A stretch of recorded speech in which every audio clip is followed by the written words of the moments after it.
Hello everybody and welcome to the first tournament of Monsters Attack Glitched Out, the Mecha Cup. My name is Nekra and I'm going to be your desk host this weekend, and I want to give a special welcome to Makes coming over to us from the EMEA region. How you doing? I am fantastic. I couldn't be better. I'm so excited to work with you again, to work with all of the other casters for the first time, and honestly, I'm really excited for NA as a region to see what they've been up to all this set.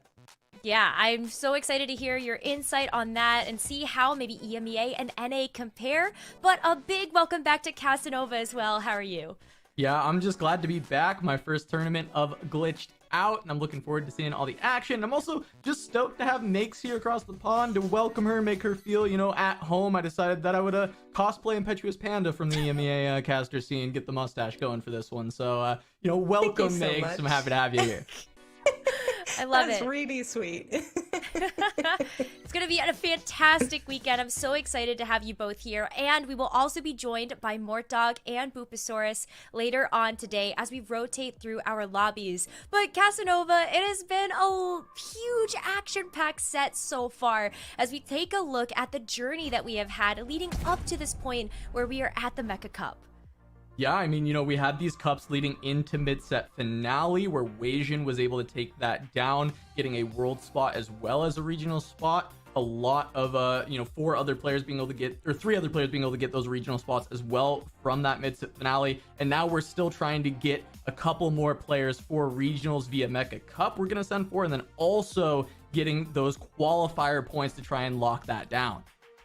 Yeah, we have already sent forward 11 players towards the NA Regional Finals that are going to be happening in a few weeks. But the fact that we still have spots on the line, that's what everybody is going to try to grab as we look forward to what this weekend has to offer. Makes, I know you had a little bit of competition already in the EMEA region, so I'm really excited to see how you feel like day 3 is going to go. Yeah, me too. I've been watching day 1 and day 2 of the Mecha Cup already. I've been sneaking in VODs and chats and taking notes on everybody's statements. So I've been watching you chat. And I've been watching our players, of course, as well. I'm really excited to see the top 32 from those first 2 days. Of course, they're going to be joined by the top 32 ladder beasts. And I'm really curious for this format as well, since it's my first time on the NA format. Yeah, we've got 64 players competing today over 6 games, and we will reseed the lobbies after every 2. But Casanova, only 32 players can advance on to day number 4, and the format's pretty unique for that day. Yeah, I mean, we cut the field in half going into day 4, right? They're going to play those first 5 games with the reseeding every 2 games as well, right? And then we cut it in half again for game 6. Just for the one game, we'll have that top 16. We're then going to cut it down to 8 for a final lobby, a final game to figure out who that top 4 is that's going to make it to that regional finals. It's a really fun competition. I always love, getting those close cuts, watching those bubble players and cutting down all the way to 8. I really end up loving these formats on these cups. Yeah, this is going to be a really, really fun weekend, and those bonus points are also going to play a really important role for our players that are competing today. You can see the breakdown at the bottom of the screen there, but our players are also competing not just for those 4 spots at the NA Regional Finals, but also a share of a $12,500 prize pool that we'll be handing out from 1st to 12th. So definitely a lot on the line here for our players this weekend. But Makes, you already brought it up that last weekend we got a chance to get a little bit of a snapshot of those players that actually moved forward into our weekend today, and we are also going to see those ladder players join the fray. This is the breakdown of the compositions from that first week. What do you make of this? Yeah, we kind of, I think, have to put a disclaimer over this because, of course, last week we were still in 13.7b. This week we moved on to a new patch. It's 13.8, and we're expecting a little bit of change. Well, last week, Hacker was kind of everyone's favorite, and you ran with that Gnar, you ran with that LeBlanc. This time around, it's looking a little bit different. Star Guardians, still very strong, very solid comp that we're going to see a lot of. Oxforce has been changed slightly, so not as desirable for most players anymore. And I think we're going to see more of those woofy boy comps. You know, the Laser Corps are going to come back, and maybe even some duelists, which Kasa and I were talking about. We're very excited for. Yeah, I know we've been big duelist fans, hoping to see a little bit of that creep up. I think, you know, I'm really with you on the Star Guardian. I think Kai'Sa's going to be one of the biggest comps of the weekend. And, you know, seeing as how Hacker Gnar had that 30% win rate last week, Hacker in general being so strong, Gnar being so strong, even with the nerfs, I bet we'll still see some Gnar if the Gadgettine angles pop up. I just think that 5 Gadgettine is still such a strong synergy, even with the nerfs. I've been seeing it still pop around lobbies in solo queue, and I think it's not going to boast these numbers across the board, not the popularity, not the top 4 rate or the win rate, but I do think it's still going to be a solid comp that you can look at and still play, because you drop 10% on all these numbers, and it's still looking like a damn good comp. Oh, for sure. I'm really looking forward to seeing how our players try to prioritize the different hero augments that are going to show up, as well as just the augments overall, to really make those compositions or their boards strong. And these are our players that are competing this weekend. We're going to take a look at the first 4 lobbies, A through D, and we've got some incredible players in these lobbies, don't we, Casanova? Yeah, I mean, great players across the board. You know, we have a lot of new players as well as old players in this top 64, but out of these first 4 lobbies, I wanted to highlight just a couple of players here. Goobums, Asa, and Rainplosion. These are 3 players who have been exceptional in previous sets, but had a bit of a slow start here in Monsters Attack, and I'm really looking forward to seeing if they can punch their tickets to regionals, or if they'll flame out in set 8. And you know, Asa being a big highlight in set 6, having an amazing set 7, and then just, you know, being kind of middle of the pack here in set 8, whereas Rain in the argument for best player of set 7 out of North America, and you know, not doing so hot here in set 8. Same with Goobums, just being historically one of the best players in North America. A lot of people putting him at number 1 on their list in past sets. Just having, again, a kind of mild set. So these are 3 players that I know have such high highs, and I want to see if they can bring it here at Mecha Cup. Yeah, I'm looking forward to seeing how those players are going to do as well. But Makes, we can't count out our other 32 players that are competing this weekend either. Yeah, of course. So kind of the names that are jumping out, right, when you're following NA have to be Vasion, Iverson, Malala, and Broccoli. All 3 of them qualified to regionals already towards the mid-set finale, so they're safe for the regionals. They're just here to have some fun, have some competition. They're all heavy hitters. They've been showing up throughout set 8 and showing off, most notably. I mean, Asian Iverson, I saw him pop off all the way from EU, right? Like that has to mean something. So definitely very excited to see how they fare in this competition. Of course, with the new patch, that has to be something that is kept in mind. But there's also a lot of new players that are competing for the very first time.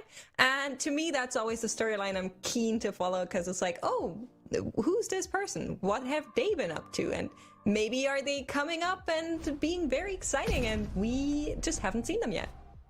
We love those storylines over here. Just taking a look at, you know, the newer players that I feel like just, we definitely have some that continue to shine or really come up through each of these individual sets that we have. So maybe this weekend is going to be another one of those stories. But as we look forward to our very first game of the day, we are going to be following Lobby H here. And I love that you brought up Wasion Iverson, Makes, because the man, the myth, the legend, Casanova, he's in this lobby. Well, he's in this lobby, and someone that he plays with is also in this lobby. Stellar Min Hee, part of that study group alongside Wasion, alongside Bosso Skills, alongside Malala. 3 out of the 4 people that top 4'd mid-set finale are in the study group with Stellar Min Hee. And he's one of those players you talked about, hey, a new player, what are they going to bring? What are they going to show? In set 7, Stellar Min Hee was that player. He had a pretty solid set 7 overall, but has come into set 8 with some phenomenal gameplay, placing 29th in the first cup, 16th in the second cup, and 30th at mid-set finale. He's had good, solid placements throughout, and he's playing with some of the best right now in North American TFT in his study group. So Stellarman, he's somebody I'm looking forward to watching in this lobby. Yeah, I feel like they really had some really heavy hitters there in the mid-set finale, and so looking forward to kind of some of the other players that we have here too. Sox jumps out at me, Kurum X, these are players that you know have constantly been on the NA radar, Prestivant as well. But Makes, I feel like we have to talk about Voidson too, because he was going to be the points leader there from day 2. Do you think that that's going to give him a little bit of a leg up, knowing that we've also switched over patches? Yeah, so that's kind of the back and forth, right? Normally I would say, oh yeah, if a player has been top 1 in day 2 of a competition that has 4 days, then that's probably a very strong sign. But with that patch change, we really have to keep in mind that there could be a little bit of shift. However, I'm very much looking forward to Voitzen being high on the rankings on day 1 and day 2. I'm also looking forward to Precedent just barely not making it to Worlds last time. I've been watching, you know, I had my binoculars ready and I was hoping to see him there. It just didn't work out. Maybe this time. Yeah, maybe this time indeed. I feel like this first game is going to give us like the little window into what players may be trying to angle towards when it comes down to navigating this patch overall, because Casanova, it's definitely felt like a little bit of the Wild Wild West. And when you look at some of our players that have gone from maybe the first weekend into the next one, we usually get a chance to see them try to study up a little bit or get some of that VOD review, but we don't have this time around as we get into game number 1. All right, well, thank you so much, Necro. We're going to jump in with this game 1 here, starting out on board with Weijin Iverson. Makes... We got Lulu already. It's actually funny we were talking about Lulu, and there's a tier with it as well, but obviously this is just, 1-2. It's not necessarily going to mean anything. I mean, it could, It could. If the signs are all showing the same direction, it just could happen. Of course, in any case, someone's not familiar with what we're hinting at. The oh my god! Reroll is something that players have been doing last patch with Gadgetines being so good. Now, Gnar has been knocked down a couple of patches, so has the hacker Omnivamp. But Lulu reroll is still kind of a thing. If we can get a 1-cost hero augment coming through at the first augments, I think this might be a strong pointer for Vasion. I mean, it is now. It's a really great angle, right? Like, I was joking, and then here's a blue buff and 3 more Lulus. So we may actually see some Lulu reroll out of Vasion. Wow, 5 Lulus on 1 floor. Oh, Makes, I was joking. I was joking, but this looks like we might get it. This is the power of casters. Everybody take note, because this is just what could happen if you ever play in a tournament and you're getting casted and the caster just feels like, you know what would be fun? Lulu reroll. So that's where we're going. I was just in a little silly, goofy mood, Makes, and then we got 5 Lulus on 1 floor. Oh man, I really hope this is it, but of course it's all going to depend on augments, really. If it's not hero augments 1 cost, it becomes a little less likely. Not impossible, but much less likely, I would say. Yeah, Thrill no +1 gadget, here, no hero augment. But yeah, like you said, Thrill is a great option. Yeah, I mean, Thrill diff specifically in those first rounds can help you so much. Later on, of course, also good, but is not going to be the case. Goes with Makeshift here. He goes Makeshift and he's naturaled 6 Lulu. So regardless, I mean, Weijin does have the angle to just play for a 3-star Lulu with a blue buff in the early stages of the game, and then just look to go from there and see what he wants to make his comp from. Yeah, absolutely. I'm curious what everybody else is on as they are picking augments, and I think Weijin has a great start here. Like, these 2 Lulus, especially the one with the blue buff, she is going to dish out damage, doesn't need to level. On the other side is Socks. Socks also not choosing to level, has 2 upgraded units here, but look at that Lulu with that blue buff slam. She's just gonna dish out so much damage. It's gonna go through the first unit to the second one, and that Lee Sin holds strong enough to allow both of them to do enough damage, and I think this should be a very easy win for Vasion. Oh yeah, Weijin easily gonna find that. Just noting that Socks grabbed Tome, popped it immediately, grabbed that Ox Force emblem. I know you had mentioned that, hey, Ox Force getting the changes, I wonder how much we're gonna see it, but fitting into those good AP compositions, Socks being very comfortable with AP, we might see some Ox Force angling here, of course, with that early emblem, and a slam of... Oh, no, never mind. That's Gadgetine. I was like, slam of Titans. There's a lot of items he's got there now. Gadget's baiting me. We're good. Yeah, we've all been there. Don't you worry.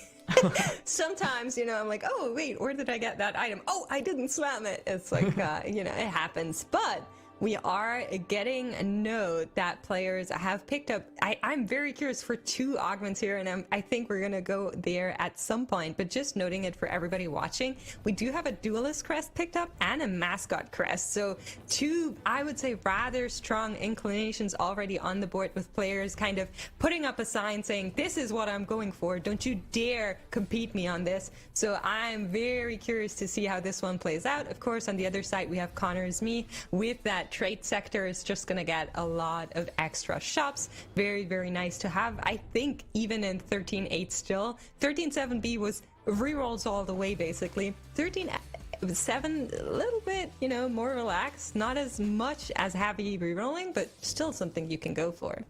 Oh, for sure. Even getting it just for the early game power that comes from having those extra shops 2-starring your units can be nice. And then, yeah, we've talked about Kai'Sa being so strong, being able to re-roll those 3 costs, having the extra rolls with trade sector. Very good. But yeah, taking a look on the side here, that's all our augments. You mentioned the duelist crest. That's Prestivant running that. And you talked about duelist, how much you've been loving playing it, feeling good. I love it when you're able to just get the crest, be able to go up to 8 duelist, and oh, yes. Prestivant being able to angle towards that if he wants. Now, I really hope Prestivant is seeing the signs and going for those duelists, because right now you can even run that duelist crest into a more of a Star Guardian comp to make your Nyla a little bit stronger. But we'll see where that one goes. There was another one that's cool, and that is the Cluttered Mind that Maki picked up. So that is going to put the rest of the lobby into a little bit of a tempo pressure, making sure that they don't lose speed while another player is getting those free XP bonuses. Yeah, actually the tempo is going to be rather high with that trade sector alongside that, because both of those allow you to get econ while still creating a stronger board, because you're able to hold more units, hold more pairs, and then a trade sector, of course, letting you reroll a lot more, be able to get stronger board in general. So you might see some people getting hit pretty hard early on. All right, Sox picking up that free statics with a rel. You know, if you're playing a lot of Kai'Sa these days, that pickup is one of the ones that you're just so excited to see. I think you have to go for it if you're looking for the Kai'Sa angle. Of course, could be something else, but with the Oxfords already in play, maybe that's an option here. Yeah, I mean, that's very solid. That's a dream pickup off of the carousel. But we'll see how many players can be supported on the Kai'Sas and how many actually go for it, because we already have a couple players who could lead in that direction. And even Prestivant, you talked about the Star Guardian angle with Duelist. Being able to slap that Duelist crest onto a Kai'Sa is a pretty strong item for getting that extra attack speed. Yeah, we are seeing some upgrades here. Connor playing that trade sector in a way where he just guarantees the most options of what he wants. Of course, losing out a little bit of econ, but it's not that bad, because what you would have had in econ, you would have needed to put into shop rolls, which you're getting from your augment. So kind of playing with the flow here. It's going to probably try and make 10 here. I'm not sure. Maybe not. Maybe holding on to that Kai'Sa. Yeah, I mean, Kai'Sa, of course, gonna be a hotly contested unit. If Connor wants to angle to play Kai'Sa in this game, it feels like you do want to hold on to it, but he is very behind in econ, so he's gonna sell the other side of the shop. Okay, holds the Kai'Sa, holds. Never mind, I'm just lying. Here we go. We're just gonna take the LeBlanc instead. Finds a Nico on level 5. We'll see if he actually decides to keep that, or if he will go out of it, because not exactly a big Star Guardian setup so far. Yeah, we'll see how that goes. It is looking very comfortable here, though. Is on 4 wins. We're into 2-6. Crux are going to appear after the next PvP combat, and so far undefeated with 100 HP. Of course, the dream is kind of always to have that streak all the way onto Wolves, but that rarely happens into competitive TFT, so we're holding on to what we can get. And on the other side is that Cluttered Mind player with, of course, the full bench. Did manage to make those 10 gold, as we can see, which I think is something that's always very important with that Cluttered Mind. You're buying so many units, inevitably some of them being more than 1 cost, so you're losing out on econ in the early stages. If you're able to make that 10 here, it's going to be really good. Yeah, really solid. But Connor going to be able to win streak all the way to the Krugs, which, of course, having that very strong blitz strength front line, going to help out quite a bit. The rerolls paying their dividends, and Connor going to be able to make up some of the econ that he loses by buying so many units by just having such a strong board. 4 duelist already for Prestivant. being able to set up for that and already finding a Vayne, which is going to be nice. Yeah, in my head, you know, I'm like softly chanting, duelists, duelists. Like, I want to see it happen. If I don't think we talked about this as much. If we can get Winds of the Wanderer augment, which is a 2-cost, so that's still an option at the next augment choice. If we can get Winds of the Wanderer on that Yasuo, that board is probably going to go top 2. I'm going to lean forward a lot here. But the Yasuo reroll right now, the Yasuo reroll is so crazy strong with that augment. So if that's an option for Prestivend, I think we're going to see that instantly slammed. Okay, then I will put it to you, Mix. Do you think if this is like a 2-2-3 or a 2-3-3 augment selection, and you've got Spread Shot Vayne or Winds of the Wanderer for Yasuo, I mean, which one are you taking at that point, right? Because I mean, Spread Shot Vayne is very good. Yeah. That's not incorrect. Spreadshot Vayne is very good, but Winds of the Wanderer is bonkers. You go for Winds of the Wanderer. I think that has to be the pickup here if it shows up. But I'm very curious to see where this one goes. It could be hero augments, of course, with a 45% chance here. 40% chance we're going to go into another round of gold augments, so we'll see if we get our wave. Maybe the Yasuo carry comes out here. Of course, the item's not really pointing towards much of a Yasuo comp. That's more of a Kaisa item you're running there for Prestivent, but we'll see where that one goes. Yeah, Prestivent does look like he's angling to that start guarding direction you mentioned, and just kind of being like, hey, this my Kaisa's the duelist now. That's what it's looking like. Which is a very powerful angle for Prestivent to go. And hey, all right, we got our 2-2-3. So the Way of the Wanderer is potentially online for you, Mix. There it is. I mean, I said it. We as casters have so much responsibility. We have to call out the right plays, and we're going to see them, and that's exactly what's going to happen here. Of course, again, those items, not necessarily the best choice you have for a duelist board, but we're going to make it work. That Yasuo is going to carry so much. It's such a beautiful augment, and he is going to be a menace to everybody else in this lobby. Well, I absolutely I mean, you even said, hey, even if there's Spread Shot available, and I think Prestivent could have rolled and potentially still hit Spread Shot. He had 2 more rolls to go.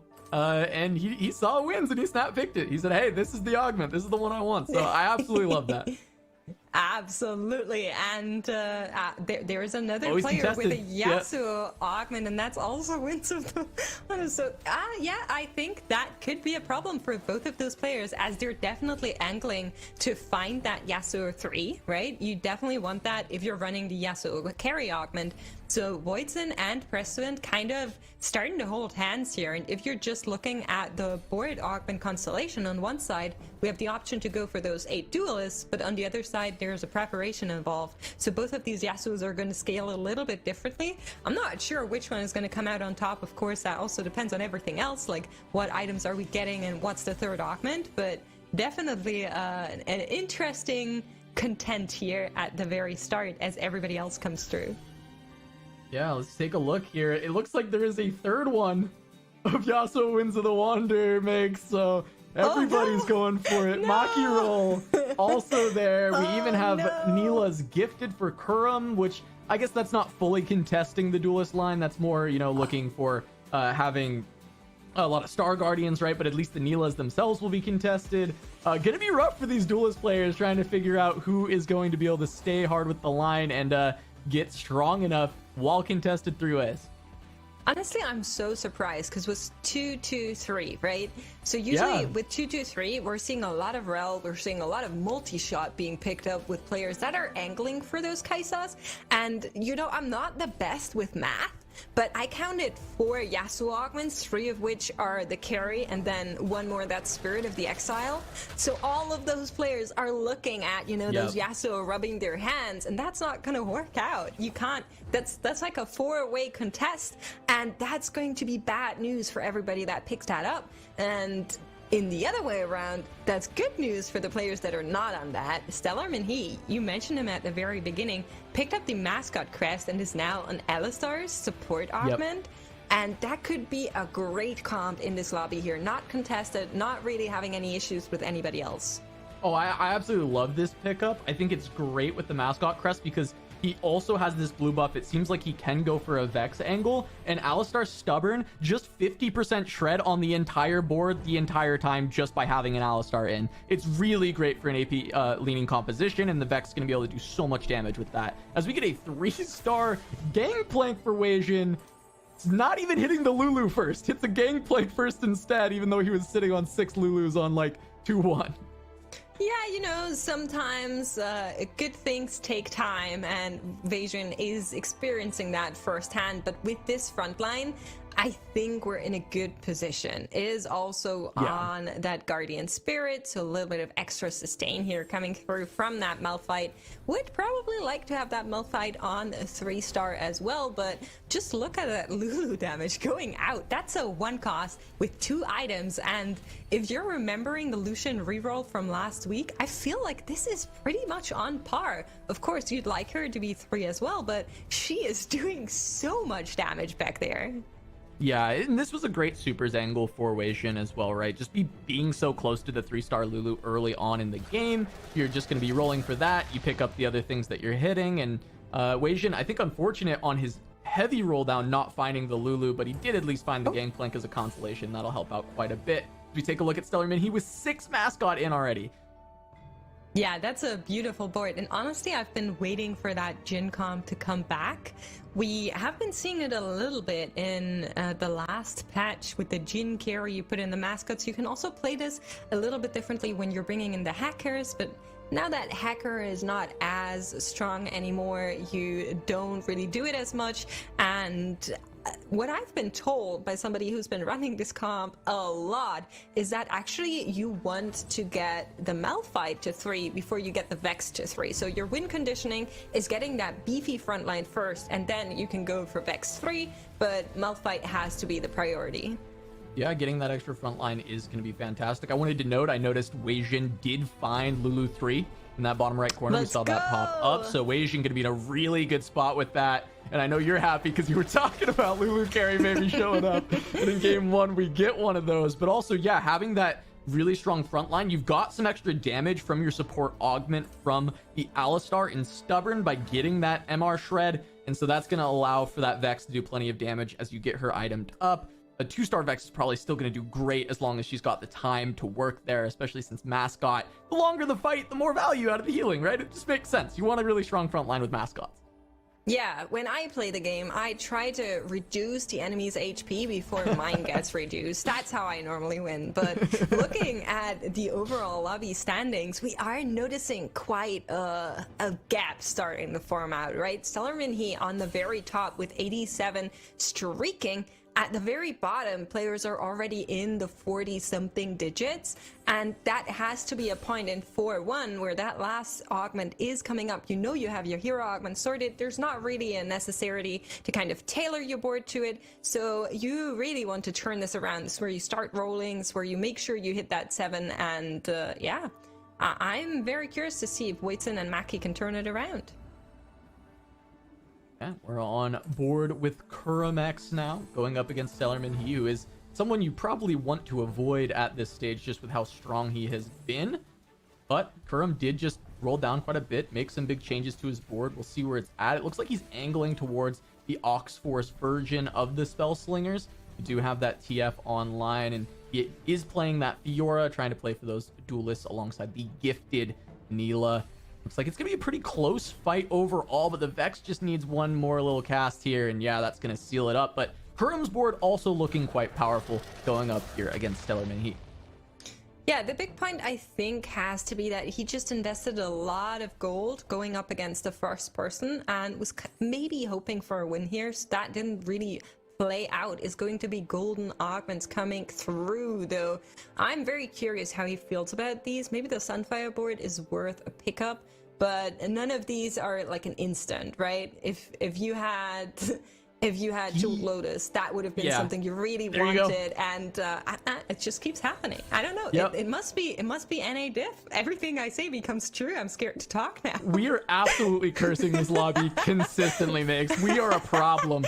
But I was gonna note the Sunfire board would be a consideration probably if he didn't have the Sunfire cape as well. It kind of just nullifies wanting to take that, it makes it feel a lot worse. And I think that helps give Kurum the confidence to reroll for a way better augment with the Jeweled Lotus, right? That's exactly what he was looking for. Would have been a snap pick if he found it in the first place. And Kurum, actually someone I wanted to talk about a little bit while we've got him on the board here. This is a player who is historically, you know, a top player in North America. People always talk about Kurum X in the conversation when talking about good players in North America, but he's had a pretty rough set overall. He still made it into each of the tournaments. He even had a 9th place performance in the Corrupted Cup, but his average placement has been a 5-1-3 across his 24 tournament games, and it's kind of uncharacteristic. That's very low for a player like Kurum, and so he's really looking to lock in that regionals and just kind of beef up his performances overall in this set.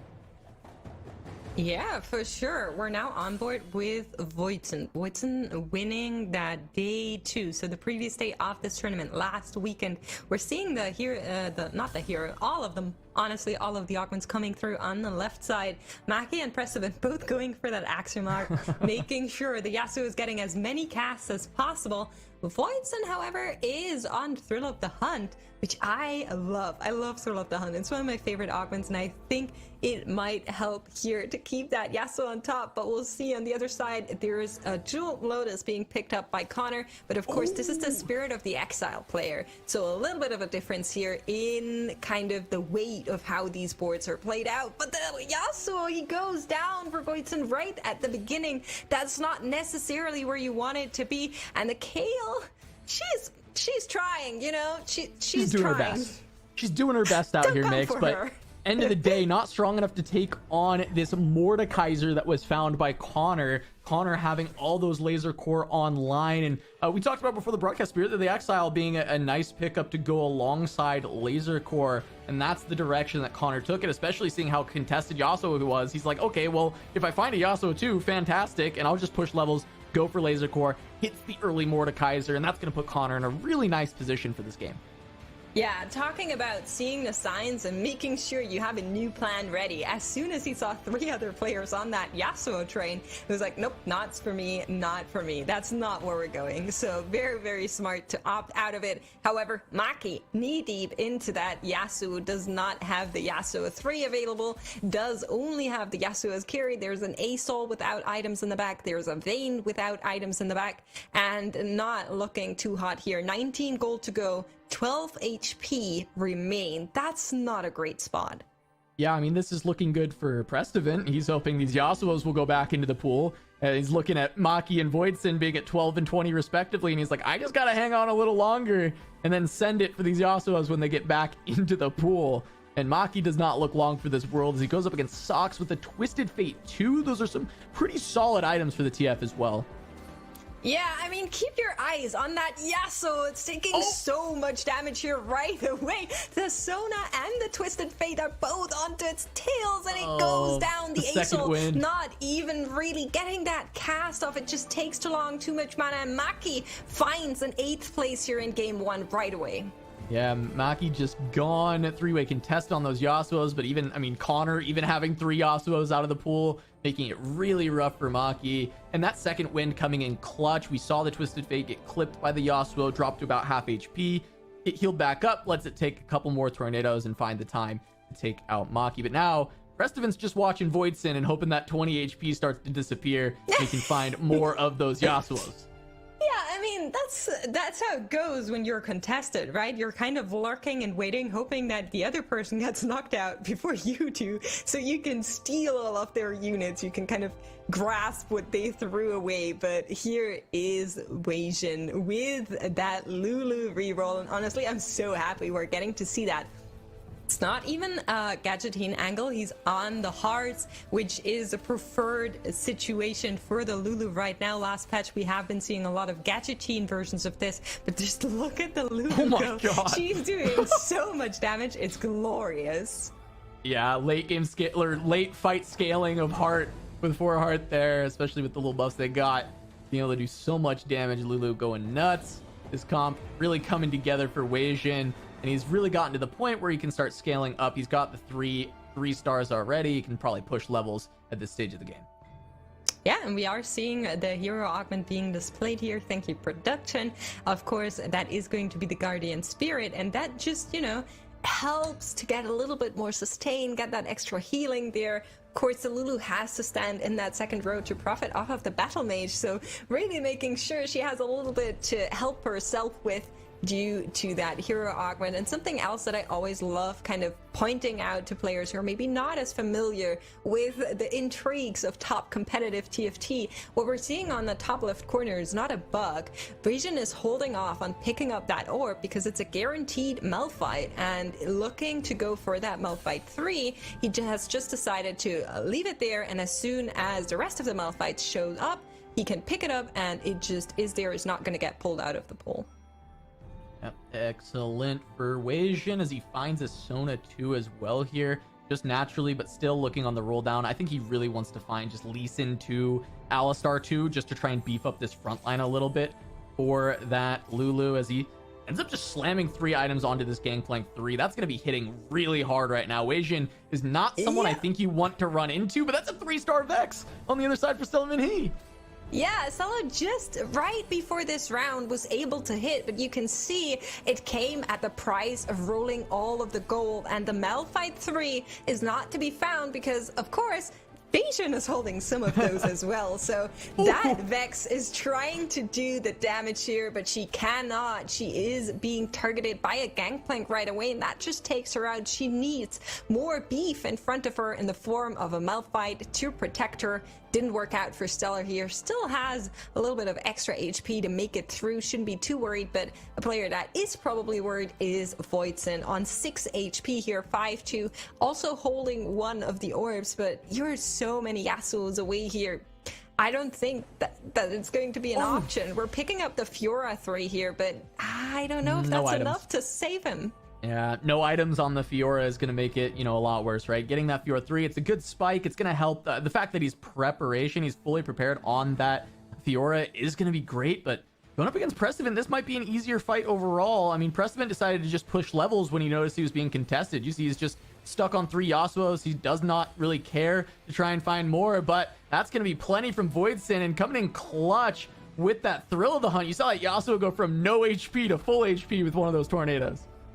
Yeah, I mean, that's really what that Yasuo can do. So Voidson happy to have survived another round, and he could be his last here, and there are more players getting into the danger zone. Stellar and Prestivan both on 14 HP. They're now rolling, trying to hit something. We see that Jin 2 being popping up for Stellar. Maybe that is going to be the turning point for him, but Prestivan and Void, they're both on that Yasuo carry, and I assume they're both not hitting because of each other, so probably going to find an end here rather soon, unfortunately. Yeah, I mean, it does feel like Prestivan even stopped trying to hit the Yasuo 3. If I saw correctly, it looked like he just had the 3 Yasuos, and he did not have any on his bench anymore. So Prestivan just trying to scale up to the 8 duelists, but it's just not strong enough in this game. Probably delayed his 8 duelist early on, trying to go for Yasuos before committing to leveling up. And we'll see if Void falls down to Connor, and I think he will. There comes the building, gonna land down from that Mordekaiser as Voidson is gonna be taken out here in 7th. Holding hands with Prestivan, not far behind here at 14 health. Yeah, but you can see the rest of the lobby is losing HP quickly, and Prestivan going out in 6th as well. Evasion being knocked down to 9 HP, and then the only 2 players that seem to have an easy breezy time are Connor and Socks up there with 40 and 50 HP. Yeah, our Winds of the Wanderer Yasuo players holding hands 6, 7, 8. It's way too contested in this lobby. Though, of course, we are seeing makes that everyone is highly valuing that augment, as we had so many players go after it. But that is too much to support that composition with 3 people going for it. And the players who weren't going for those rerolls and contesting each other are the ones who are winning out here, with Connor, who pushed towards that laser core, push to level 9. And Socks at the top of the tables. Kurum as well, going for this little Oxforce variant, baby Oxforce variant of the Spellslinger Star Guardian. Not yet going for a Viego or anything here. Yeah, and honestly, I'm so happy to see people value Nico more than they did previously. Previously, she was always kind of like the sidekick of Twisted Fate. now people are actually using her as a primary carry in some of the comps, and I think it's great, and I think she does a fantastic job. She's so good against clubs and anything in terms of AoE damage, so very, very cool to see. But here right now is Evasion trying to survive, going up here against what seems like the ghost copy of Stellar. I'm not sure if Stellar's around here, but Evasion being able to survive. Stellar taking a hit though. Yeah, Stellar gonna go out in 5th there. Looked like their comp was pretty strong, but couldn't get the front line online, being contested on those Malphites early on, contested on a couple of those mascots, it seemed. Just not able to get it together, even with the 3-star Vex. So just gonna be a 5th for Stellar, but Weijin on 1 life here with these supers, with this Lulu reroll, but able to make it to the top 4 with this composition. Yeah, for sure. And honestly, we've been talking about that. Lulu from the start, she made it to top 4. Like you said, I want to see her go even higher. I'm not sure if it's in the cards here as we are going up against the Spell Slingers, but Weijin for sure is hoping for her to do just that. Fiddlesticks comes in and takes a little bit of the attention away from that Lulu, but the Twisted Fate, he's found her, and Weijin will find a lot of damage going out 4th. Yeah, Sock's way too powerful. It looks like a lot of mileage coming out of these Nico TF compositions in this lobby where everyone else was fighting over the early rerolls. No one getting too online with their tempo, and Socks and Kurum able to land with solid footing on these Spellslinger compositions. Socks especially on a massive win streak, still at 54 HP. Yeah, and honestly, I am so happy to see that. It's a little bit on the side of the meta. I wouldn't call it off meta, but like on the side. We haven't seen Annie being picked up as much now that Gnar has been bonked down just a teeny tiny bit. And Socks saw the signs. He was like, oh, this player is going for Yasuo. Oh, and 3 more players are going for Yasuo.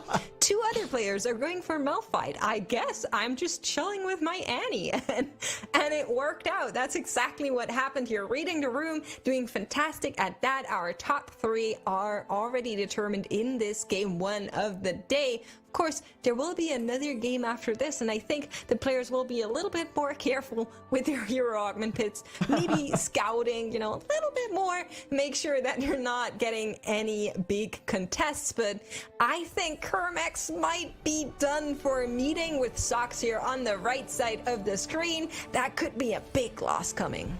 Yeah, I mean, especially this Annie 3 being such a good front line in the spot. Both carries are 2-starred for Kurum, so that is at least his edge in this fight. He does have the 2-star Nico over Socks. It's very close, but the front line just hanging on so much longer for the side of Socks. Whoa! He sneaks it out at the end. The carries, I guess, doing enough, but Socks' front line is so much stronger that once he finds that 2-star Nico, I think it's over for Kurum in that matchup. Honestly, I'm so surprised that that Twisted Fate at the end was able to turn it around and claw out 1 more victory for Kermex. I think it might be a rough one. I'm not sure if he can pilot this one to the 2nd place or even a 1st one, but I'm happy to see where we got so far with it. We are on board with Connor. Connor opting to go for the Laser Corpse early, has that Mordekaiser itemized in the front line with Mordekaiser 2 and Fiddlesticks 2 as well as Urgot 2.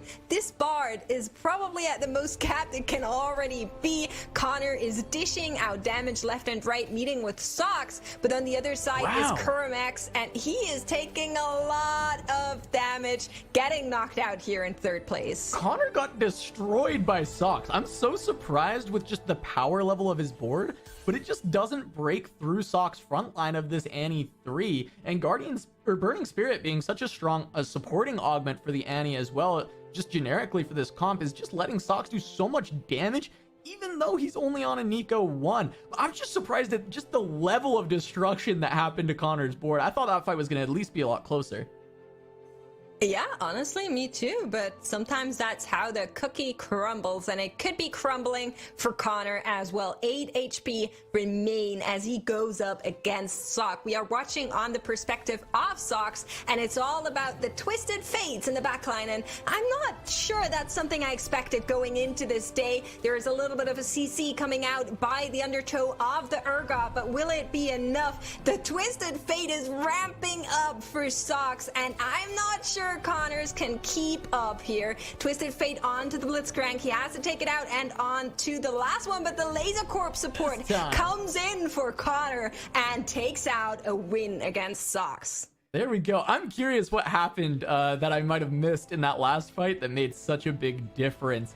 I'm sure there was something big got sniped by Nico or something of that nature that let Socks completely run over Connor, because that's how close I more expected those fights to be between these two. And now, you know, there's still room for Socks to improve his board, finding a Nico 2. Picks up the pair. He still didn't even have that paired at this stage of the game, but his front line is just so powerful with that Ox Force Echo alongside this 3-star Annie. It's been really solid for Socks as he actually finds two more 2-stars, getting his front line even better and gonna get some more damage from that Nico. So with how close these have been, so long as Connor doesn't find some crazy positioning with that Urgot, I think Socks is going to be able to take this one.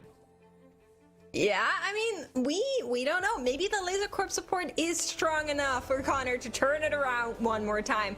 Let's have a look. The Nico being upgraded definitely has to be a strong point for the side of Socks here. You can see her damage visually come in, and it's doing so much here on the side of Socks. Connor has been taken down. The Twisted is no longer, and Socks takes first place in Game 1 of our Mecha Cup. Beautiful play out of Socks, staying away from those early 2-cost rerolls, except for just taking his Annie because every other 2-cost was out of the pool from people fighting over them. Being able to have that great front line as we're going to jump into Lobby E, which is in progress. Joe Bookmark being a sub in for this tournament, so this did start a little bit late. As you see, everybody's still having HP. Nobody out of this just yet, as we are on board with Malala, one of the players we highlighted early on as being a top 4 player at the mid-set finale, already being qualified for regionals. Yeah, I mean, we were talking about Malala going into this day. Definitely a player that can kind of take this one on a more of a relaxed situation. You know, you don't really need to sweat for those regional qualifiers, but of course you want that competitive XP. You want to go against your country's best and kind of get a feel for what is going to wait for you at the regional. So I definitely respect coming to Mecha Cup and trying to get more of that in preparation for how that's going to go. And it seems like this lobby has a pretty big distinction in HP as well. Joe Bookmark on 82 HP, whereas we already have the first player knocked out there at the bottom. Yeah, I mean, Roby Van Knob already out. Malala is going to be on this Nico TF. This is going to be, well, he had the ability to go into the Oxforce variation, coming back towards more Star Guardians, takes out that Viego. And we just saw how strong this composition was in our last lobby. This time, we'll see how it does in this lobby, as Joe Bookmark is playing with a Sona carry, is where this win streak has been coming from. Yeah, that's really interesting. We are seeing the Sona and an Asol in the backline as well. Asol, one of the units that players generally like to kind of put in, same as Morgana, but of course with the Asol you'd much prefer a little bit of a mana item to actually get those casts out. And it's so interesting to see that Sona carry do so much here and get him to 82 HP and 5-2. Satsuko, however, on the other hand, being able to hold on with 2 HP, really nice. Trying to at least, you know, when you're in these games and you're like, oh, I guess it's a 7th, I'll try to make it a 6th. I guess it's a 6th, I'll try to make it a 5th. So you're just like kind of taking one step at the time, clawing up the ladder, trying to get there. And for Setsuko, that has to be the situation right now. We're seeing a Kaisa 3 on Setsuko's he could hold board. on. Wow. He could hold on for sure, as we take stock of Joe Bookmark's board and maybe try and dissect how this Sona has been holding on to such a big win streak, such a big HP lead. I think the itemization on this carry augment Pantheon got to be a big factor here, being able to just keep that thing alive while it's dishing out plenty of damage. It survived the entirety of the last fight we watched, so This thing has been an absolute monster in the front line, giving Sona plenty of time for the cast, but looks like he's running out here against Ripple. The magic resist coming from that, not gonna help against the Samira just running through the side of Joe Bookmark. I am so astonished that Setsuko went 7th with a Kaisa 3 with a gold collector nonetheless. I need to look up this comp and what was going on in this lobby, honestly. What happened? I'm already intrigued. I can't believe it. We saw that little glimpse of his board and I was like, okay, Setsuko probably, he squeezed out like a 6th or a 5th. I mean, he's only on 1 life. That's gonna be hard, but he should be able to win, you know, like the next 2 fights or something. Nope. See ya.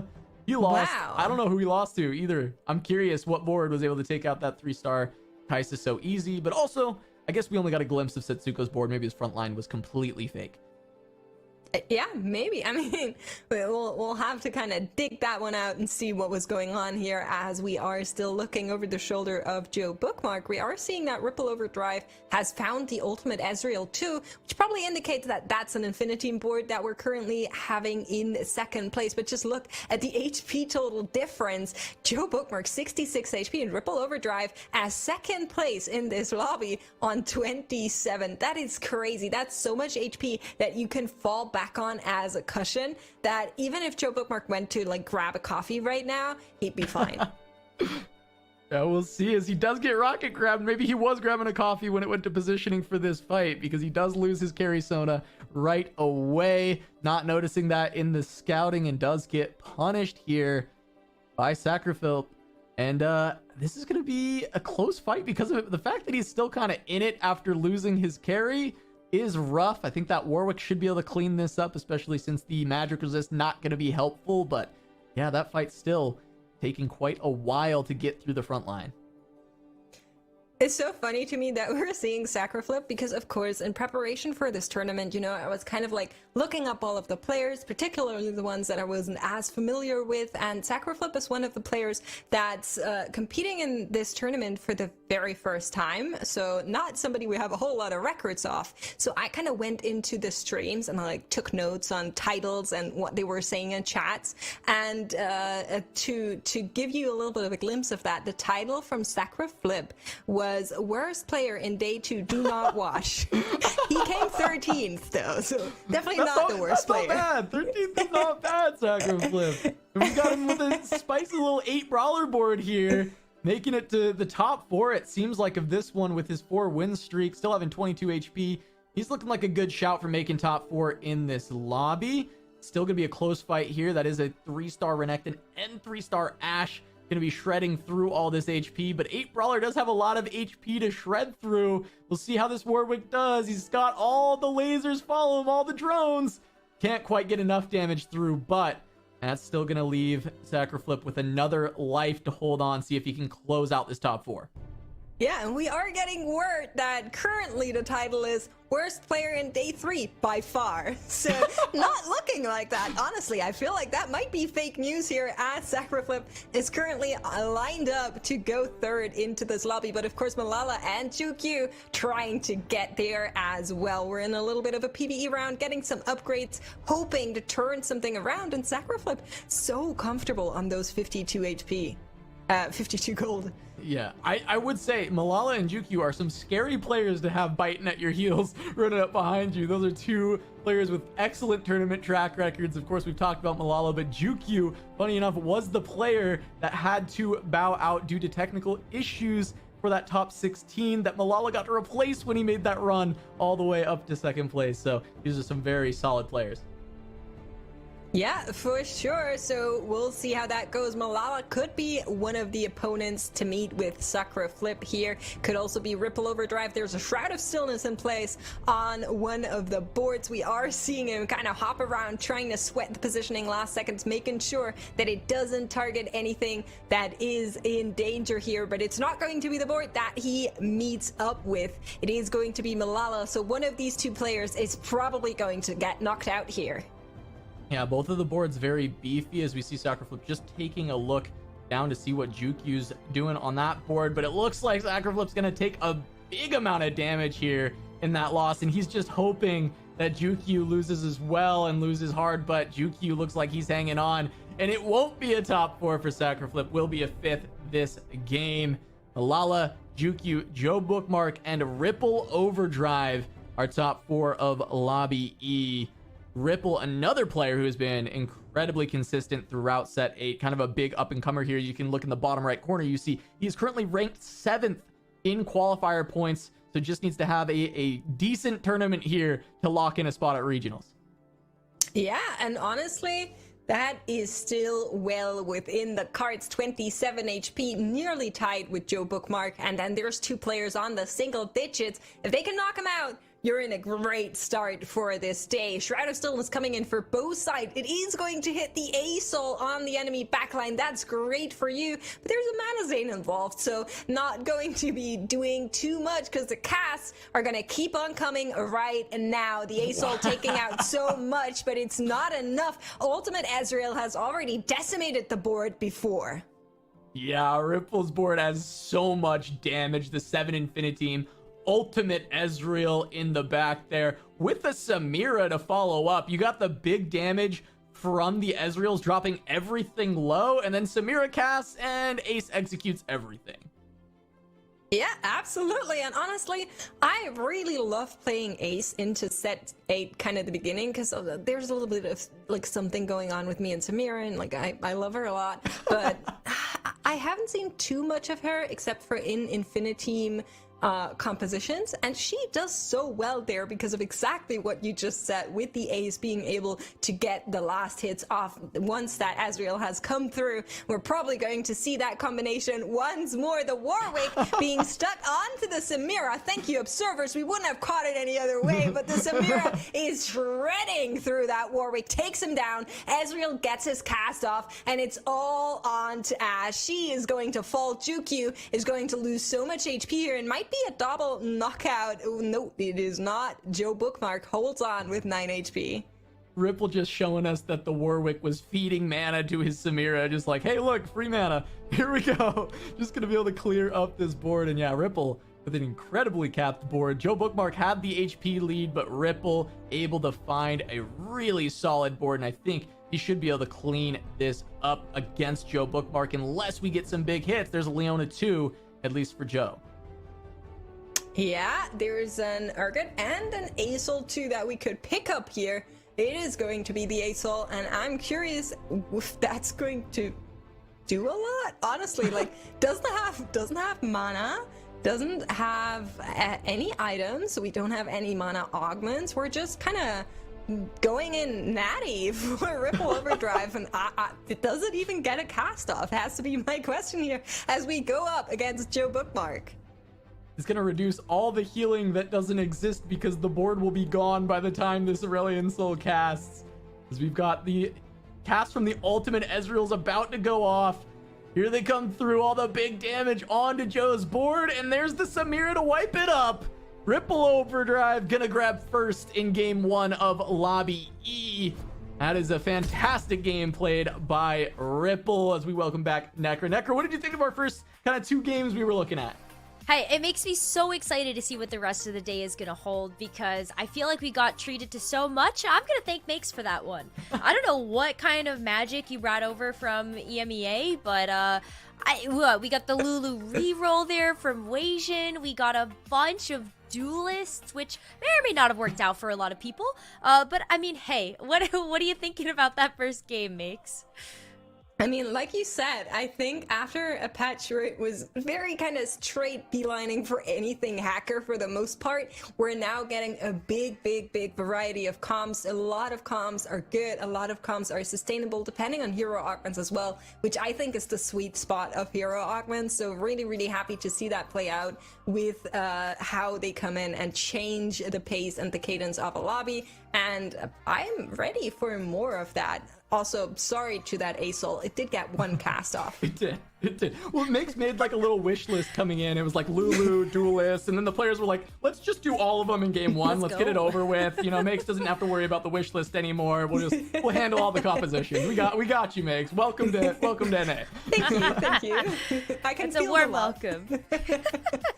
I thought what was actually really impressive is Makes you called out the the way of the I think it was the Wanderer actually. Wins, it was yeah. one of the Yasuo augments that actually came out. And so let's talk about that for a second, because Casanova, we had 3 players going for the carry augment there for the Yasuo. It was hotly contested, but we ended up actually seeing one player pick the support augment. That was Connor. Connor actually did quite well. So what is your take on how the lobby played out in terms of the hero augments that were chosen for that game 1?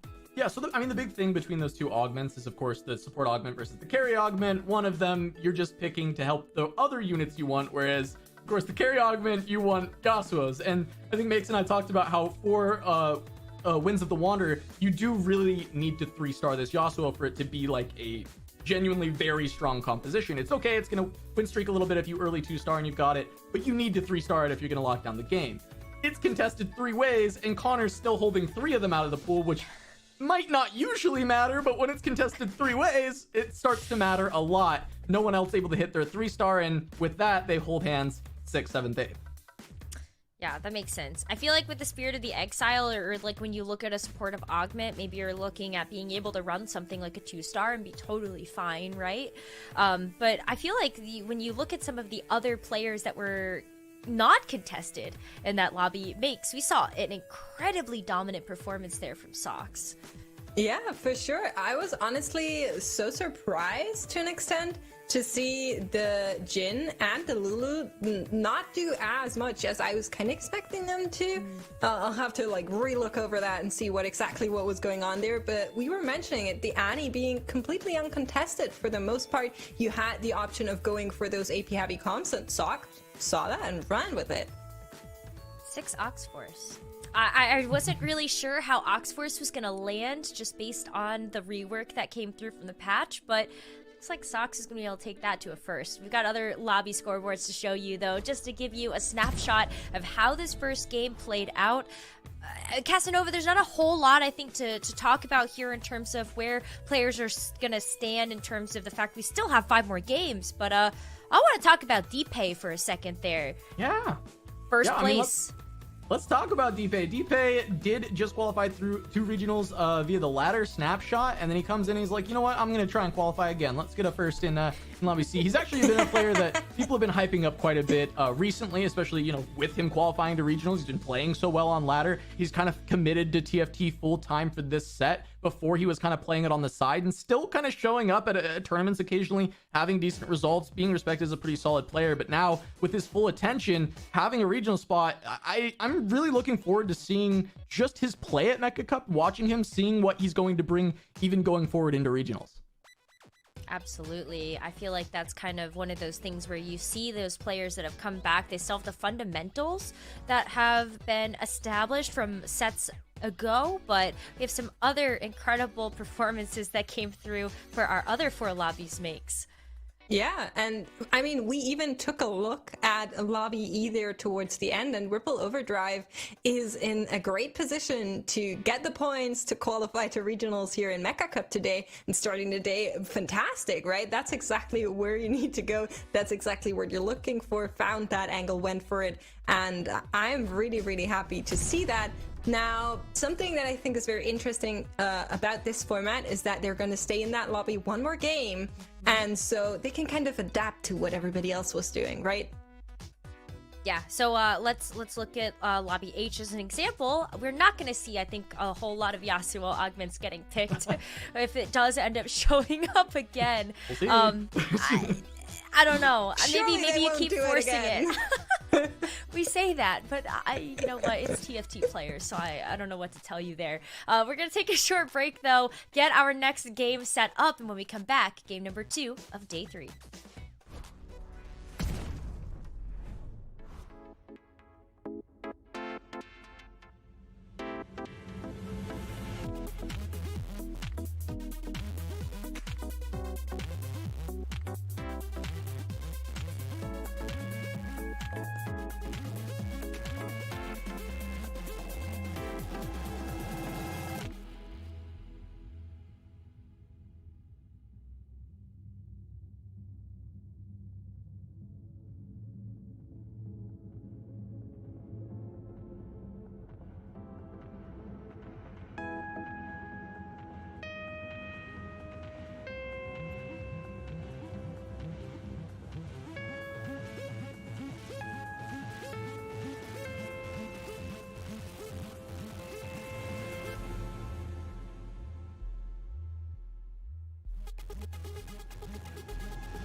Hello everybody and welcome back to the Mecha Cup. We have got game 1 under our belts and now we're looking forward to game number 2 and 2 more casters joining us on the desk here. Boop, welcome back. How you doing? Oh, I feel absolutely amazing. I've been sick all week, and today I actually feel the best I've had in like a couple weeks so far. So I'm ready to give it my all, watch some TFT, and maybe see no more Kaisa right now. I was just we were going to talk about that later, but it's been really awesome to watch, and we've gotten some really cool games so far, and a good amount of diversity.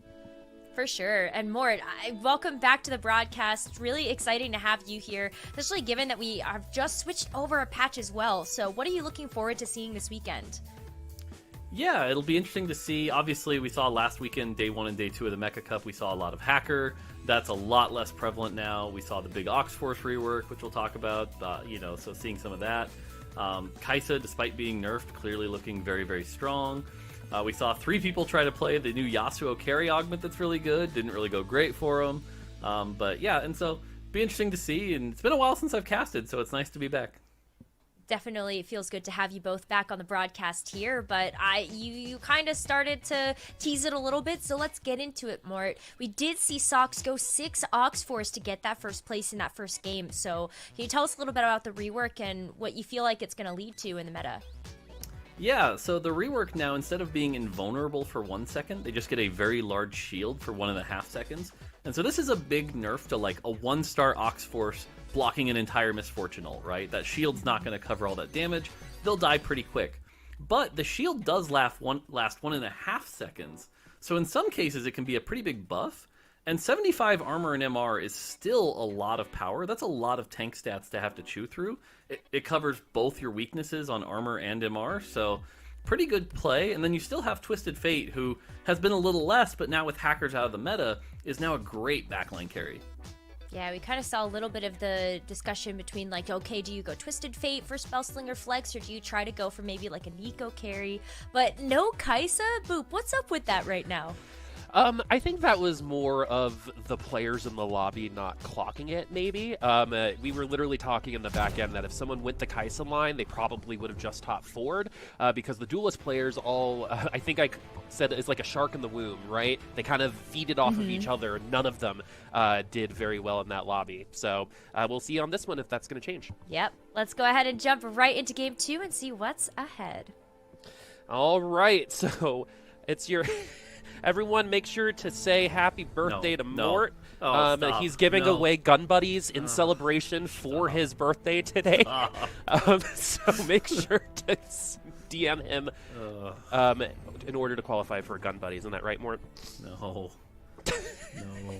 All right, back to the game. I will say I love Belt start. Belt is my favorite start. It keeps you open. You can get the Warmogs, you can get the Sunfire, you can get the Redemption. A lot of cool options here. Also, I'm seeing an Ezreal and a Kayle here, and I'm still a big fan of Underground. Can give you a lot of advantage in the late game. So nice to see that being held here, and there's definitely an Underground angle to consider. Yeah, we saw a Lulu pop off a little earlier with Weijin. There was a little bit of a lull before he got to the Lulu 3, but as of right now, we're still kind of just looking at Underground and a couple other units. You want to maintain flexibility early on, right? That's kind of like the good part about having these belts, right? You can kind of get your tank items going, and something that we've talked about before is tank items allow you to be more flexible later on in the game. Yeah, exactly. And it's interesting because if you look at early champions in an army, right, the difference between the early champions with only 1 or 2 items isn't that big. So finding ways to get more effective health on your team is really strong early. That's why Warmogs is such a great slam early on, when you can just have way more health than the other team to take down. Renekton especially uses that Warmogs really, really well. Blitzcrank uses it okay here. And I imagine that's what we're going to see here is a Warmogs and this. Looking at the augments, though, Battle Mage, Scope Weapons, and Super's Heart. Scope Weapons with a Warmogs could lead into a Brawler line where you've got the Warwick, you've got the Jax. Super's Heart I don't think is very popular right now. Battle Mage is just okay. So right in this position, I'm thinking Scope Weapons or a potential reroll if he's not really comfortable with that line. Doesn't really have a ton of the Brawlers in the back as well, so we'll have to see what he goes with. Yeah, and the other thing about these augments is they're not as... We talked about it with the itemization, but these augments are going to give you a direction, right? There are definitely certain units that benefit from these augments, and it's going to be the Battle Mage.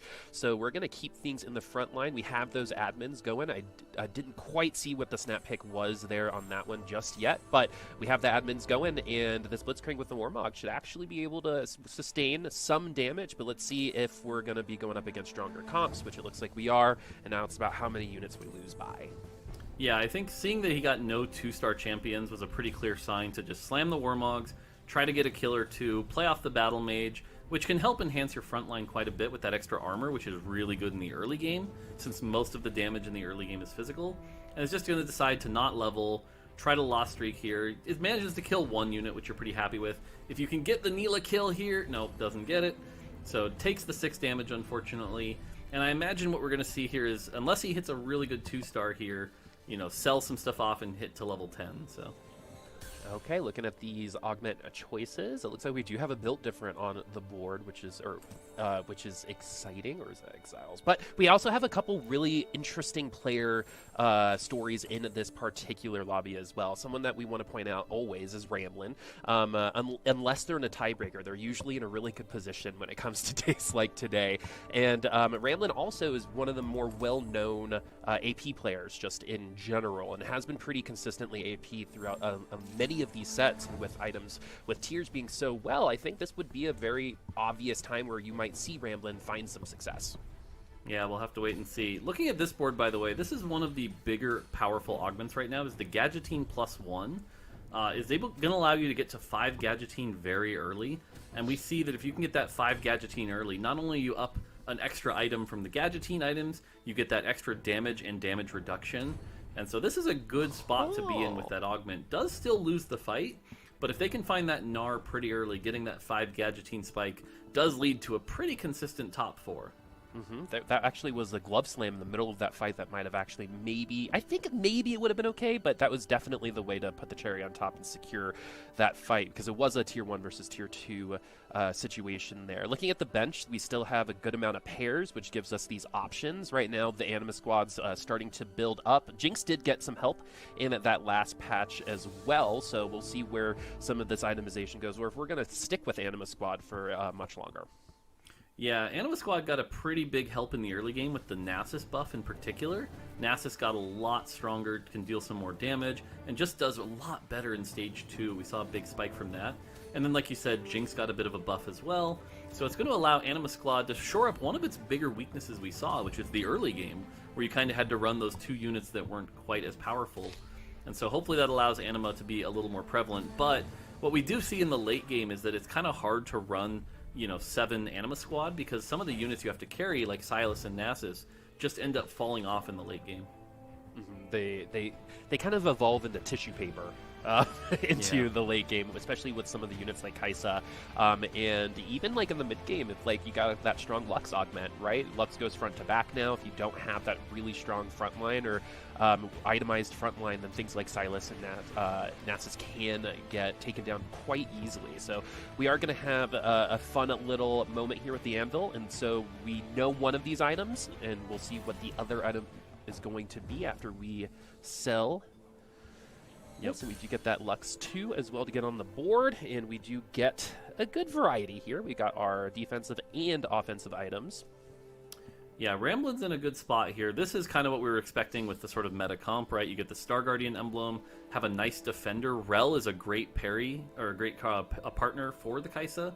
Can give Kai'Sa that extra armor and MR when Rel casts that spell. So this is a great position here. Interesting to see him take the belt as opposed to something like the Dragon Claw. But still a pretty good start here for Ramblin. He's got to be pretty happy with this. And what was interesting is we saw the item distribution earlier, and a couple players definitely opting to not slam the items in the early game, keep their options a lot more open, which I like to see. There's been this tendency lately that everyone feels like they have to slam their items immediately, which can often cost them in the long run. So we'll have to see if that pays off for like Broccoli and B-Bear, who didn't slam their items right away. Yeah, it's kind of like I'm going to invest now and hopefully hang on later, right? Develop enough of a lead to where the top 4 is a lot more open, and that's going to be a loss for Keens there. But Ramblin also has the Star Guardian emblem, and the Star Guardian is probably one of the strongest, if not the strongest, vertical trait in the game right now. Look at the units that it has right now. It has a good front line, it has really good damage in the Kaisa, and initially the Lux as well. So this is going to be something that we're going to have to keep an eye on. We might stick at 100 HP for at least a round or 2, knowing that we have opportunities to even get stronger later and more flexibility because of that emblem now too. Yeah, the emblem in particular gives you the option to run Kaisa and Misfortune as your 2 quick draw, and then Misfortune really benefits from that emblem, allowing her to cast very quickly. So Kaisa gets you through the early and mid game, Misfortune gets you through the late game, and it ends up being a very powerful comp. What it really comes down to is, can you get the items to go with your Kaisa to get her really strong, right? Do you get the Static Shiv? Do you get the Shojin? And here, unfortunately, really interesting, Keens barely lost his last fight, and then is going to win this one. So no one's going to go into, you know, Krug's streaking here. So kind of a bad loss for Ramblin here, unfortunately. Yeah. Hopefully he can get lucky and maybe find that Kaisa too, and really looking for a tier or something like that to get that going. All right, and here's a name that a lot of people should know. Kivix, been playing for a good while. Has, you know, up and down in terms of tournament results, but anything can happen here at the Mecha Cup. We're going to go ahead and look at this itemization right now, which is all pretty much just tank itemization, especially with that front line. Kivix in last place right now, 74 HP. You see the board, that's why, but what this allows us to do is react a little bit better instead of having to be proactive like a lot of the players on the top end of the leaderboard are. We can kind of react to the lobby, and that's going to give us a little bit more flexibility with that duplicator now too. Yeah, you can see we saw Wasian Iverson play this last game, but the Heart reroll comp can definitely be really good, but I will say I don't really like this comp if you don't have a good hero augment for it, something like the Lulu reroll or the Pantheon reroll. So this comp can be a little dangerous to play. We'll have to see if he decides to roll down here, or if he's just sticking with this to get through the early game and is then going to transition to something else. Does go ahead and level, isn't buying the Pantheon and Lulu, so I'm kind of happy to see that we're not seeing the reroll version. So this is going to be one of those get through the early game, pivot to something else, which is really interesting because it didn't really buy him a lot of health in the early game, sitting at 74 health. Has plenty of gold. The 50 gold is great. Slams the Ox-Force emblem. That is fascinating. Also, only has 2 active traits here. So what we're looking at here is probably somebody who's trying to play Twisted Fate. We saw, again, something like the Sox comp from last time. Playing that Ox-Force Spellslinger, has the Rod, is saving some of those items here. Could possibly be an Aurelian Soul also, but definitely not the reroll comps I think we're used to seeing here. We also have that Battle Mage, so everyone in the front 2 rows is a little bit stronger. And look at that shield. You're seeing the rework right here and right now. And you're also seeing how less frustrating it obviously looks right now, too. So that's good to see. We also have now this Jinx and Vayne coming through. This could be close. I think it's going to be the Vaynes, and it's going to be 1 unit win. Kivix is going to be fine with that. All right, so here's the hero augments. Invigorate's actually not terrible if he changed his mind and wanted to reroll, but 233 is going to go ahead and take the Alistar augment here, which is really interesting. That is not an augment you see usually at the top of the food chain here, so the support one does give you that shred, which is kind of nice, but wasting your hero augment slot on this is kind of a little, you know, a little below. But this is definitely, again, signaling to me this is a Twisted Fate comp, right? You're going to be playing the Spellslingers. He's got the Ox-Force. I think that's why he took it. He's not going to have to waste a slot on Ionic Spark or Static Shiv, and so he's going to have that 50% shred. So Kivix definitely making his intentions very clear here. This is, I believe, the second time we've seen this augment today when it comes to the lobbies, too. So maybe it's something that a lot of people like to choose because, like you said, it does show your hand a little bit, but it also gives you the ability to see the path forward a little bit clearer, at least for you. But the risk with that, again, is then you also give that to everyone else. So we also now have some Star Guardians here with the Nico. Nico's been a pretty popular unit so far today. Has backline access when it comes to those bounces, and Lux has again been pretty good in the early game when it comes to getting rid of some of the front line. Once the front line gets a little too beefy, it can get a little bit harder, but these Spellslingers are here and then they're ready to go. Yeah, this is something I think is slept on a lot that people don't consider, but the Sona support augment gives your team that starting mana, and that does synergize really well with Star Guardian because it scales even more mana. So you get those instant casts right away, which can swing the fight. Looking at the augments here, we see the Sona support. We see Kai'Sa here. I'm curious, Ramblin went with the Rel carry. That's another really great way to play the Kai'Sa line. Keen's has the Vayne carry, so we're going to see some spread shot. Knick-Knack ending up with boxing lessons. I'm surprised to see that one picked. We see a LeBlanc carry, and then TrickP getting the Gnar support augment is a really good Gadgeting one. So right now, TrickP looking like they're in a good spot here. Ramblin as well. Broccoli has that Kai'Sa carry augment as well. So a couple really strong lines out there, I think. Yeah, I think the top end of this lobby is going to end up being quite powerful. I think this is going to be a little bit more of a traditional lobby, if you ask me, when it comes to the Kai'Sas and some of the other comps that we're about to see. Broccoli is already with the Shiv on the Kai'Sa, which most people would consider best in slot. Kivik still losing out. There is eventually a time where you're gonna have to stabilize. So it's about right now for Kivix. Not a lot more HP to deal with, even at 48 right now. And this is also really interesting. A couple item slams. We're keeping components out there too. So it seems like if we can get the healing going, if we can get our Shivs built, we're gonna do that. And some defensive items. But right now, people letting the top end kind of decide when to press go, put the key in the ignition, and finish those kind of last DPS itemizations. Yeah, I think since we saw the 3-2 hero augment, a lot of people really locked in their direction, and that's why we saw a lot of slams direction-wise here. We're seeing a lot more items. People really know what they're playing now. Does find a Nico here. We'll have to see. But yeah, Kivix, unfortunately, still really struggling here. Is going to want that Twisted Fate more than anything. You can see has the 4 Ox Force here. We're going to see a roll down at 7, but with not a lot of gold here, I'm kind of concerned if we don't hit the Twisted Fate, what is the play here? Has the Nico as backup, and you can see is sort of struggling because doesn't want to go below 10, but on this 8-game loss streak here, is going to put the items in, is going to frontline the Nico, and just use it to try to preserve a little bit of health here, but not a great position here up against the 5 Gadgeting. And got absolutely beefed by the Shroud just then, too. That was a brutal Shroud that's going to be making it even harder for Kivix to maintain that front line, but it seems like we're going to be okay. We're at getting some units down. Viego overperforming already, in my opinion, during this round. And it looks like we're going to be okay for now. We have a Gadgeting LeBlanc there in the back line. LeBlanc, one of the ones that was definitely affected by the recent nerfs, but I think might be able to hold on. Just like that. We're basically in Scar Mufasa territory with that LeBlanc there in terms of holding on. True. Interesting to see a Hacker LeBlanc. Again, something I think we were expecting to see a lot less of. But with the big nerf, it is possible to play it sort of uncontested. And that may give it, a higher ceiling here if you can get that LeBlanc 3, running very similar items here. It's also possible, we know the next augment's not a hero augment. If you can get a Hacker Emblem or Hacker Heart or something like that, you can get the Omnivamp sort of close to those numbers beforehand. And so it can still function. It's just a lot harder and a lot narrower than it was last patch. And that doesn't, narrower and harder does not necessarily mean unplayable, right? Just the difficulty might increase, but the results could still be the same if the lobby is friendly and you're playing it well. It's not a plug and play like it used to be. And we do have that Star Guardian Misfortune. Like you said, this comp is already really strong. Ramblin, I think, has lost 1 round since we got the Rel augment, so I assume that Ramblin is going to be around for at least the top 4.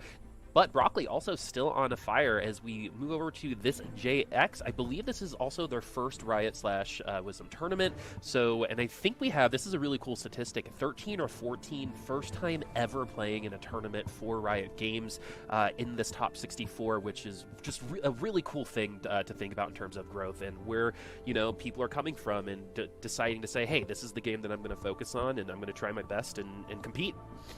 Nice. So Knick-Knack here has the 5 Laser Core, ended up getting the Laser Core +1. That's another really good augment to get here. Laser Core in particular is another comp that I think is very, very strong, especially if you get this +1. It can start to fall off a bit in the late game, but it's a very, very, very good top 4 comp. And his admin this game is the every 5 seconds admin permanently gain health.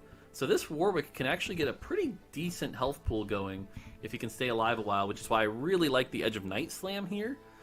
Kind of needs at least 1 damage item, though, so I'd want to hopefully maybe see the Giant Slayer or I guess the Ginsus, but something just a little extra to give that Warwick some extra punch. But if he can get the Mordekaiser especially, okay, Titans is not bad here. But if he can get to the Mordekaiser and get that 6 laser core spike, that'll put him in a pretty good position. So 1 Warwick off, hopefully he can hit that. Yeah, the Titans on the Warwick seems like a kind of like a win more situation when it comes to the HP differential. So you're going to get HP, and then you're going to get the defense and all the stats that it comes with, and then hopefully move that into winning out these rounds, which is exactly what seems like to be happening. That Kaisa was very close to taking down that Warwick, and one of my favorite things in this set so far is seeing the Warwick HP totals when it's just like it feels like a single bar because there's so much of it. But Broccoli is now off of that win streak. Knick-Knack is the one that we were riding along with and has been paddywhacking his way. I'm so sorry, everybody, through the rest of the lobby so far. Ascension, Salvage Bid, and Battle Mage, we still have a reroll as well. Yeah, these choices, pretty generic options here. Ascension doesn't really favor Laser Core here. Battle Mage can give you some extra survivability with the armor, but I was about to say, honestly, I'd probably reroll here. Both Knife's Edge and Brawler Crest not bad here. Knife's Edge giving a little bit of punch to that Warwick. Brawler Crest hopefully getting you an option where you can go 6 Brawler. Does go the Brawler Crest, so yeah, I expect to see a 6 Brawler here. You can put this on the Mordekaiser, you can put this on something like an Aatrox, just to give you an extra time. And remember, Laser Core is not only when you attack, but it's also when you are attacked, so you can proc it pretty early and get a lot of damage just by staying alive a long time. And then again, as we called out, his admin is extra health, which scales with Brawler, and so I really like the Brawler emblem here. It's a good choice. Saving that gold, if he can level up, find that Warwick 2, I think he can punish the lobby a lot until around stage 5-1.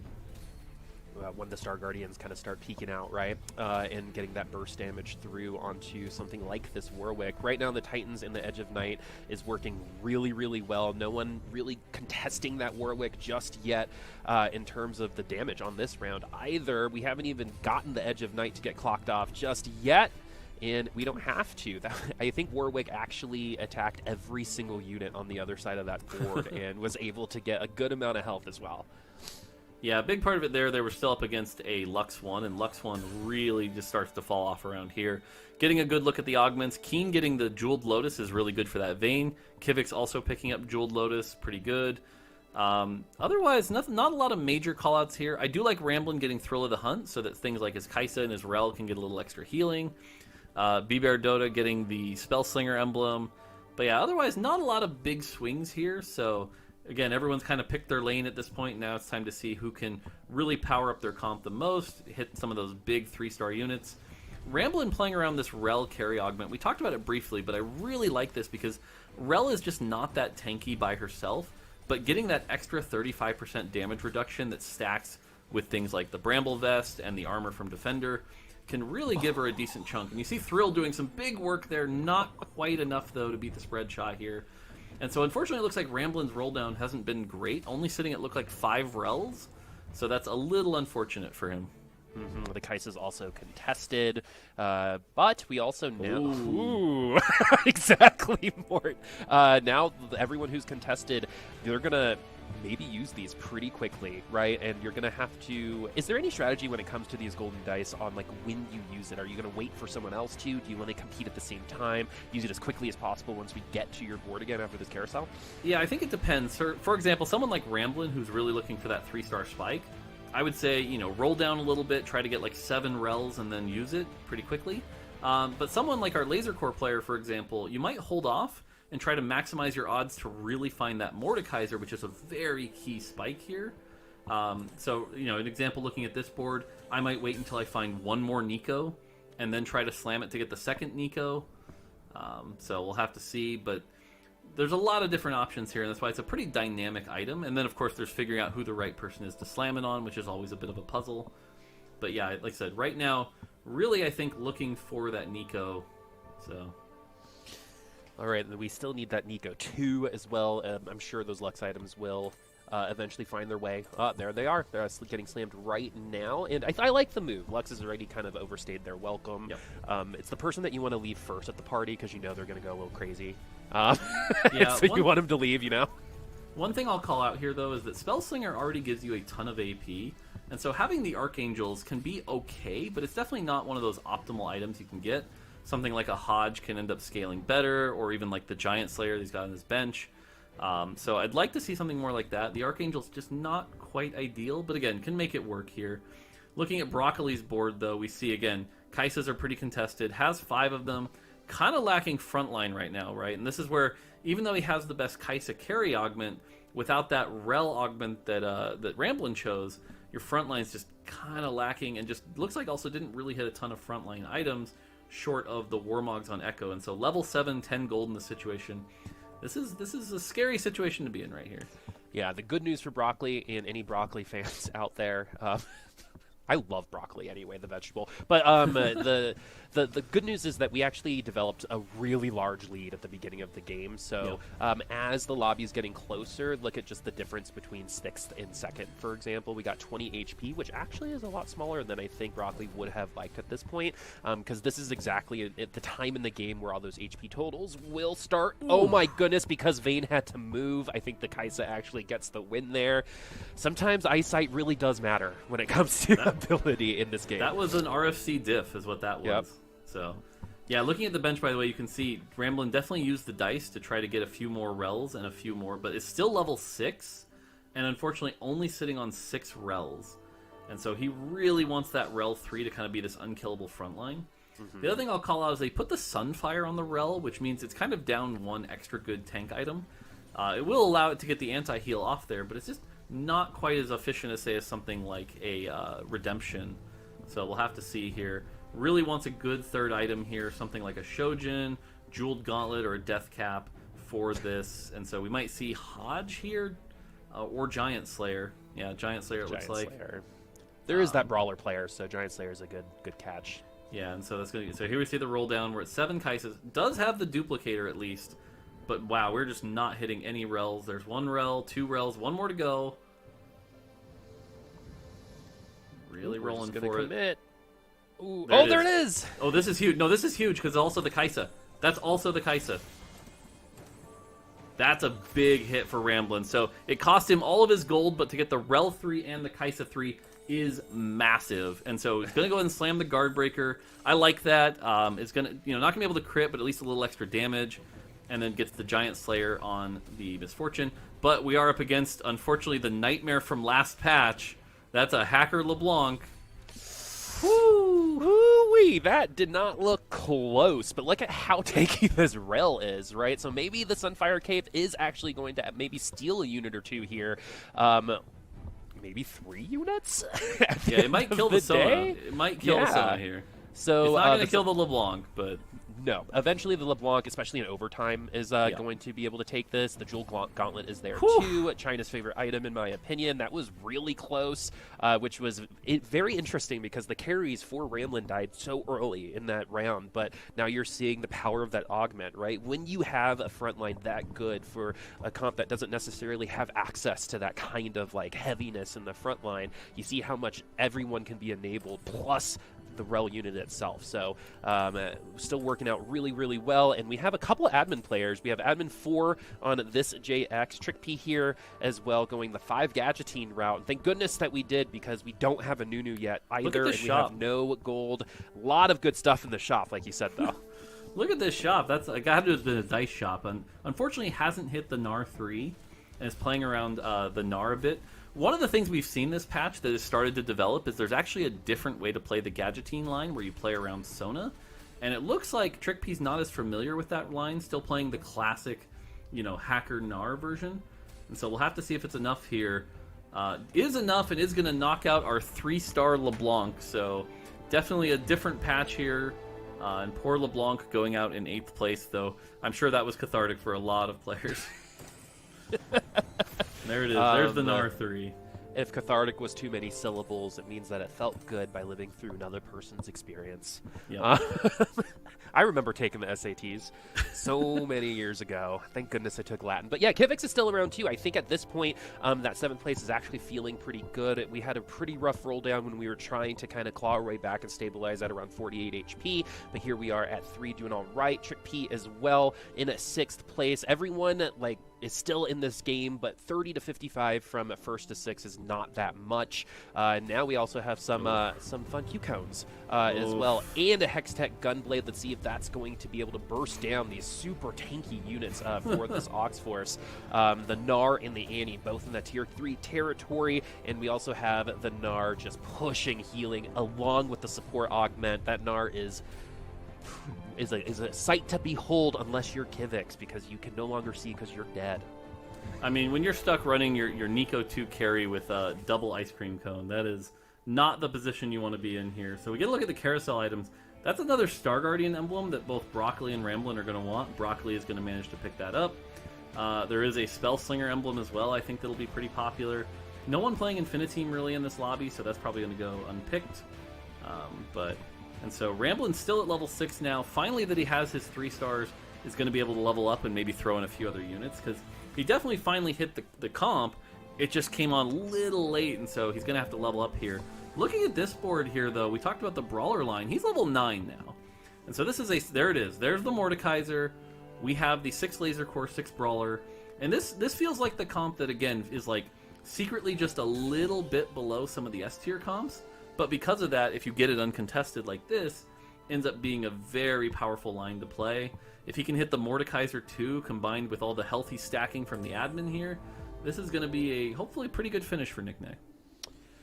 I totally agree. I think a really good example of maybe some of the old school players, Assassins and old school like Duelists used to be open a lot, where like one person did it. But we have the Leona ult going onto the Shen to start. The Mordekaiser is going to get their ult off and not on a ton of really good units. The Gnar, though, does take down the Warwick, so that Warwick is not going to be stacking any more health. The Leona, trying to give as much sunburn as possible, does do that. This is a little closer than I think some people might have expected. It's Gnar versus the world, and it's going to be Gnar taking it down. Nick Nack is going to fall, especially with this, kind of topped out comp minus the tier 2 version of these units. That's a little frustrating, probably. Yeah, that was unfortunately a big positioning difference. You don't want the Warwick to start on the Gnar like that. That was just really bad positioning. And so what ended up happening is the Gnar instantly procs the Edge of Night and then gets to go again. But now we see here again the Brawler Mordekaiser here, so a much stronger backline. Has the 6 Brawler, 6 Laser Core. Gets to throw in the Aegis here, and so again, I want to see the positioning where the Warwick isn't going to get caught. That's the big thing here. Is going to take a Shroud. Broccoli never hit the 3-star. Kaisa, unfortunately, is stuck playing the 2-star version. Has the Exiles at least, but it feels like this is going to be a big uphill climb for this fight.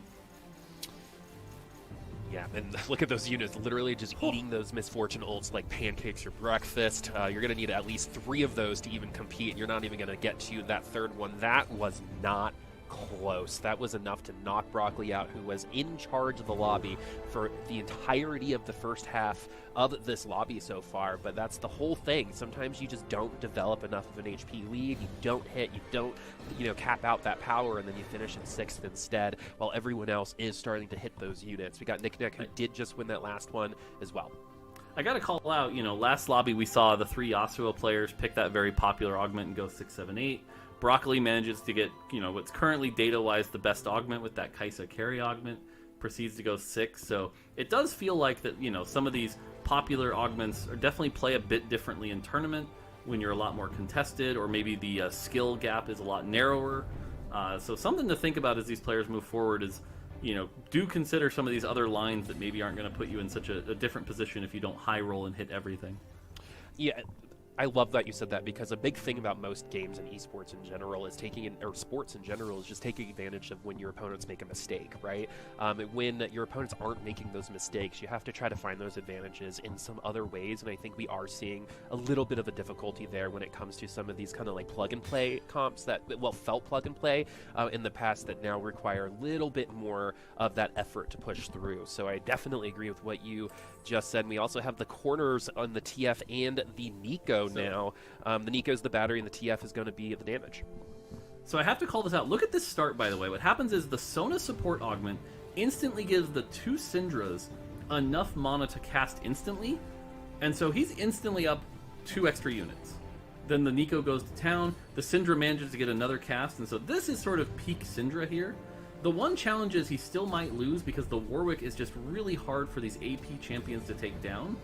The Twisted Fate's going to have to really stack up. And so thankfully all these extra units buying a lot of time, but this Warwick is just really tanky. And again, Nico especially really struggles to take that down. Oh my goodness. Barely wins it. Holy moly, that frog saving his health in just a bit of overtime. But I really like that setup. Again, using the Sona support augment to give the Syndra all the extra mana is really cool here. And now we move over to Keen's board, who has that Sharpshooter Vayne 3 with amazing items. The Jeweled Lotus gives it the crit. The Guard Breaker synergizes with that. The Shojin. And then the Gunblade, just to keep Vayne alive from any backline threats, as well as keep that front line alive a little longer. I really like this position.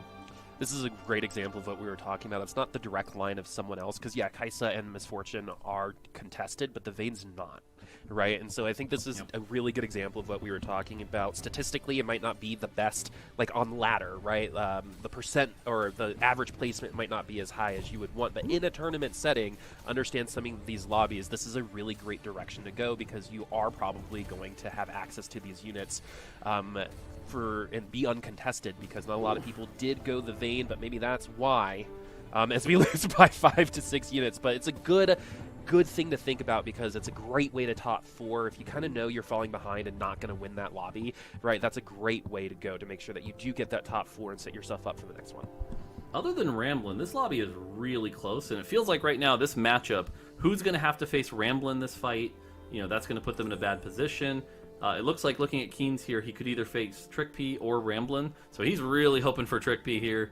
But we're definitely at that point where this is getting really close here, so we'll have to see. Kind of rolling in desperation to maybe hit this MF2. Doesn't manage to hit the MF2, unfortunately. Has that locket in the front line. Does end up going against a Ramblin'. That's really not what he wanted, unfortunately. And so this might be the end of Keen's. Let's see if that's going to be Ramblin' taking down another player. We know that Ramblin' loves the AP, does eat a lot of that Misfortune ult coming from the other side. We also have a tier 3 Vayne still alive. Last time we saw this matchup, actually, the Vayne did take down the Kaisa. The Kaisa is down with the Jinx ult. We still have some damage going there with the Misfortune, but we also have to play Ring Around the Rosie real quick. A couple more units, one more ult. Who is going to take this down? And right before Jinx ults, Misfortune does as well, so the stun doesn't win out that round. So literally one extra auto attack from Jinx earlier on in the game would have turned that around. There was so much interesting going on in that fight, right? Because Vayne was such a good counter to the Rel, because Vayne does all that true damage. But unfortunately, the thrill of the hunt was allowing the Rel to get a few heals that they wouldn't normally, and that kept the Rel alive, swinging the fight. So that was definitely one of those fights where it could have gone either way with just the slightest difference of either positioning or augments. But now we move over to Ramblin's board. He finally hits level 8. He's going to be able to 2-star things. If he can 2-star this MF, that'll almost seal the deal. But you can see here again, the Rel augment really doing the work that we talked about and kind of hyped up here. And there it is. There's the MF2. Great position to be in here. 6-star Guardian. Going to generate a ton of mana. Has that Kaisa 3, Rel 3. This feels like it's a first place for Ramblin'. It's like the second or third time you opposite caster cursed someone. You're like, oh, they need this. Oh, there it is. It was the Rel. I think they were all for Ramblin', actually. So maybe we need to check those emails real quick. Anyway, but now we see this side by side when it comes to this top 4. Is anyone going to get eliminated? B-Bear is on the brink of elimination station as well. But I'm looking at a Kaisa for Ramblin' against TrickP. A lot of Mordekaiser ults on the board for B-Bear as well. Those HP totals are looking pretty even actually right now. It's 2v2. It's going to be the Nika who does get taken down by the Warwick on one side, and Ramblin' gets a 4-unit win on the other. And now we have a top 2. It's Knick-Knack and Ramblin', which is really interesting because actually, I'm pretty sure that based on what you were saying, you kind of expected these two to almost be here. Yeah, based on some of the augments. Also, I had to call out Ramblin's positioning there was really good. If the Gnar goes right and hits on the Kaisa, ends up having to deal with the MF. If the Gnar goes left, the Kaisa is free to go. So having that multi-threat comp here is also really strong. But yeah, we talked about how the Warwick was going to be able to stack health and get this position. It does feel like, again, this is pretty much a Ramblin' victory lap here. I don't know how they really get through this Rel. This Rel is just so powerful, this augment generating just so much protection, considering it's also being healed by the Gunblade procs of the Kaisa. So that's where a lot of that healing is also coming from, in addition to Thrill of the Hunt. And so Warwick is on the back line, but I'm pretty skeptical it gets through this. And that's, that's the Rel augment working out really well there, as Ramblin does take the victory in this lobby following a 5th place. So we're in a pretty good position, and we love to see that. Ramblin's been around for a very long time. In terms of just respect of players, Ramblin's definitely up there for a lot of us. So it's good to see him back and performing well. Oh, absolutely. Especially because I feel like we were looking towards Ramblin maybe doing a little bit more in the mid-step finale or something like that. So just seeing that this patch has really clicked for him is very, very exciting. There's something about that composition, though, that I feel like maybe was a little bit more unique. You called this out, that the hold the line Rel augment was super interesting way to be able to play the Kai'Sa. So can you talk us through a little bit about why that augment can really work? Yeah, a big part of this is that Kai'Sa by herself is already very powerful, especially if you have that Star Guardian emblem to power up the Misfortune. You don't really need more damage at that point. So something like the Kai'Sa carry augment, it's okay, but it's not really necessary. What you really need is something to survive, and that Rel augment is very overstated. It gives Rel 80 AP, which means Rel's also doing some big frontline damage, and then the big thing is that 35% damage reduction, which again stacks with things like Bramble, the Dragon Claw. And so what you end up with is just this Rel that's really hard to take down. And again, top it all off with the Gunblade on the Kai'Sa, which serves 2 purposes. One, to keep Kai'Sa alive, but then also the healing goes right back on the Rel. And we saw that against the Vayne, right? The Vayne just couldn't quite take down the Rel, even with true damage, just from the healing on the Kai'Sa. And so that creates sort of this really tough to deal with situation that kind of covers all your weaknesses. And that's kind of better than, again, kind of putting all your eggs in one basket with the Kai'Sa carry augment. I mean, speaking of healing, I feel like you talked about maybe something that was a little bit more understated was the Sona Undercurrent hero augment. And I'm a big Sona proponent. I feel like she can be very, very strong. So when you're kind of looking at that, Boop, looking at spell slingers across the board, what are you kind of expecting to see this weekend from our players? I think we're kind of seeing it. Spellslinger's in a good spot. Star Guardians are in a good spot. They work together really, really well. They're very good about the kumbaya together, if you know what I mean. And when it comes to that augment, just like Mort mentioned, it just gives you an immediate advantage at the beginning of a fight. And when you're going up against players that don't make as many mistakes, for example, like you do on ladder, you have to find your advantages elsewhere. And that's a really good example of how you do that, right? Hey, we're going to pick this augment. We're going to give ourselves that initial advantage and build off of that, and that's just been really cool to see these players kind of work off of in a high level way, if that makes sense. Yeah, I love that you brought that up because you and Mort were having a really interesting discussion during the game about, do players actually stray away from some of these high roll carry compositions? If you don't hit, you're not going to be able to get that top 4. And Mort, there's something to be said about the format of this particular weekend where consistency, at least from day 3 to 4, is incredibly important. So what are some of the compositions that you feel like players could really lean towards that wouldn't necessarily be high rolls, but may be able to get them that top 4? Yeah, I think both Laser Core and Infiniteam right now are that, again, we'll call them A tier. They're not the S tier comps, but they're still very good, and with the right augments can be close to S tier. So I kind of expect those comps to be less popular, and if you can find a line into those, that's probably a good way into a top 4, maybe a top 2. Like we just saw there with the Brawler comp and the Laser Core getting 2nd place. That's exactly what you need in this tournament, right? Ramblin was the high roller here. Had he not hit that Rel and Kai'Sa, I think we'd be having a different story.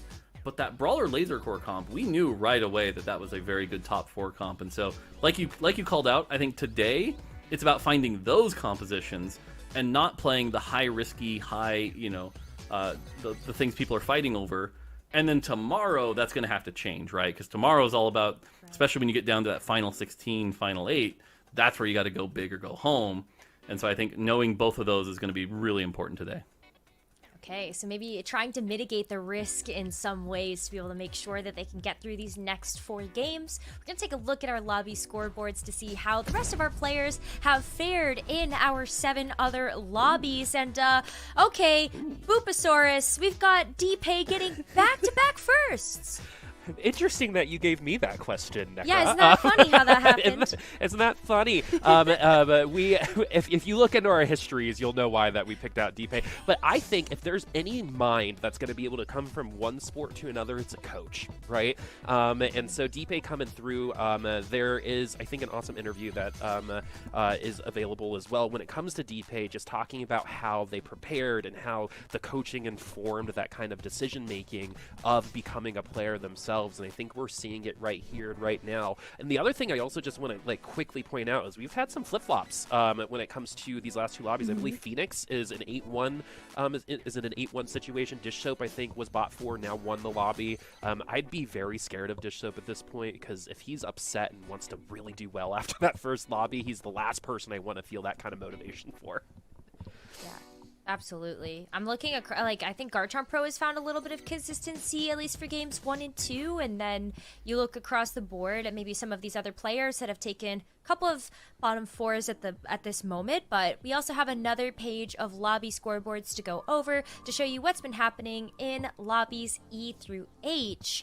And I feel like when you take a look at this one, Mort, is there anybody that's standing out to you as players that have just been doing well, or that you hope to do well? Yeah, I think, again, we saw Sox do really well last time, ends up with a 5th. Wajan Iverson, sort of our person who's already qualified for the championship, kind of want to keep an eye on him and see how he's doing, ends up with a 4th. Kurimex, a staple here. Appies, I'm kind of watching. Ramblin', obviously, we watched that. Setsuko, I think, is somebody that has a lot of eyes on himself right now, really hoping to kind of show it's his set. Kind of not another great finish here, so those are kind of the big names I'm looking at here. Nothing too crazy on this page.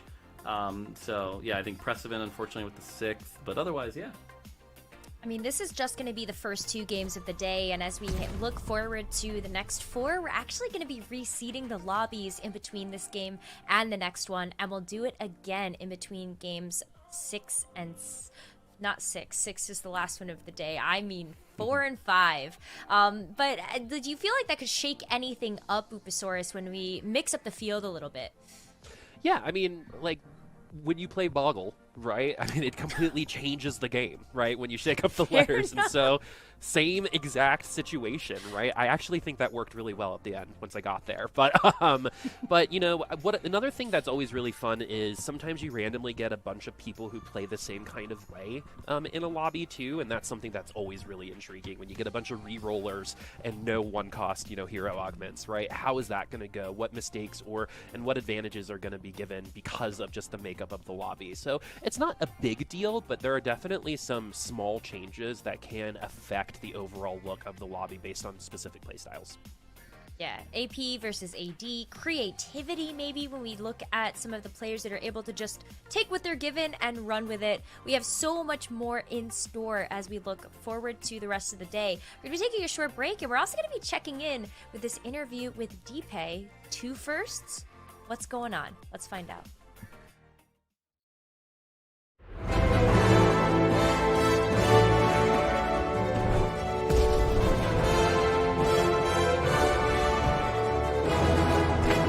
Hi, my name is David Pei, also known as Deepay. I just started playing TFT competitively this set 8. I'm trying to do it full time. Before, I was a professional Overwatch League coach for various teams, I guess, but mostly the Los Angeles Gladiators. For about the past 5 to 6 years, I've been coaching Overwatch professionally. This is the first time I'm competing as a player in a high level sport, so I'm really excited about that. I kind of just did it for fun. I really just enjoyed TFT. Set 6 gave me a really good taste into TFT.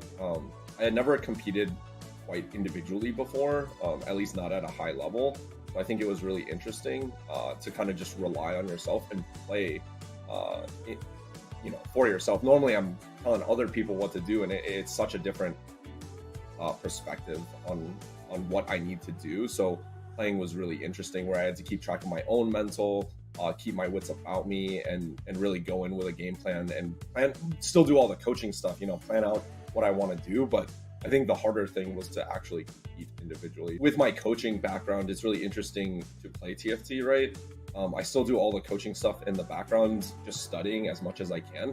The difference is that I need to be mentally sharp when I play. As a coach, I sacrificed my personal well-being sometimes in that regard, because I didn't need to be at my best for studying. Sometimes, information would just drain through because I didn't need to apply it in the moment. But I felt like I put a ton of hours into just grinding in Overwatch, whereas like now I need to actually be physically feeling well to play the game, to play it at a high level, to critically think along all the steps. I'm not just, backseating my players basically, and telling them what I think they need to do better. I am, applying that to be competitive.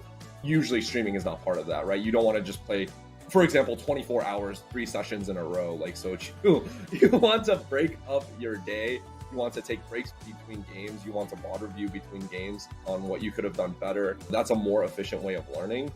Streaming is not exactly conducive for that, but having done the box competition where like at least 50% of my games needed to be streamed, it's really something that you need to strike a different balance with.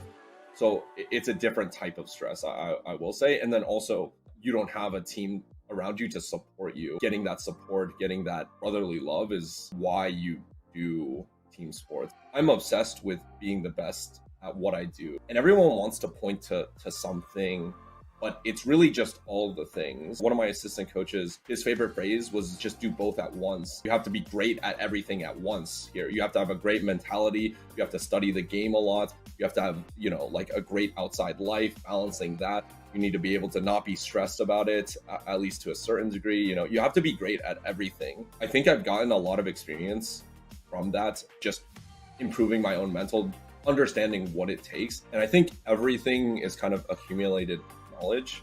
I think it's really important for you to start early and really just kind of go from there. And I think fundamentals are really important. And I see every player have like pretty good fundamentals, but at the highest of levels, it's going to be details, and execution when it comes down to it. I'm behind in the fundamentals because, some people have been playing since set 1 competitively. Some people have been playing since set 2, whatever. They have a ton more competitive experience than me. At least for this set, I'm not behind. The cool thing about TFT is it's ever evolving. They introduced hero augment, so I'm really not behind on the hero augment side of things. I'm perhaps, like pretty good at it on the upper end of experience of it. In TFT, a lot of it is like the devils are in the details. It's essentially a card game, right? We're talking about like knowing the ins and outs of every little thing and getting these small advantages. Everyone gets the same shot. There's randomization. There's so much randomness in the game. How much can you control in the game is what makes the best player, right? How much can you make of your situation? In that regard, I think it's similar to Overwatch. I always try to tell my players, like, this thing happened. What are we going to do to try to make it work? So I think that's what TFT is about. But in that way, and only that way, I think they're relatable. I really need to clutch out these ranked snapshots. I think is the most highest priority right now. It's before Mecha Cup. I'm just taking it day by day chronologically. How do I qualify? And as soon as I qualify, I can take a little bit of a break. But I'm just taking every opportunity to qualify. I'd prefer things not to go to tournaments because 1, I'm not exactly super confident in my tournament skills, and then 2, and anything can happen in tournament, which is good. Variance is good for someone who's not as good, and maybe that's a good thing for me. So but you prefer to just have things in control. The ladder snapshot is in control. Ladder is the fairest system that you can get. It's over the course of however many games, it's great. Other than that, I've got to just perform well in these tournaments as much as possible, and either way I would like to compete in these tournaments for tournament experience. First and foremost, I'd like to thank my friends, family, and girlfriend. I think they've all been very supportive of me taking this time off to explore competitive TFT. I think that is really amazing, and I'm really happy about that. I think within the scene, someone who's really helped me a lot is Ripple Overdrive. He's been a really good resource for me, as well as just being a really good friend. He's like my main shout outs as far as people in the TFT community. To all my viewers and fans, even from Overwatch, I appreciate any support from those people as well. It's much appreciated.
We're back with day 3 of the Mecha Cup. We've reseated our lobbies, and we're welcoming back Casanova and Makes to the casting desk.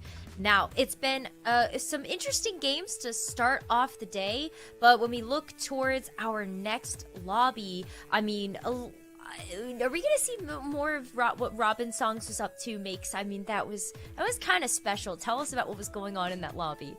So I know it wasn't the lobby that we did have on stream, but let's just treat this as a live journalist report.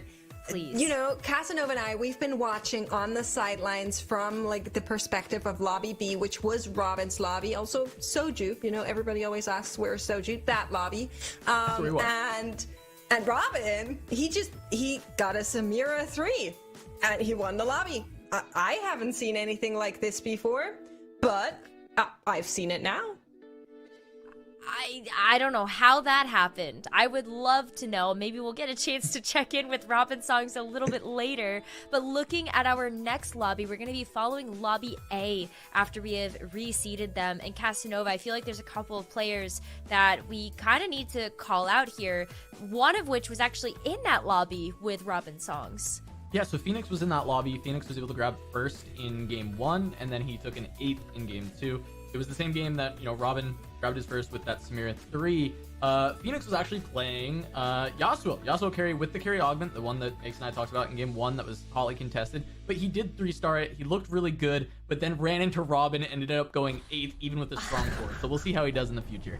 Yep, we're going to look forward to how all of our players do, but I think all eyes right now are on Deepay, the player that got 2 first back-to-back. So let's get right into it. All right, thanks so much, Necro. We're jumping in game 3, Makes, and we're going to kick it off with Deepay, currently leading the Mecha Cup in first place with 16 points after those back-to-back first places. I think he's sharing that with Ripple. It looked like Ripple also grabbing back-to-back first places, but Deepay in a really solid spot. A lot of hype for this player as he did just qualify 2 regionals from the ladder snapshot. We just got that amazing interview with him.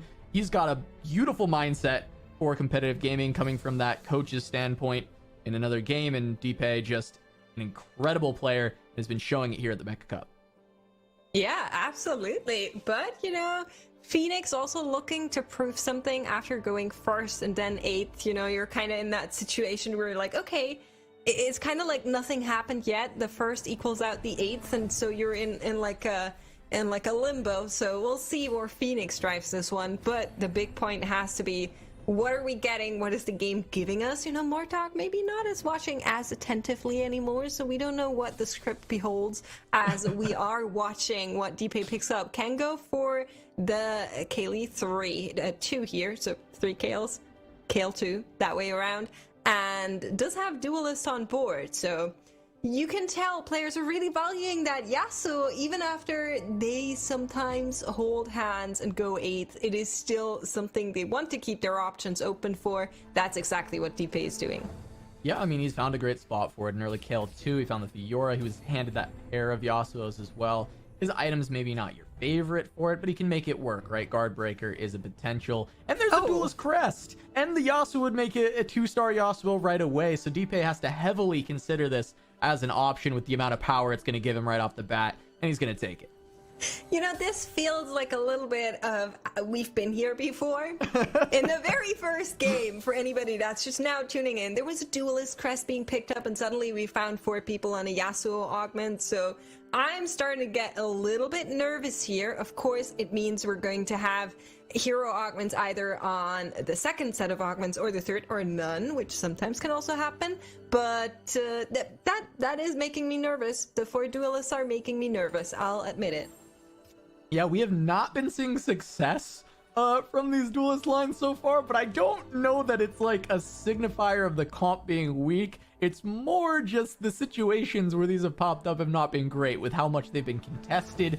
We were watching that lobby B where Phoenix did finally hit everything for duelist, but then ran into the lobby leader Robin Songs, who had an insanely high roll powerful board at the time and took him out, where Phoenix may have top forward from the position he was in if he had not. So it's really just been maybe a comedy of errors on the duelist boards, and I'm curious if Deepay is going to be able to make it work with what seems like a very excellent start. You know, I'm going to try and keep that momentum of speaking things into existence, and I'll say Deepay takes another first place, the third first place today with that Yasuo comp. So we'll see it succeed. I called it, so hopefully it's going to happen now. But on the left side, we are seeing these augments come through. Kindle Gem on the Gadgeteen crest. We saw Nar in that previous game at replay picking up that Laser Corp heart, and that is such a good first augment because it allows you to get into those 4 Laser Corps early on, which means everybody's going to get a drone, and that's where you want to be with the Laser Corps. It's just so much more strength than running just a 3 at the beginning, and we're seeing it on the other side of the board. That's the big first power spike for the Laser Corps comp. Like you said, just getting all of those drones, being able to fly around, jump onto anybody else instead of only being able to jump onto the other Laser Corps units. I mean, this is super strong. We'll see replay only having 1 star, so the board's still relatively weak, but this can get powerful very quickly. So looking pretty nice for replay overall. Yeah, I mean, I think Prestevent remains the winner here. And on the side of Prestevent, we're seeing something that I don't think we've seen as much just yet. Is a little bit on the Anima squad angle. Mort was saying just now with the newly buffed Nasus, that's something that we might see more of, and Prestevent seems to have listened. I'm gonna be going into that early. Saw a bit of it earlier today in the Super Brawl in EMEA. Just trying to get the Anima squad going. I was kind of checking out, just seeing if I'd get a taste of what the meta might be by tuning in there. But it's already looked a bit different here in North America with so much Twisted Fate, and Nico has been the main proponent. But little Anima squad here. Got the Vayne early as Prestevent did go for Three's company, just helping out the econ, but also I think finding that Vayne, finding that Riven as well. Yeah, for sure. And on the other side, we're seeing Phoenix, who has picked up the metabolic and is just a little bit of open forting at the moment, which hasn't been as rewarding in set 8. I feel like in comparison to previous set, you just take so much damage from these open forts, and it costs you in the long run with comps being a little bit more early heavy. Oh, we got big eggs. We did get big eggs. We also have the Oxforce crest here on the side of Kuromex, who seems to have picked that up. I think Oxforce crest has been really popular today because, you know, of course, seeing all of these Twisted Fate compositions, we do see how popular Oxforce is to help out with the front line. Since you've got the Annie, you've got the Alistar, right? We see a lot of Viegos popping up as well as a support for that composition. And we've seen players heavily favoring those Oxforce emblems in the early game, but even in the late stages of the game, picking them up to round out the composition. I think in a lot more volume than we would have expected, especially since on the previous patch, it was all about finding a Gadgeteen or a Star Guardian emblem. I think you still want the Star Guardian emblem if you can find it, but Oxforce is a really nice consolation prize. Yeah. For sure. I'm not even sure I'd call it consolation, because we've seen these Ox Forces be so good, and I kind of undervalued them going into this tournament, but they've been popping off. That shield is doing enough, which I didn't really expect, but here comes Deepay, and it is a fight of the 100 HP people in this lobby. Stop Drop and Deepay both trying to remain on top here, but will it work out? The Yasuo is charging up, but falling down. It looks like Deepay will be on the losing end of this one. Yeah, significantly weaker than Stop Drop right now. This is an incredibly powerful board. Lucian with that static shiv being able to get so much damage out, but also this front line being so strong for Stop Drop, and having that electrocute being able to push through the enemy side. That Poppy so tanky with the stone plate on the front. Yeah, checking the admin for Stop Drop here. We'll get word of which was picked there. Did you see one that you would have taken there? Nothing was jumping out to me on that admin. Yeah, it's always like, you know, you kind of want the on kill or on ally death, and none of these were there, so it's kind of like, man, I guess. Yeah, I wasn't sure which one I'd even want. I mean, like, the HP is not that good, even though it's early in the game. Combat Star HP is just, it's just not, it doesn't make you super excited. As you said, on kill or on ally death tends to be what you're looking for. Not going to find that. So Stop Drop might just stay away from admins in general, as none of the most powerful ones were offered up. But seeing if he can hold on to this win streak all the way to Krugs, it's looking pretty good. That Poppy, though, very tanky, and that is Precedent with a Gunblade being able to keep healing her up. Does she get one more buckler? She does not. And that will be Stop Drop holding on to this win streak.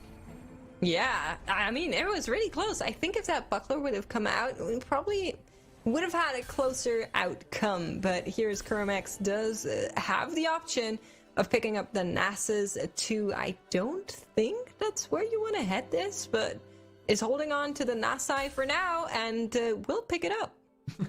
Plural of Nasai. Yeah, love it. Yeah, the Nasai. The Nasai. Perfect. Kurum sitting squarely on the bubble right now, 17th place. Currently, he's got 12 points going through. He's doing very good in this tournament so far. We did mention that he does need to have a solid performance here, try and secure his spot. He's got a good amount of qualifier points, but he does definitely want to make it towards day 4 to ensure that he can make his way towards regionals. Yeah, absolutely. And currently at the bottom of the leaderboard too, I'm surprised he's still like under Phoenix, who we saw loose streaking a little bit with that metabolic. It does make sense because the metabolic heals you up, but I would have thought that the losses might have hurt even more. We can see Phoenix just now going level 5 here on 3-1. That's very late for a level 5 in this situation, so most players will probably angle towards that level 6 soon. Very curious to see what's going on with Phoenix as Kermex does a little bit of a reposition here, brings in the Nasus with that Oxforce emblem, and is now angling a little bit of a mascot situation here. Yeah, I wonder if he's just playing this to bridge right now because it's his strongest board. I mean, Nasus did get those buffs. It's going to make him a little bit stronger here as a little item carrier at stage 3. Kurum just needs to kill a couple of units. He didn't really have any damage on his board for the longest time, and he still doesn't have a lot of it with just Nasus being both frontliner and carry for this composition. And so he's been taking some very big hits. At least he's got good economy because he's going to have to start pulling this back. We'll see what his augment selection is and see if it gives him even further direction. But with the Oxforce, I think we're expecting to see some AP. Is there's Stubborn as a potential. Yeah, I'm mostly looking at this because it means it's a 3-2-3. Which means there's a chance that players are looking at this and thinking, oh, it's a Yasuo augment, and that could be what they're going for. Of course, we're going to get word from production what everybody is on very soon. We see Precedent picking up a Jinx 2 Kindle Gem on a Gnar 2. If I remember correctly, Kindle Gem was on that Gadgettine crest, so that is a good sign for a Gadgettine player. Precedent also being able to pick up that Vayne 2, so upgrades all around the board. Everybody is hitting right now, and I need to get info on those augments. That's the big thing. I'm waiting, you know? We're going to see at least one more here as Kurum jumps into the fight. He does get to Vex too. I was surprised that he's going to angle Vex instead. No, we just get Kindle Gem, which he did pick up the Gnar support augment this time around. Still going to be powerful getting a Gnar augment, going for that Gnar carry, and already having a Gnar too. So Kindle Gem in a pretty strong spot. Yeah, for sure. And we saw how that Gnar can play out in the previous game with very similar augments. In the previous game, it was the carry augment Temper Tantrum. This time around, we're on the Synchronous Plating, but still, it is going to help this comp by a lot. So, actually, it is Temper Tantrum. Both of them were. There it is. Gnar finds the win over Kurum. He made some big upgrades, but not enough to take down Kindle Gem. We are getting those augments in. Deepay getting Spread Shot, so not going to be Yasuo this time. But of course, Spread Shot being an incredibly powerful augment for the Duelist line. This was what we talked about earlier, Max, is like, do you take Spread Shot or do you take the Yasuo one when you're offered both? We don't even know if he was offered the Yasuo one, but he did find Spread Shot. Yeah, and Spread Shot honestly is great. I love a good duelist angle. I'm not so sure about the Yasuo because it's just too competed. But we are seeing a lot of Spread Shot, Multi-Shot, both of them very good. There's 2 players on Spread Shot, so we have Deepay and Precedent both running it, which could cause problems if they're angling to go for that Vayne 3, which I think ultimately that's kind of where you want to end up. But I don't think it's as necessary as we've seen with the Yasuo, just due to the nature of one being a 2 and the other one being a 3 cost of Vayne. Vayne 2 just so much more stable as a carry than that Yasuo 2. Yeah, certainly if you are only able to make it to 2-star, it's not going to feel like, holding hand 6, 7, 8 as bad as, the Yasuo was, right? I think you can even find top 4s on just that 2-star Vayne if the rest of your supporting cast is good enough. As Phoenix zooming around with the metabolic, always very fun to watch. As Kurum looks like a little stun lock, might have wanted that rod that got stolen and now didn't want a cheap one. Finding just going to be that Nico with a chain vest instead. Honestly, I think that's a great pickup. Chain vest is one of my favorite tanky items. You can always pick it up and make something out of it. So I don't think Kurum is going to be too disappointed about that one. And I think even Cloak has come back in value with all of the AP from Kai'Sa and the Spellslinger comp going around. It's just so good. But here's a cash out from Prestivind, who was running, from Phoenix, who was running the undergrounds here. So we'll probably see a little bit of a switcheroo here. He got a cloak, a rod, and 4 gold. Yeah, just a small little baby cash out. Does have the tier 2 Jax as the carrier right now. Potential for a 2-star Aatrox, help out the front line. It's in a couple brawlers. Composition is in a little bit of disarray, but I think Phoenix is in the middle of a transition here. And we'll start to see how it shapes up, because it is going to be a Jax carry line. It's about finding the supporting cast for that.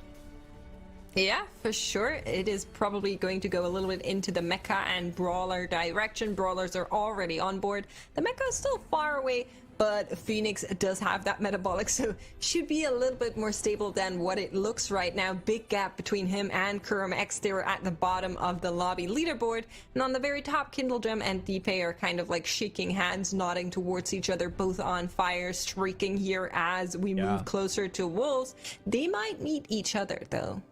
Yeah, I mean, they're the two players who found really solid direction early, right? The Gadgetean Crest and the Duelist Crest, and they both just ran with it. They both had good spots for it. Early Gnar for Kindlegem. Deepay, when he grabbed that Duelist Crest, it was like, oh, here's a Yasuo too as well. I'll take that. That seems pretty nice for my early game.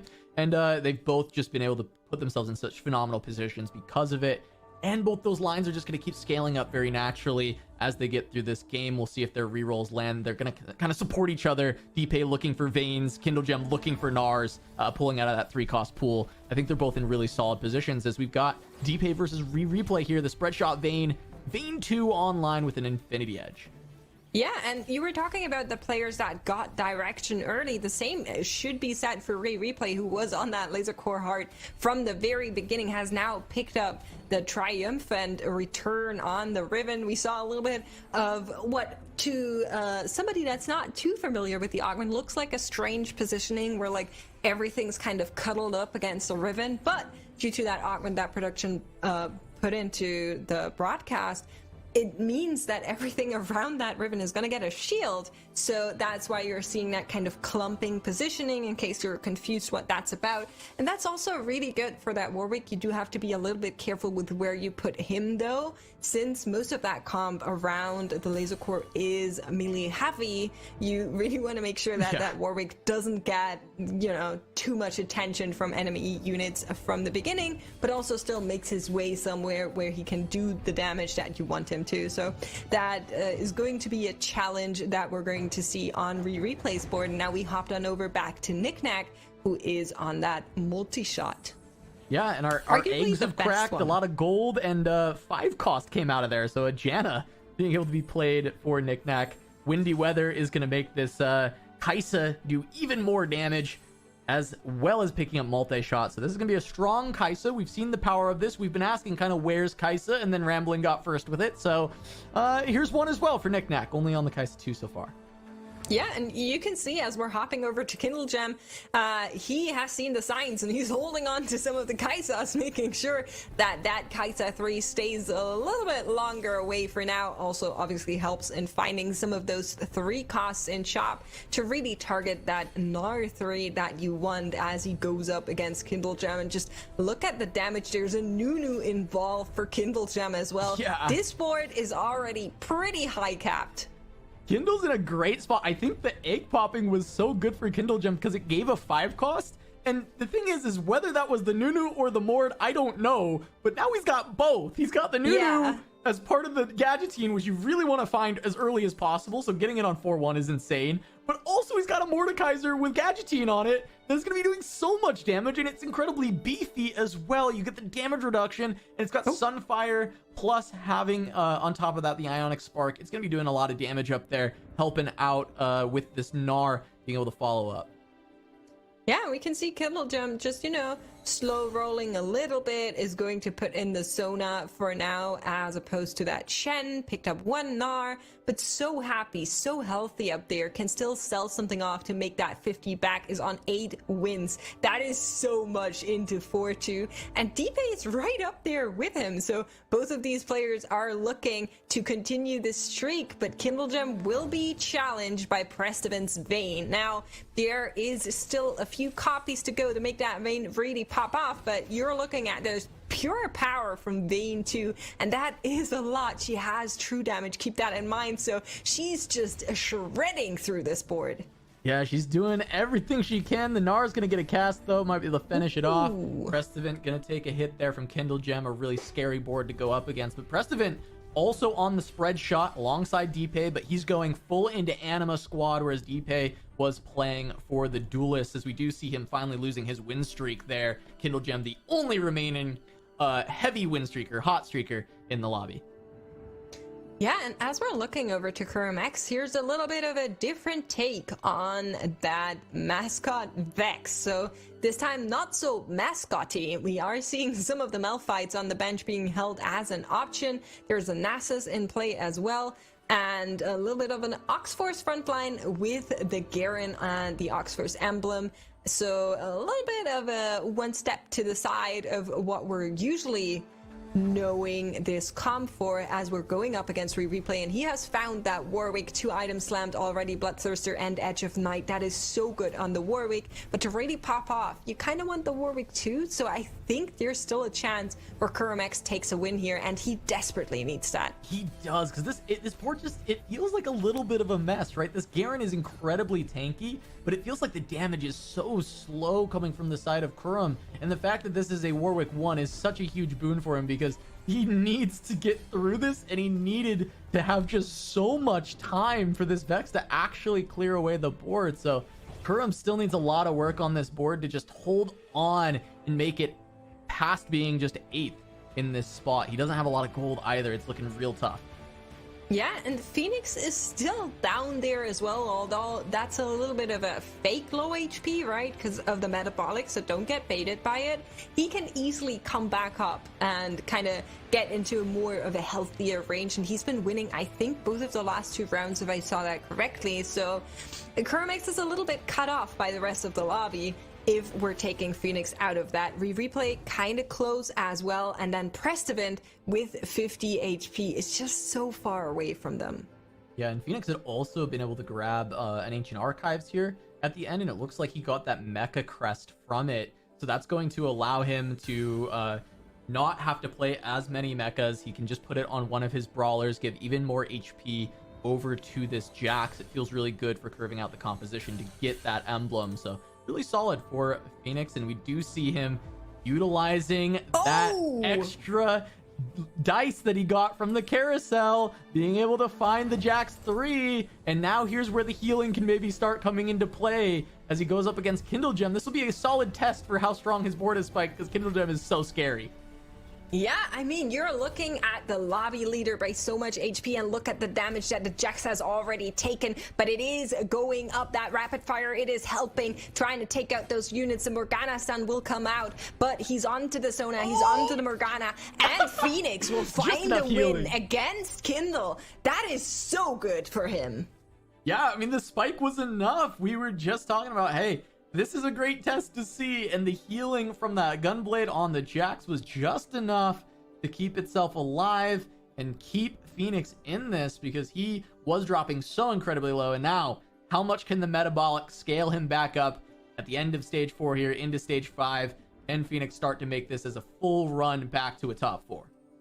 Yeah, and with how long that fight was going on, the relentless assault of this hero augment really came into play. You could see how fast he got during all of that time, but now he's up against Kuramax, and Kuramax has been fighting, has been finding some wins. Last game he did win. He really wants to keep that going into that PvE round, but can he take down the beefy monster that is Jax on the side of Phoenix? There is no Giant Slayer in place, but there is a Vex, and she is trying her best. She's trying so hard.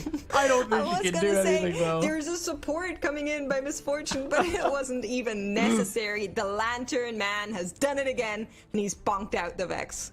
The poor Vex was trying so hard there, but that's a lot of HP to get through. And as you said, Kurum does not have a Giant Slayer to help out with that just mountain of HP that Jax has. The Guard Breaker, you know, that's for getting through a different type of tankiness. A mountain of HP, it doesn't help that much with. Yeah, now you're really kind of hoping that the anvil that comes from Aurelion Doom is going to give you something that just spikes you up, right? You're probably looking for a Jhin item here, seeing that the Vex is fully itemized. You could even go into a more tanky direction, but I think you probably want to make that Jhin a monster as well and let you have that additional damage there in the backline. With a Vex 3 just coming up naturally for Kuramax on that very second to last reroll. He does have some gold on the bench that he can still sell off, but he is going to pop that anvil first and try and see where this one goes. It could be a Giant Slayer, and with that Jax in the neck, it might be something he should be looking into, but we'll see what Kuramax goes for if that is what he's looking for. Of course, with having met that Jax just now, he's safe for a couple of rounds for sure, and it is going to be the belt that is picked up. Yeah, going for a tanky item instead. Oh no, it's going to be Instant Rage Blade for the Morgana. Just try and get more attacks out so you get more mana, so you get more stuns. But I kind of like the angle of going for that Giant Slayer on Jhin, trying to itemize it, get some more damage out, because it feels like Kurum's frontline was doing really well, but needed a little bit more damage. But as I say that, the Garen gets kind of melted in this fight.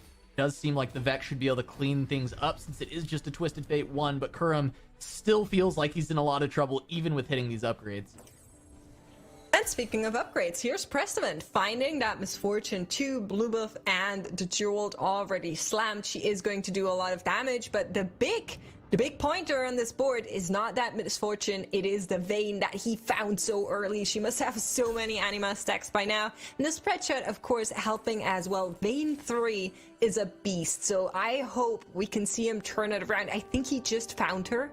I don't think he's been losing 6 rounds with a Vayne 3. Yeah. But, you know, we saw Kai'Sa 3 go out bot 4 in some of the games before, so maybe we're wrong. We'll see how this one goes as the Vayne shots up. The Nunu's onto her, doing a little bit of a mischief there in the backline. Mordekaiser Old Weight's going to come in, but it's not going to be enough to do substantial damage to the Vayne. She's onto the Gnar. She is going to try and take that one down, but the Gnar is such a menace. He just one-shot her. Oh no, Prestivan. He's got the 3-star Vayne, but he's down to 2 HP. He's only got 1 life left, and there's a lot of powerful boards in this lobby. Just having 3-star Vayne might not be enough. We might see a repeat of what we saw from Setsuko earlier, going out really early with a Kai'Sa 3. Because you look at this board from Prestivan, and it seems pretty good. It does not seem like a bad board. It does not seem like a board that should go 8th. No, absolutely not. I'm so shocked that that just happened. Okay, I think what you probably would have liked here is maybe a Nasus 3 or a Sylas 3 to make that front line even a little bit beefier and hold off the Gnar just for a couple more seconds. But the fact that the Gnar just like one-shot a Vayne 3 is so crazy to me. Multi-shot so we'll Kai'Sa 3 on the other side. Yeah. Everybody's got their 3 stars. Everybody's hitting this lobby, so someone has to go 8th. And it's looking like it might end up being Prestivan. We've got the cast from the MF doing a lot of work while Knickknacks misses. And now it's just down to the Kai'Sa, but she's got more health. She's living a little bit longer, and she's going to take down Prestivan. And that's an 8th with the 3-star Vayne. That feels so bad for P-God here. Yeah, I mean, you said it. Someone has to go 8. I did not think that the Vayne 3 was going to be it, but I do think I prefer the Vayne in the duelist setting, and we also have that in play here, so we'll see how that one goes. DP still leading the lobby by a little bit. Actually, not anymore. No, DP he's down dying. there. I He's was dying. debated by the order of the names on the right, but it's Yeah. just the items. Yeah, he's maybe a symptom of contesting Prestivan with that spread shot. I imagine DP did not hit the Yeah. vein 3. The Prestivan did. Yeah, we see it there. He's only got 5 veins. 6. Let's go. Neela's as well. There's the 6th vein. Three more. There's Neela. What we got, DP? What we got? You still have your dice. Come on. Use He's the got dice. dice. Oh, 2 There it natural is. veins. He hits it. Oh, the dice was Nice. so important there, being able to hit the Oh, it was vein 3. natural. Oof. Well, I mean, we saw Vayne go 8th before. I'm not convinced that this is enough. He is going up against Phoenix. Phoenix on the other side did build out that Jax, and that Jax is getting stronger with every 3 hits, he's getting more attack speed. So let's see how it does. Fiddlesticks coming in, trying to get a little bit of the attention, making sure the Vayne doesn't get targeted too early. The Twisted Fate trying to help and support, and the Vayne is able to gold collector that Jax to its death on the very last leg there. Stop drop also taking a hit from replay, and the lobby's just moving closer all together. Yeah, DP finding the perfect time to go all in, gets to the vein 3, and because of having the 8 duelist in, that collector actually helping out quite a bit with the high HP value of the Jax, being able to do a lot of damage at the very end. DP's got a ton of damage on that board, and he's actually looking to be in a good spot, especially since he's so close to hitting that Neela 3 as well for his front line. I think DP actually has a good shot at making top 4, especially if he can natural into that. As we take a look at a behemoth 3-star Alistar. Yeah, I mean, you Hello? don't see these often. I'm happy to see it show up, but Stop Drop has taken a loss in the previous round and is going up against the Vex reroll board. However, Phoenix, Replay, and DP all could get knocked out here, so it is definitely a scary round in 5-6 here for these players. Let's see how Stop Drop gets through this one. The map disappears on us, but the units will not as we go through this. The Twisted Fate is still alive, supported by that Rageblade and the statics, and that is going to be so much. To Jin misses, and on to the Vex. He is going to take her out, and Stop Drop survives. However, Phoenix does not. I Stop Drop won the round, but I was just watching the Alistar, and it cast one time in the whole fight because it was just getting permanently stunned by the Morgana. It was just stuck there. It got shrouded initially. It couldn't move. It cast one time that whole fight. At least he was still trying able to his win. best, He okay? was trying so You hard. leave that Alistar alone. It looks so funny up there because it's like, I was so excited, right? This behemoth 3-star out. I was like, what's it gonna do? Like, how much damage is it gonna be? Is this gonna be really tanky? He was tanky. He did his very best. He did a great job as a frontliner. But that cow was not moving. Get out. Moving. Nice. Oh, I love it. That was so good. I am among friends. DP, 1 HP, however, is not among friends. He's among enemies, and they want to see him fall. Replay on 8 HP as well. He is trying to get through this. The double Solari helping this front line so much. But I'm not sure it's enough. We've seen this board fall over and over again. He was doing so well in the early, then contested by Prestivan. Did not find that Vein 3 and bled way too much in the process. Is going to get hit by that Shroud of Stillness. The Zephyr does help a little bit in that backline to take out the Morgana for a couple of seconds, but the Jin and the Vex are shooting freely, and they're trying to take down that front line. You can see the Vein is chewing through it, but slowly so, and the Rageblade on the enemy backline is stacking up. Jin taken out. Morgana and Vex remain as the Vayne is trying to do her worst, but the Vex has so much HP, and Deepe gets knocked out here 6th. Wow, such a close fight. And at the end, TF tried to Mr. President that and save Vex, blocks the first cast, but afterwards, Vex able to get one final cast, gets the pierce through, takes out both carries. I thought Deepe was going to take it when he had both carries alive versus the Vex, but they were a little bit stacked up, and it did work against him. So DP going out in 6th there with the Vayne. It was contested, but even after hitting, everybody was hitting in this lobby, and I think that's a symptom of so many different players going for different 3-cost rerolls. Everybody's looking for their 3-star units, or 3-star 3 costs, and so everybody's kind of finding the ones that they need. Yeah, I mean, everybody except for Deep and Pressman, unfortunately, who were looking for the same ones, and then only one could find them. But Kermix and Replay are fighting it off, and Replay could get knocked out here. Kermix on 13 HP, 17 HP. I think he should be safe should he lose this round, but it doesn't look like he will. That Vex is going strong until she doesn't, and the Warwick remains on top, turning it around here with the power of the drones. Kermix, however, survives. Knickknack does not, getting 5th place. Yeah, we've ended up at a top 4 very swiftly here. A lot of players were really close at low HP, and we saw Phoenix and DPay drop pretty quickly at one after another, then Knickknack, and now we've got Kindle Gem still at the top of the tables, finds a Nunu 2 that's massive for that Gadgeting board, and then followed by Replay, Kurum, and Stop Drop to round out our top 4, as Replay has a very strong 6 laser board. He's got the Urgot 2. This is really good pulls on his Thieves Glove, so Replay is really strong in this fight against Stop Drop. Yeah, and we're seeing a side-by-side. On one, we have Replay and Stop Drop. On the other one, we have Kittlegem and Kurum X. Of course, Kittlegem not too worried, but everybody else kind of is, because it could be their very last fight. So we'll see how this one goes out. On one side, the Gnar is still going strong for Kittlegem. Kurum X looking at the scariest board in this lobby right now, and I don't think he's going to come back from it. On the other side, Stop Drop has found a loss as well. Both of the players on the further side getting eliminated, getting us to our top 2 here with Kittlegem and Replay still alive.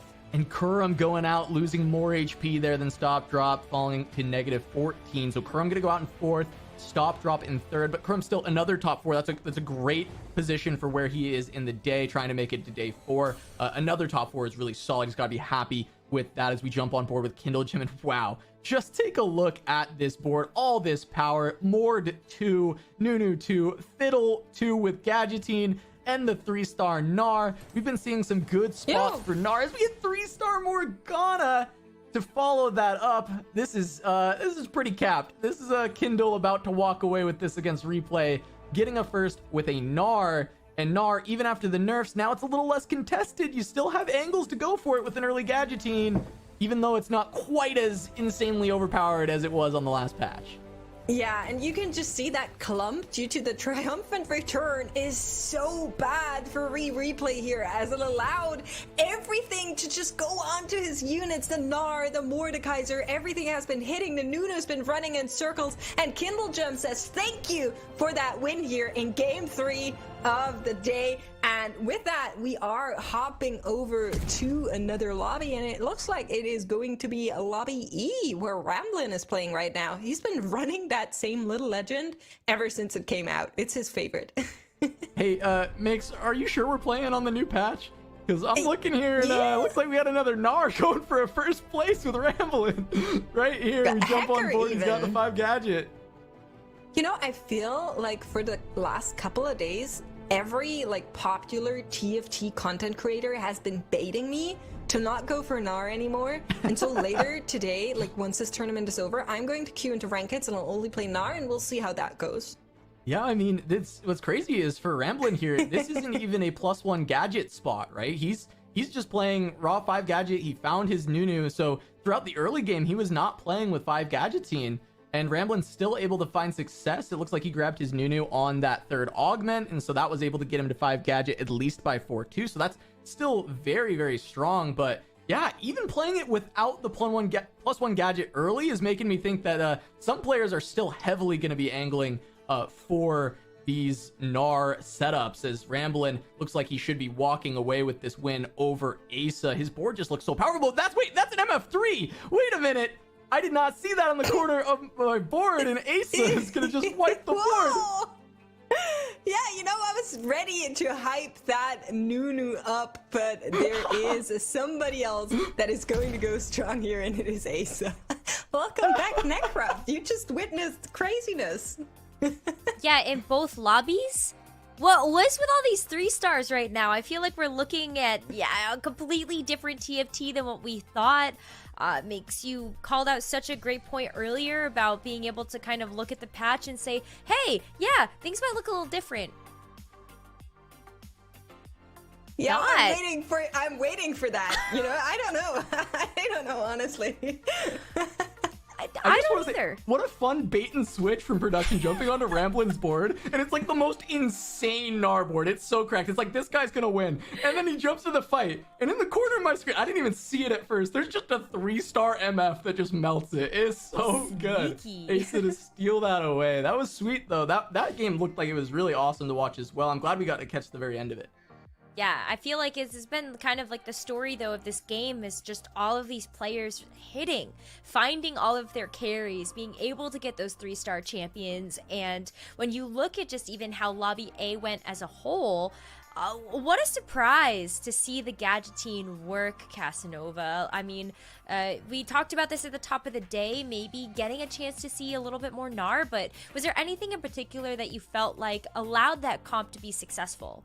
But it always helps when there's other three costs being rerolled, right? Because it's gonna let you hit your Gnar a lot easier. So the fact that there were the Veins, the Alistar, the Vex, like all of these being rerolled, you're gonna hit Gnar a lot easier. But also, this comp is still just good, right? The numbers on it were some of the most broken we've seen. 30% win rate, 60% top 4 rate on a composition that's focused around a 3 cost.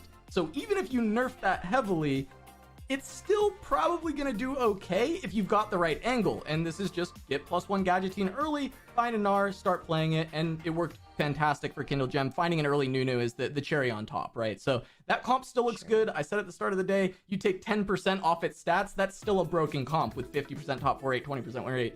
That'd still be gross, right? So we it's still looking good. Duelist as well. I feel like maybe we didn't get a chance to see Deepay hit that cap that we were looking for the board strength, but makes we still saw 8 duelists there. Gotta be some potential. Yeah, and I think honestly, like in favor of the duelists, I don't think it was their fault. Okay, I think it was due to the competition on the Anima squad. Don't come for my girl Wayne. Like she did nothing wrong. She was doing her thing. It was somebody else that was competing her, and so Deepay just lost too much HP early on, and then faced off against a board that was naturally going to be stronger than what his board could have ever been, and that was the end of it. So kind of having the error more in the competition, similar to what we're seeing on the Yasuo boards, where just it's really good, but it's not good if everybody plays it. So For sure. I feel like we're seeing that with the Kaisa as well, right? Maybe not too many players being able to get the 3-star online. Even saw quite a few players not even go for that in our first 2 games of the day. But game 3 is done, dusted. We're halfway through the day. Let's take a look at our lobby scoreboards though, because we did have 6 other lobbies that we didn't get a chance to follow yet, and we're going to see a little bit of creativity potentially coming out on top. Casanova, Appy's getting a first place in lobby C.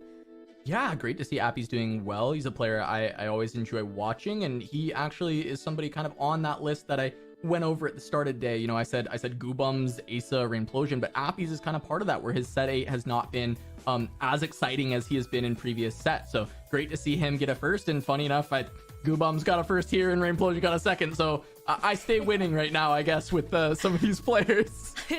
For sure. Absolutely. I mean, I'm looking at Emily as well, being able to bring it back a little bit after the first 2 games of the day. So I feel like when we take a look at our other lobbies as well, just to get a little bit of a peek at what was happening over there too, yeah, we're seeing some big names starting to get those top 4 makes. Yeah, notably a Trickpay, who was also in the previous game, didn't make it all the way to first place, but was managing a Gnar comp and got, I think it was 3rd place with it. Now taking that first place here in the lobby, definitely something to look out for, doing really well for themselves here so far. And Sakura Flip, who I was talking about earlier, who calls himself the worst player in day 3, 2, and 1, popping off. That is like the caster blessing maybe makes, I don't know what you're bringing to the desk today, but I feel like it's a lot of good fortune and favor for a lot of these players. We're taking a look right now at the overall standings. Now that we've had 3 games down, we can get a little bit of a better look at how these players are stacking up against each other. I feel like, unfortunately, we're seeing a couple of players at the bottom there, Casanova, maybe we weren't expecting to see. I mean, Broccoli at dead last is crazy, right? After his performance at mid-set, Broccoli was looking incredibly good, and even just across set 8, he's looked incredible. So having Broccoli all the way down there, Voidson down there, Prestivant down there, those are all very big surprises for me. And I'm hoping to see them really pop off on the back half of today and potentially still squeeze into tomorrow, because it is still possible, right? You still have 3 games to go. You could flip your scores and find yourself in the middle of the pack. Top 32 still do make it through. So there's still a chance for these players, but those are some really, really rough scores for them. Well, here's our top 32 right now, and you can see where some of those bonus points might start to come into play. DP was towards the top there, did drop a little bit, unfortunately, to that 6th place, but Nakes, it looks like it's going to be fierce competition all the way through the rest of the day. Yeah, I mean, just looking at the numbers, you can see how close everything is. Sox, who we saw in that very first round, currently on top together with 4 other people who are all on 20 points. I do want to shout out Hanako, though, who is playing for the very first time in this tournament here, and looking at where she plays between like Ramblin' and Goobooms and Appies and like Robin, that's a crazy, crazy show up for somebody with not a lot of competitive experience. So I'm really curious to see more from her. Yeah, you called that out at the beginning of the day, maybe getting a chance to see some of these newer players shine in their very first tournament of the set, or just their career. And so really cool to be able to start to see some of those players flourish. But we still have 3 more games. All of our players are going to be maintaining the same lobbies as we get ready for game number 4. So we'll see you after this short break.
We are past the halfway point here for day 3 of the Monsters Attack Glitched Out Mecha Cup. We've got Boop and Mort back on the desk for this game number 4.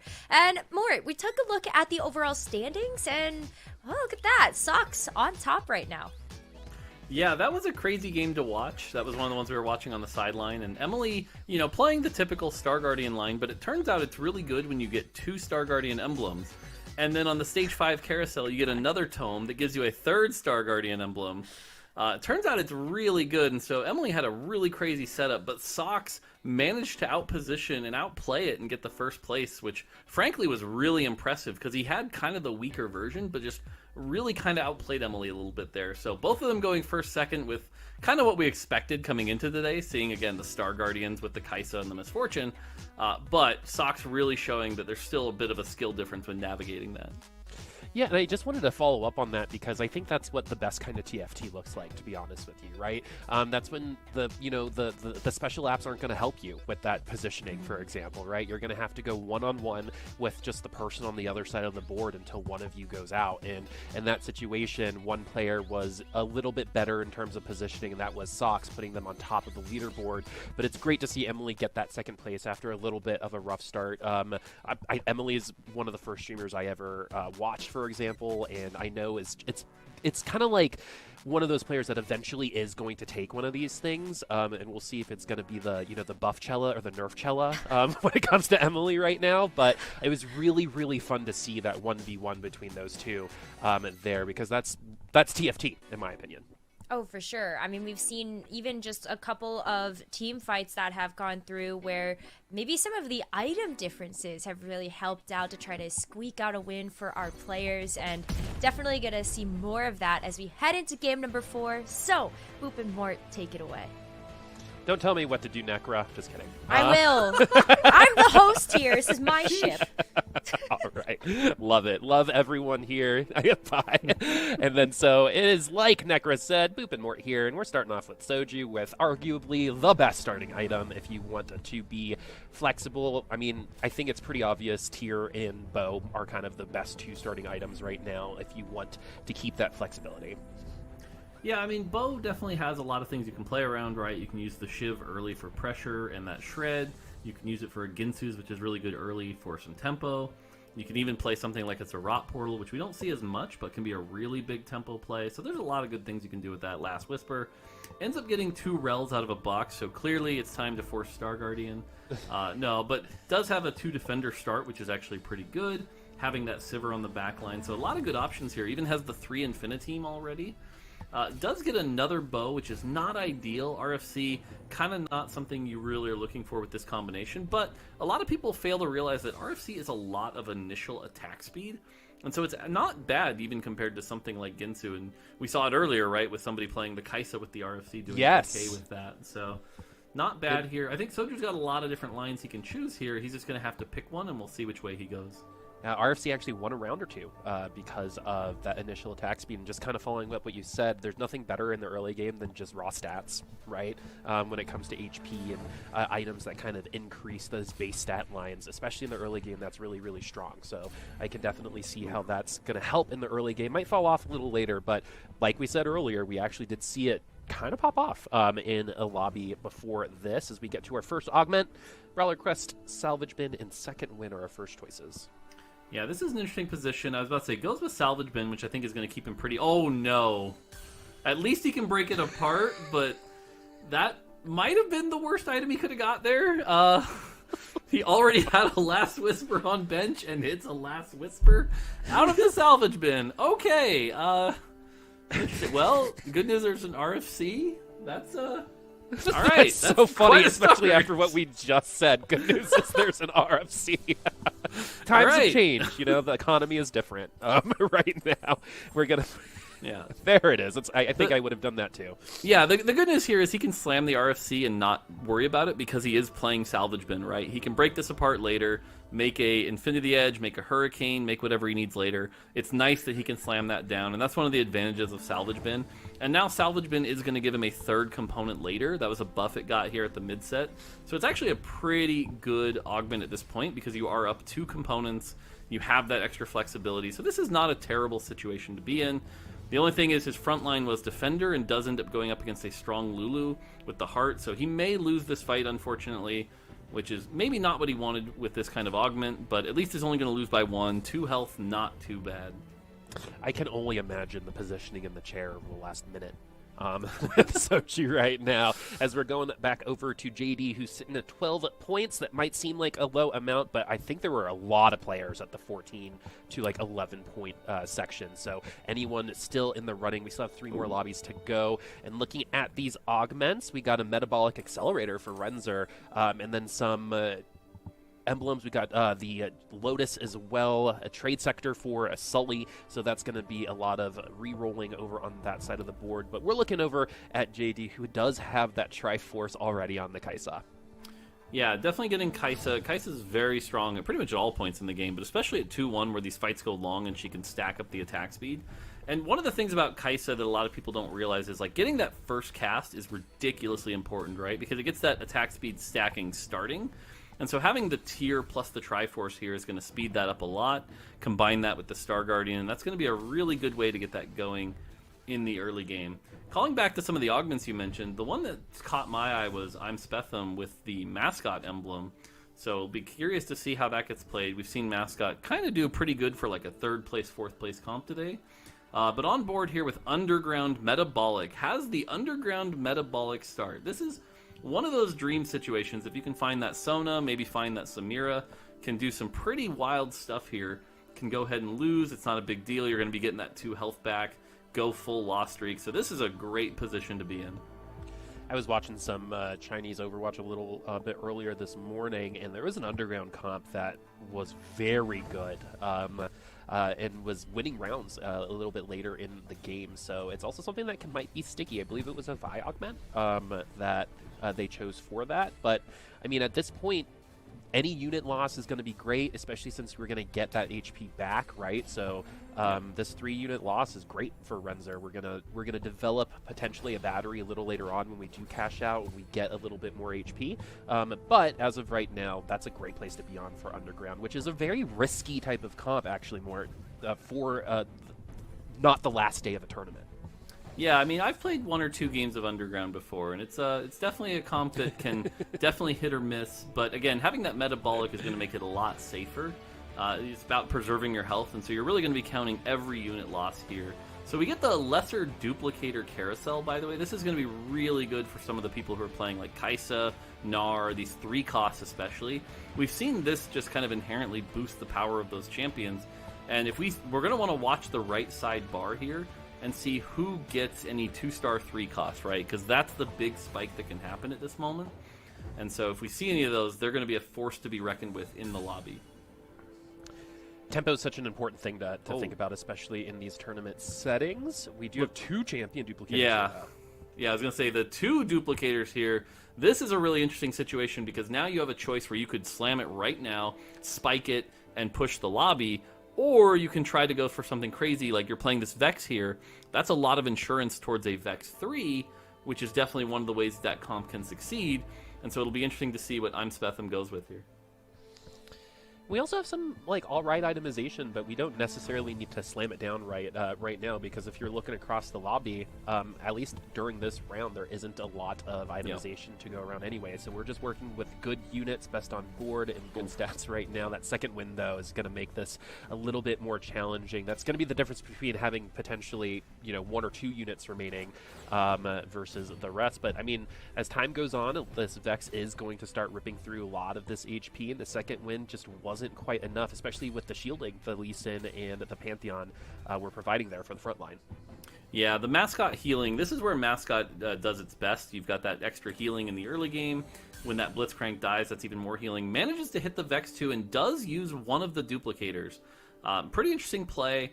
Does not have, like the blue buff there or the Shojin that you'd want to get that Vex casting a bunch, but is still a Vex 2, and so that's a pretty good spike here.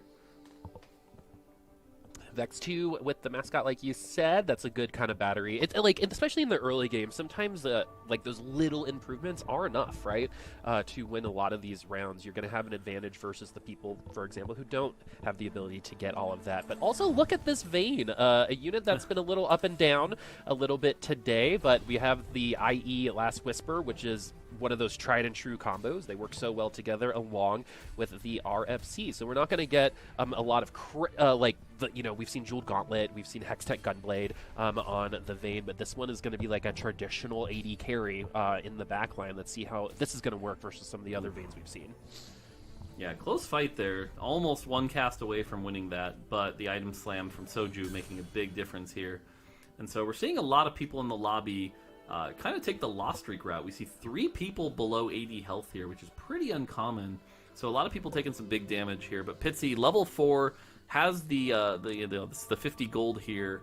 And so we'll have to see. Again, we've seen this before, right? Is this the reroll angle? Is this the level up angle? What are you doing with this? But being able to go in with 4 losses is definitely going to get that economy high.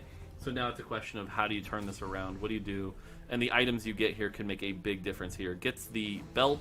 That can be a Warmogs, which again starts to lose value right about this point in the game.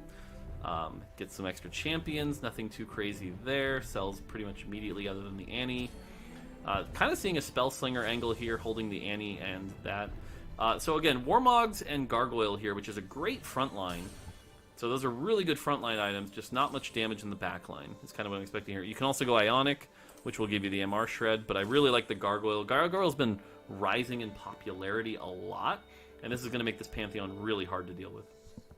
And so, especially in the early game where there isn't as much damage that might surround you with the Gargoyle, so if even the 3 or 4 units are attacking this Pantheon, that Pantheon is going to get a good amount of stats from that. That is going to potentially be more valuable now than later. So we also have a little bit of a death by 1,000 paper cut situation happening for Pitsy. If we do win a round, it's going to be little by little, most likely, until these AP carries in the back do cast off, and it's still not going to be a ton of damage right away, but look at this. This is exactly what we were talking about more. I believe the Pantheon has all 4 remaining members of that team on it right now, which means that, again, this death by 1,000 paper cuts type of situation can take place no problem. Yeah, one of the scary things about this comp when you're running the 4 heart is if you don't take it down quick, what happens is the AP stacks really high, and then the Sona heals are massive. And those Sona heals being massive get that Pantheon from like 20% back up to 60%, and then you've got to get through all that again. Oh, see, this is a case where, like, if you took First Aid Kit and went Heart with Sona, you can do some pretty wild stuff here. I don't expect that to be the take. It's a pretty narrow thing to do and really commits you.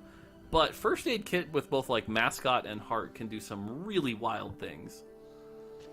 It's going to be the more kind of traditional spread the healing instead of focusing it on the Sona this time around. So we're going to get maybe, we're going to get the damage, getting some of that HP for ourselves, but the healing for that second cast is not going to be enhanced as much as, say, that First Aid Kit, for example. But now, looking at this backline, I think we're feeling okay at this point. We saw how good the Pantheon was. It doesn't seem like the lobby is running very, very fast. And at this point, if you're in the bottom 4, you kind of maybe just want to keep loose streaking, get that economy going, because once you don't anymore, you kind of have to start making some decisions. Yeah, what I like about this position is, again, we've indexed on the tank items, right? So we've got this Pantheon that can tank. We're doing lots of damage with Spellslinger, the 4 Spellslinger Meteors, combined with just like the basic cast of things like the Lux 2, the Lulu 2, stacking up that heart should actually be enough damage. And it's going to allow you to kind of play around whatever AP carry you hit, right? Do you hit the Nico? Do you hit the Twisted Fate? Do you hit something else? And then you can play around that and do pretty well. So kind of liking that situation here. On board with Soju here, who was doing really well and was win streaking, but unfortunately loses that fight, running the 5 Defender. So that's a pretty cool line to see. We're going over to Renzer right now, who is in that kind of very vulnerable place when it comes to that 14 points. And like you said, we do have the heist. Oh, okay. So we can actually talk about a little bit of a change. No tomes for any heist 4 or higher, right? Yeah. Yeah, we were finding players were really struggling to do all their cash outs, switch their board, and pop the tomes and get those to match. It was just a little too much, so now if you hit those heist 4 or higher, you're going to be able to get things that you can use kind of right away, whether that be gold or items here. And again, definitely not a very strong board here. I kind of expect him to keep losing, but having the 4 underground, I think he can pretty safely at least go to heist 3. If it was really risky, heist 4, any more than that seems pretty unlikely from this spot, though. Yeah, and we're actually seeing the benefits of Metabolic already, right? Usually this player is going to be around last place, but we're 14 HP higher. We're going to lose out on 2 of these units, but we are a higher HP than what we would have been, and so even if our heist maybe doesn't do that well, we have a little bit more time to potentially work around it now, 1 or 2 extra rounds because of our augment choice. We still have some duplicators on the board, for example, and we are starting to see a lot of these items get slammed. It's funny, on the top side, there's more tank items. On the bottom side, it seems like they're going to be focusing a little bit more damage, but we're seeing the Warmogs, we're seeing the Gargoyle Stone Plates for sure becoming a lot more popular. Yeah, like you called out, a lot of tank items at the top here. Soju kind of being the one exception, having a lot of damage items. And you can see, though, remember when we talked about how Soju had that Last Whisper, he had that, Infinity Edge, and now has completely reformed those thanks to the Salvage Bin. And so you get to see some of the power of Salvage Bin and how flexible it can keep you. You're not stuck with 2 Last Whispers when that happens to be what the game gives you. So here we do see a Nico being hit here, so that could give some potential direction. But we also know that line's pretty contested. Is running Preparation, so it's probably going to let it sit for a while, try to get those preparation stacks on that Nico, and then transition, and probably expect to see a 4-1 roll down here for Snap. And we do have a little bit of flexibility with that dupe, and so we also have the Archangels, an item that you've kind of called out as finding kind of like mid-tier value. It's probably going to find its max value now, right? These are when the rounds seem to be the longest, right? So we should be seeing some higher numbers here when it comes to the Archangels. Let's see how good this LeBlanc's actually going to do in the backline, because with some of this ramp up, it doesn't matter if you're a 1-star if you have an extra 100 AP, right? So let's see. It's already burning through a lot of this front line. It's not going to be enough to get into the back line, but it has definitely helped get at least a couple of these units off the board. Yeah, we see the mascot Aatrox, which is really cool, but some pretty interesting items from I'm Specimen there. They have the Deathblade and the Jeweled Gauntlet, so certainly not what you would call ideal items. There's nothing wrong with slamming a Jeweled Gauntlet to get that crit, but it's certainly not ideal, and so I'm very curious to see where he takes that, because he's already gone level 7 and is going to have to play around those items here. Getting a look at Sully's board, and it seems like Sully is really struggling here. Has 5 anima, but just hasn't been able to hit an actual carry here. Jinx 1 still, Vayne with no items. That is a rough position to be in. Yep, and Sully known for, I think, making it to regionals through LCQ last year, so definitely has a potential to win out some of these tournaments. And we have another Belveth here. I think the only other person we've seen play Belveth is Robin, who did get top 4 both times. So this is, I think, a really good comp if you want to potentially hide strategies, for example, to run. It has been moderately consistent in the 4 and 5 area, and when you're trying to just get to the top half, if you always top 4, you're probably going to get there. And as of right now, the rounds are long enough for the Belveth to find that value. So I'm Spetham is feeling all right with the Belveth, and we're finally getting our prep going on. Prep getting in the second augment can be a little difficult and annoying for you because you do need 4 extra rounds to get, or 3 extra rounds to get to that full power, but we're there, and sometimes you only need it on a couple units, and it's just so important that we have it on the Nico right now. Yeah, like you said, got the prep going, transitioning to a pretty traditional Spellslinger Oxforce here around the Nico. Has some decent items for it. Again, we talked about how Archangel is not ideal, but definitely saves some health here. Snap being at 32 health, though, here. I'm actually pretty worried. The items were not great here. No Jeweled Gauntlet. Has 6 Alistars, which, okay, but again, you really need some of the damage carries to get the items here, and we're just not seeing it. Does hit the Twisted Fate. Could run a Ginsu's, but again, a Twisted Fate 1's just not going to cut it here. I'm really worried looking at this situation. Yeah, Twisted Fate, actual death by 1,000 paper cuts with the cards. So let's see if any itemization actually gets placed during the round. Maybe going to see what the board looks like before making any decisions. We're seeing something pretty traditional on the other side. I believe that's Soju. Yep, and we also have the Kaisa now, so that's been pivoted a couple times at this point, and those bows have now turned back into an RFC as well on the Kaisa. But with this Shiv, the Kaisa is going to be able to ramp up no problem, especially since that attack speed gets higher and higher, even without something like a Ginsu's. Yeah, Shojin in particular is just a very good item on Kai'Sa. It synergizes with Star Guardian. It gets her casting her spell many more times, which can stack. But as you can see here, it really just wasn't enough, and so Soju kind of falling off here. So really good win for Snap to kind of turn that around. Hopefully can hit a few more things here. And we'll go into the augment here.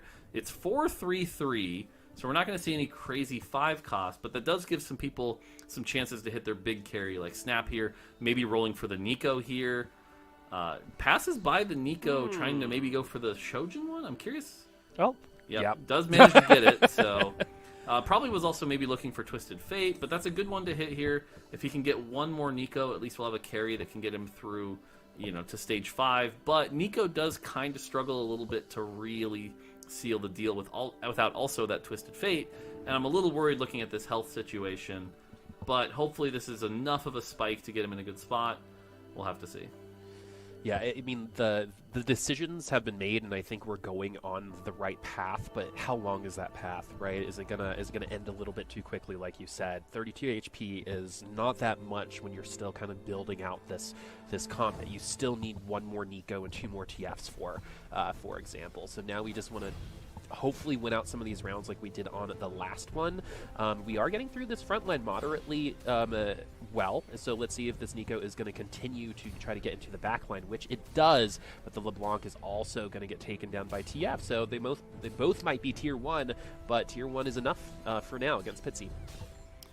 Yeah, the nice thing here is because he has both the Death Cap and the Archangels, he has the option to possibly even drop down to 2 Spellslinger because he doesn't need that much AP, and could consider other traits to maybe boost up that TF and keep it alive. We get a good look here at the augments. Soju going the Kai'Sa carry, JD also going the Kai'Sa. We got 3 Kai'Sa carries in the lobby. I'm sure all of them will hit. That worked out really well for the Yasuos last time. Aurelion Soul carry I think is a great pickup for I'm Spetham. We saw him running that mascot threats. The Riven one is pretty interesting from Sully. We'll have to see what that can turn into. So yeah, I've seen Reverberation win lobbies but also not do anything, so we'll see what happens there. But yeah, they all also picked the same Kai'Sa augment, it looks like. So they all picked multi-shot. If there's going to be a lot of multi-shotting going on here, but this board has the 2 Kai'Sa 2s already, so Renzer feeling pretty good about that as we see Pitsy lose once again. Pitsy stalking us right now on the other side of the board. We do have some tier 3 units popping up here. That is a tier 3 Pike that's helping out the Jhin in the back line and the Asol. That is fascinating. I really like this play. The Pike 3 with tank items.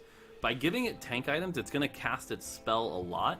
And each time it casts its spell, it's going to drop aggro, allowing the mascot time to heal it back up while providing the CC. I think that's a really, really good play. And, I mean, for any unit that kind of jumps in the back line that causes someone to turn around, for example, right? That's going to be super annoying once Pike goes away as well. We've already seen how just moving 1 Hex has lost a round for somebody, right? So Pike is going to actually potentially enable that a little bit more often. We still have 2 players on fire. I'm Spetham, bless me, and Renzer, both at 62 HP. Is Renzer one of the Kai'Sa players?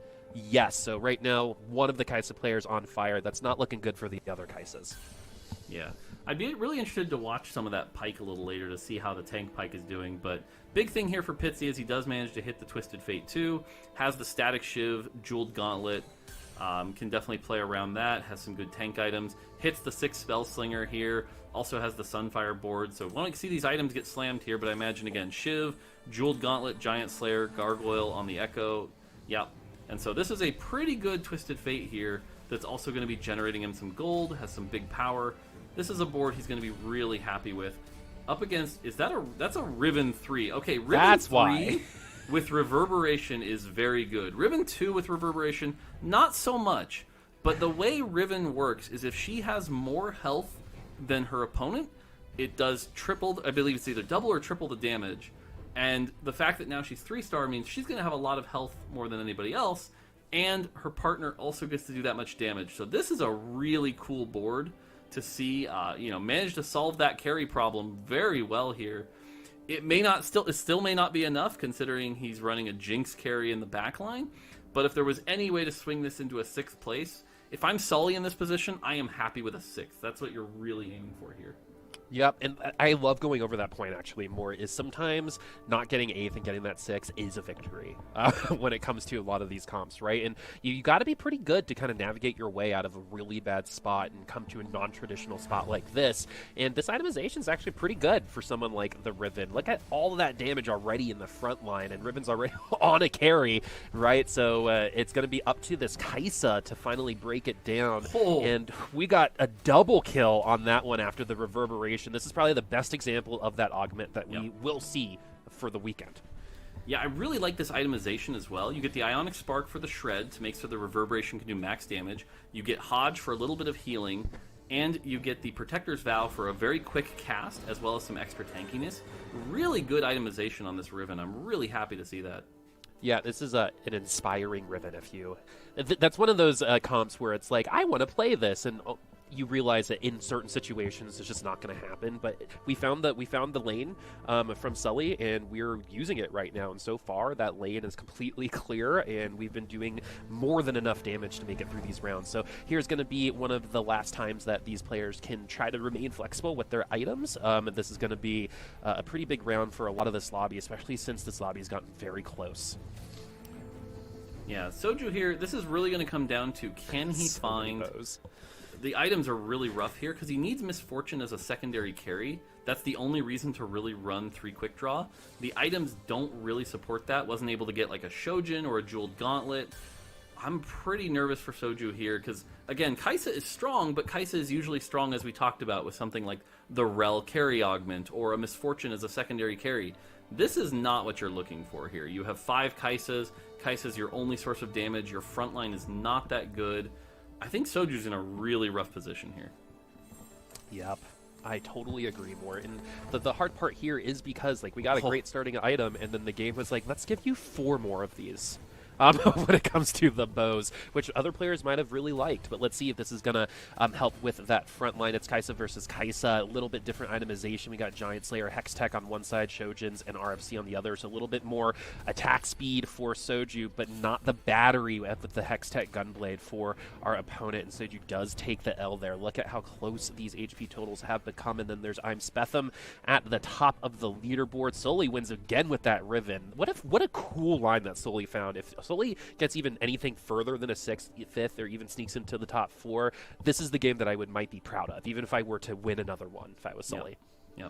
Yeah, so we're on board here, and again, we talked about this earlier, right, where I was saying Nico by herself just usually isn't enough. You need that Twisted Fate behind it. Only running 4 Spellslinger here. Yeah, you've got the Easy Being Green, which is good, but it's just not enough, especially for those high health targets. And you can see kind of a desperation switch here. Really needs to slam these items here, but it is still a Twisted Fate 1, only 4 Spellslinger. Thankfully goes up against Soju, which is going to be one of the weaker matchups, but I don't know. Again, this front line just really isn't that impressive, and I think the Nico in particular is going to struggle to kill this Rel as well as the Shen. So both of those are going to be doing pretty well, and so this fight, I think, might be the end of Snap, unfortunately. It's looking pretty good, though. Yeah, I mean... Whew, okay. Let's see if Soju's gonna live. Yes, Soju doesn't. Sully, no! Love the comp. Gets the 8th place, unfortunately. If that went a little bit differently, it was probably going to be a 7th. But even this was a... I was about to say, this is a good 8th. No 8th is good, but yeah, you gave yourself... you gave yourself an opportunity to not be here, and I think you made the right decisions to give you the chance. Unfortunately, the Riven was not enough. That was pretty cool to see. As we go to level 8, no gold. And here's a Soju trying to not hold hands with other Kaisa players in the bottom 4. We're going to have to see who his matchup here is. Goes up against another Kaisa, much higher health, decent items, but has an MF2. This feels like, again, the Garen also is a really good spot here, some good stuns.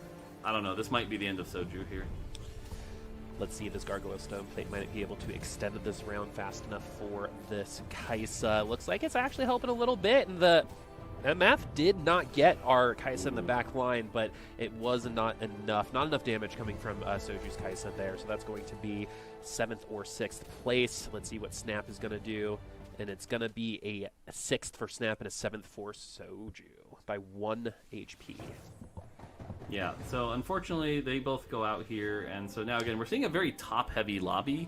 I'm Spetham doing very, very well. We talked about with a pretty interesting build there. Renzer being sort of the best Kai'Sa player in the lobby right now. But yeah, we talked about that interesting mascot build with the mascot threats, and that's dominating the lobby right now, using the pressure of threats before all the traits turn on. We'll have to see if he can convert it into a first place, but that's a really good build to sort of apply a lot of pressure, and especially with all the Kai'Sa players contesting each other, ends up in a good spot. We do see 6 Samiras here, still a ways off, and unfortunately at 8 health probably isn't going to be able to hit it, but yeah.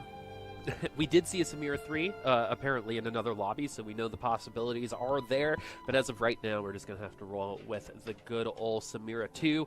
We do have the Last Whisper as well on it. I think you got to have that Last Whisper or Giant Slayer at this point, especially when the front lines are starting to get a little bit bigger. We've seen some of these auto attack based carries having a little bit of a harder time with some of these frontliners. We also have a Shroud and a Zephyr going on to the Sivir in the back line. That's not that bad for us. The Fiddlesticks ult really, really early does get into the backline as well. You know, slapping a little bit of damage, sometimes that's just enough, and you saw them fall like paper after that first Garen ult. So that's looking like a pretty good comp so far. Pitsy hanging around. Let's see if Renzer, I think one of the last 2 of our Kai'Sa players, is going to win out there. The answer is no. Spetham has the possibility to lead pole to pole, which is very, very hard when it comes to TFT. We got 2. This is a hard situation because you're on what could be your last life. Oh, does end up selling it here. Is 1 Kai'Sa away. There, it hits it. Man, oh, he's going to be down a unit if he buys this. Is going to buy it, but is down a unit too. Fascinating. And we can thank Soju for this Kai'Sa 3, pretty much.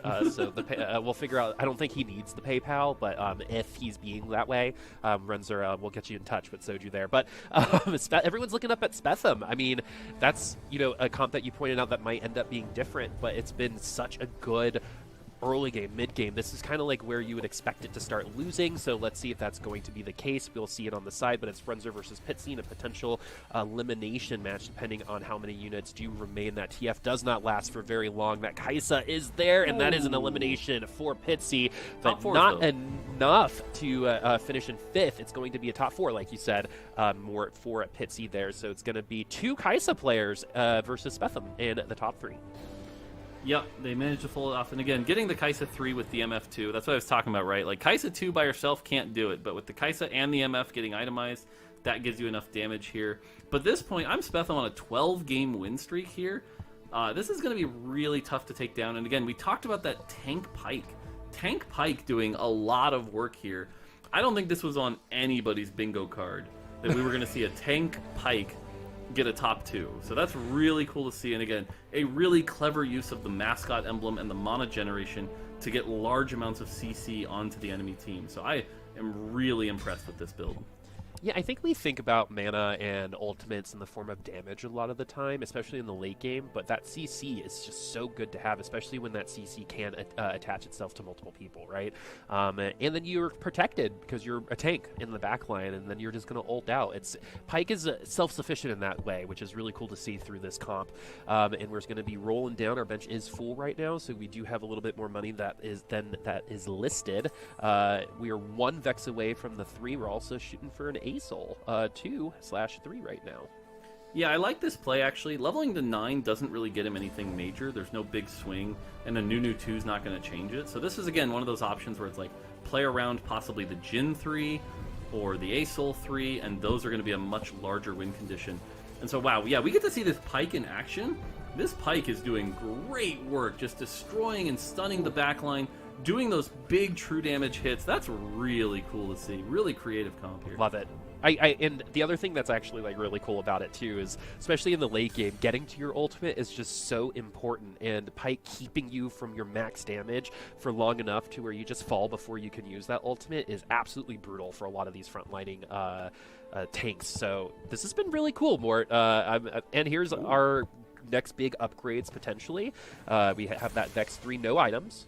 But we do have the battery with the mascot, so we don't need to waste or put any tier-based items on our casters, for example. Okay, I really like this play. He decided to sell the Jhin, not go for Jhin 3 and be baited by it, and instead gets another item on his Aurelion Soul, which is the carry and has that carry augment. So there's just a lot of extra damage for this Aurelion Sol, which is also much better backline threat for taking out the Kai'Sa 3, the MF2. Unfortunately, again, now we're hitting that peak Kai'Sa, so even if this game is a second, I think this is a game INITIALIZING has to be really proud of. It's going to be really close here, not quite enough. And so that is a bit concerning. Can he hit the Aurelion Sol? Because at this point, that's really the only thing that he can do to make himself stronger. And so this might still end up being a second place. The good news is he's guaranteed a second place. I think with this HP total, and the two Kai'Sas will eventually knock each other out, or one will knock the other one out. So that's always going to be a possibility. But we also have some Hucones, some Chalices here for the Kai'Sa to continue getting even more AP. And that's one of those things. That's why a lot of people say this is such a great item, especially in the late game to grab, because if you're going up against a mirrored comp, right, like we're seeing right now, that extra AP is the difference maker. Yeah, does manage to get an okay Zephyr here, but my guess here is, again, it feels like Kai'Sa 3 is probably better than Kai'Sa 2. I know that's a bold shot call here, so we'll have to see if that plays out. Good MF ult, though. Holy moly, that was a really good MF ult, and does manage to win it. I was wrong. Turns out Kai'Sa 3 is not better than Kai'Sa 2 in that fight. You know, to give you a little bit of leeway, it was all of the other units that actually made that Kai'Sa 3, right? Her initially with the Garen, but, you know, if you're a betting person, you should probably bet on the Kai'Sa 3 still, even if you see them again. Ooh. And look at how fast we go with Renzer. Let's see, JD also gets the Shroud, a great late game item, and we've got Deathblade here for Spetham. Yeah, the Deathblade is going to go on the Jhin to cover up that missing item slot we saw earlier. We saw the Aegis spat. Could be actually a big difference if they end up in a mirror. And so it looks like Renzer here actually is going to have to fight Spetham. Kind of like, you know, the matchup you're not looking for here. But we'll have to see. This might be a double kill. We might see something swing a different way. It'll be really interesting to see. Does get a Shroud, though, and that Shroud can probably at least win him one fight just by cheesing that Shroud. Yep. If JD or Renzer do want to win, they do have to win every single round from here on out. They will eventually meet each other after this round, I believe. So we're going to figure out our top two here within the next two rounds. But like you said, we could have a winner potentially after this as well, depending on how the Ghost plays. I'm looking at the Kai'Sa in the back line here for JD versus Spetham, because if Spetham does take the win here, Renzer could potentially lose their round, and it's going to be Spetham's lobby. Spetham has had a little bit of a hard time sticking around on some of these later days on these tournaments, but this has been a pretty good go of it so far. That Garen, though, super strong, and Renzer had no problem whatsoever. So Spetham, who might have the third best comp right now, should still be fine in second place no matter what. Yeah, I feel like his play right now is he needs to hold as much gold as possible until 7-1 and roll it all down for that Aurelion Sol 3. Like, that Aurelion Sol 3 is his win condition, and probably his only way into a first place from here, other than some really, really perfect positioning. And so that's what we're going to have to keep an eye on. Still only has 6 of them also. Is doing what I said, though, is holding that gold. We're seeing him stack up as much gold as possible. And again, I expect a 7-1 roll down to really pray for that out. But either way, again, you have to be happy from this position. It's a second place with a very unconventional comp. That's got to feel really good. Yeah, and you actually, I mean, we've been leading from pole to pole, which is very hard to do anyway. We saw someone like Broccoli who had like a 20-30 HP lead. Robin had a big lead in another lobby and then finished 4th, for example, right? So really good work for Spetham to maintain that advantage and then utilize it a little bit later. As of right now, the Jin's just not enough. Spetham does take another L there. Renzer is the one to take him down. We still have a top 2. It was JD who goes down there. So Renzer is going to have, I think, the advantage going into stage 7 until we get that, you know, tier 3 Aurelion Sol like you called out. Yeah, it turns out Kai'Sa 3 was better. So, you know, we'll have to see. But again, this really comes down to this roll down. I think we have to really watch this roll down. The Kai'Sa player, not much more they can do to cap out here. They've already got items. You know, we'll get one more item for their front line, maybe something like a Shroud or Zephyr, but this is really going to come down to the Aurelion Sol 3. Can that be hit? If not, we might just see, again, like a 7-2. Oh, a duplicator! Oh, no. Who sent that in? That's something. Here we go. All right. Watching the roll down right now. One more. One That's more. it. Oh, there We it got is. it. That was That was the easiest roll down for a tier 3 4-cost Okay. unit I have seen in a very long time. Man, who pressed that button? I know, Yeah. right? Because if you were Renzer, you probably pick up Aethols if you find them, right? But you didn't need to because we found all of them that we needed, and we still have 38 gold. So now I guess pick up Jin's. This is either going to be 1 or 2 rounds here in Stage 7. If Spetham takes this round, it's going to be theirs. Renzer, I think, does need 2 more to take the win. Yeah, the Zephyr misses, so that's really good for Spetham here. Does get CC'd here. Hasn't cast yet, unfortunately. Here comes the first cast. Okay, backline's gone. That's it. There you go. GG's. Brilliant Soul 3 was enough there, and that was the most anticlimactic roll down for a tier 3 4-cost unit I've ever seen. That was like so just done. Sometimes you just hit, right? Mortdog, how much did you just get PayPal'd for that? I can neither confirm nor deny that already buttons were pressed, but I will say the Champion Duplicator certainly made that a lot easier. And it turns out, yeah, that was the big thing. But again, he played to his out, right? Like, whether or not he hit or whatever, he played that exactly correctly. And I think even if he didn't hit that and went second, you look back and go, nope, that was the correct play.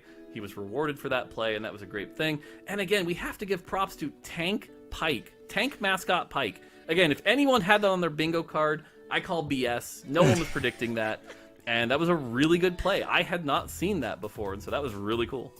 But what makes that particularly unique? Like, how could that even work for a composition like that, Mort?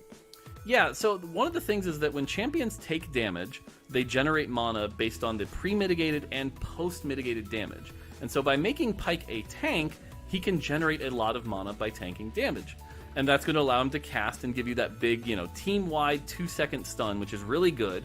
But what makes it extra special here is by making it a mascot.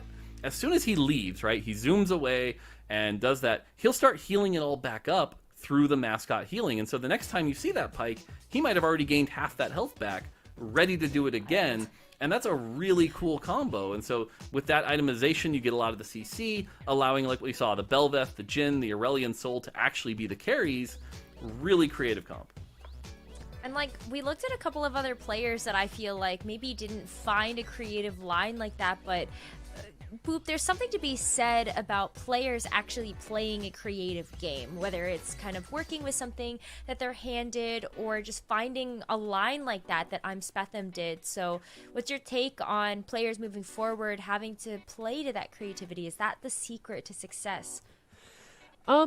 I think in a tournament setting, it might contribute to some success, right? In the latter, I think playing consistently is going to be an easier way to climb. But in a tournament setting, sometimes putting people in a situation where they also don't know that line and can't maybe react against it as well, that's where that advantage really comes to play, right?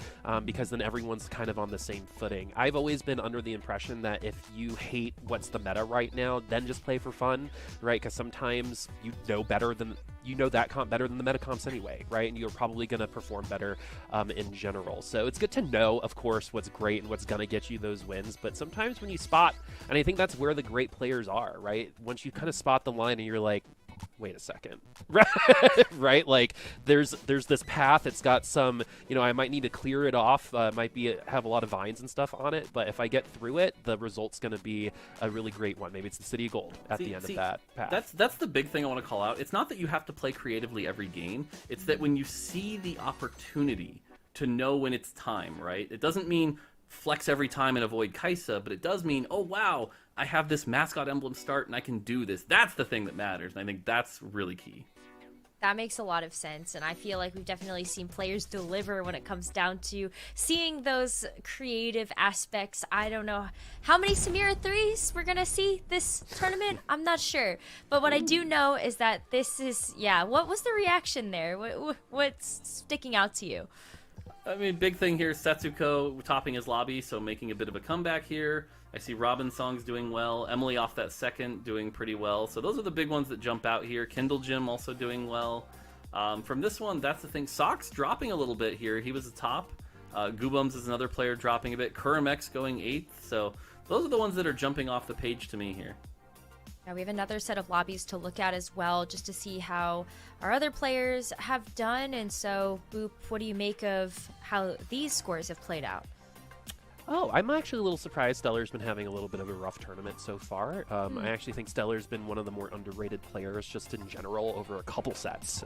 Right now, Dish Soap also getting that 7th place. Joe Bookmark, my new favorite name in TFT, unfortunately getting 8th. But something that I also just want to point out is this is the exact moment where a lot of the newer players who might be on the brink of qualifying start to fall apart. So that's also some... this is where experience really does start to matter, in my opinion, in the tournament setting. So as we look at the bottom side of the leaderboard.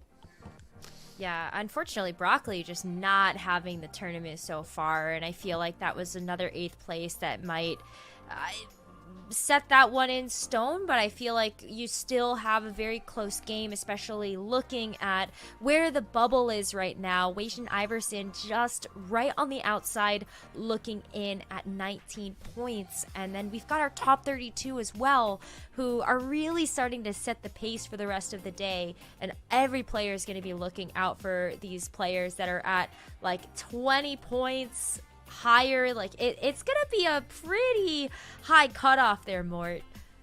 Yeah, normally the average is usually 27, but right now it feels very top heavy this time. We're seeing a pretty wide distribution, which can often lead to a situation where it takes, 28, 29, the incredibly rare case of 30.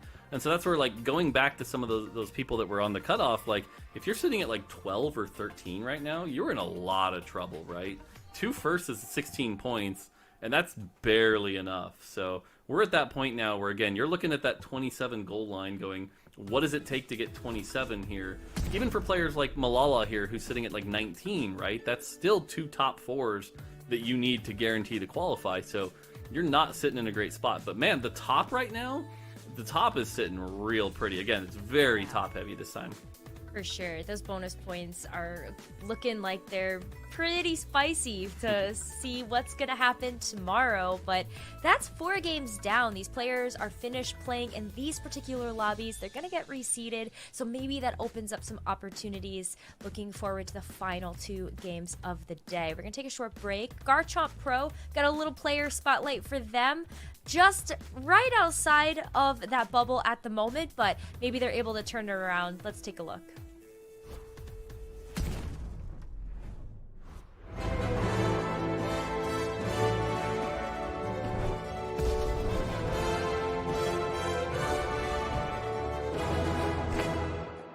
Hello, my name is Garchomp Pro.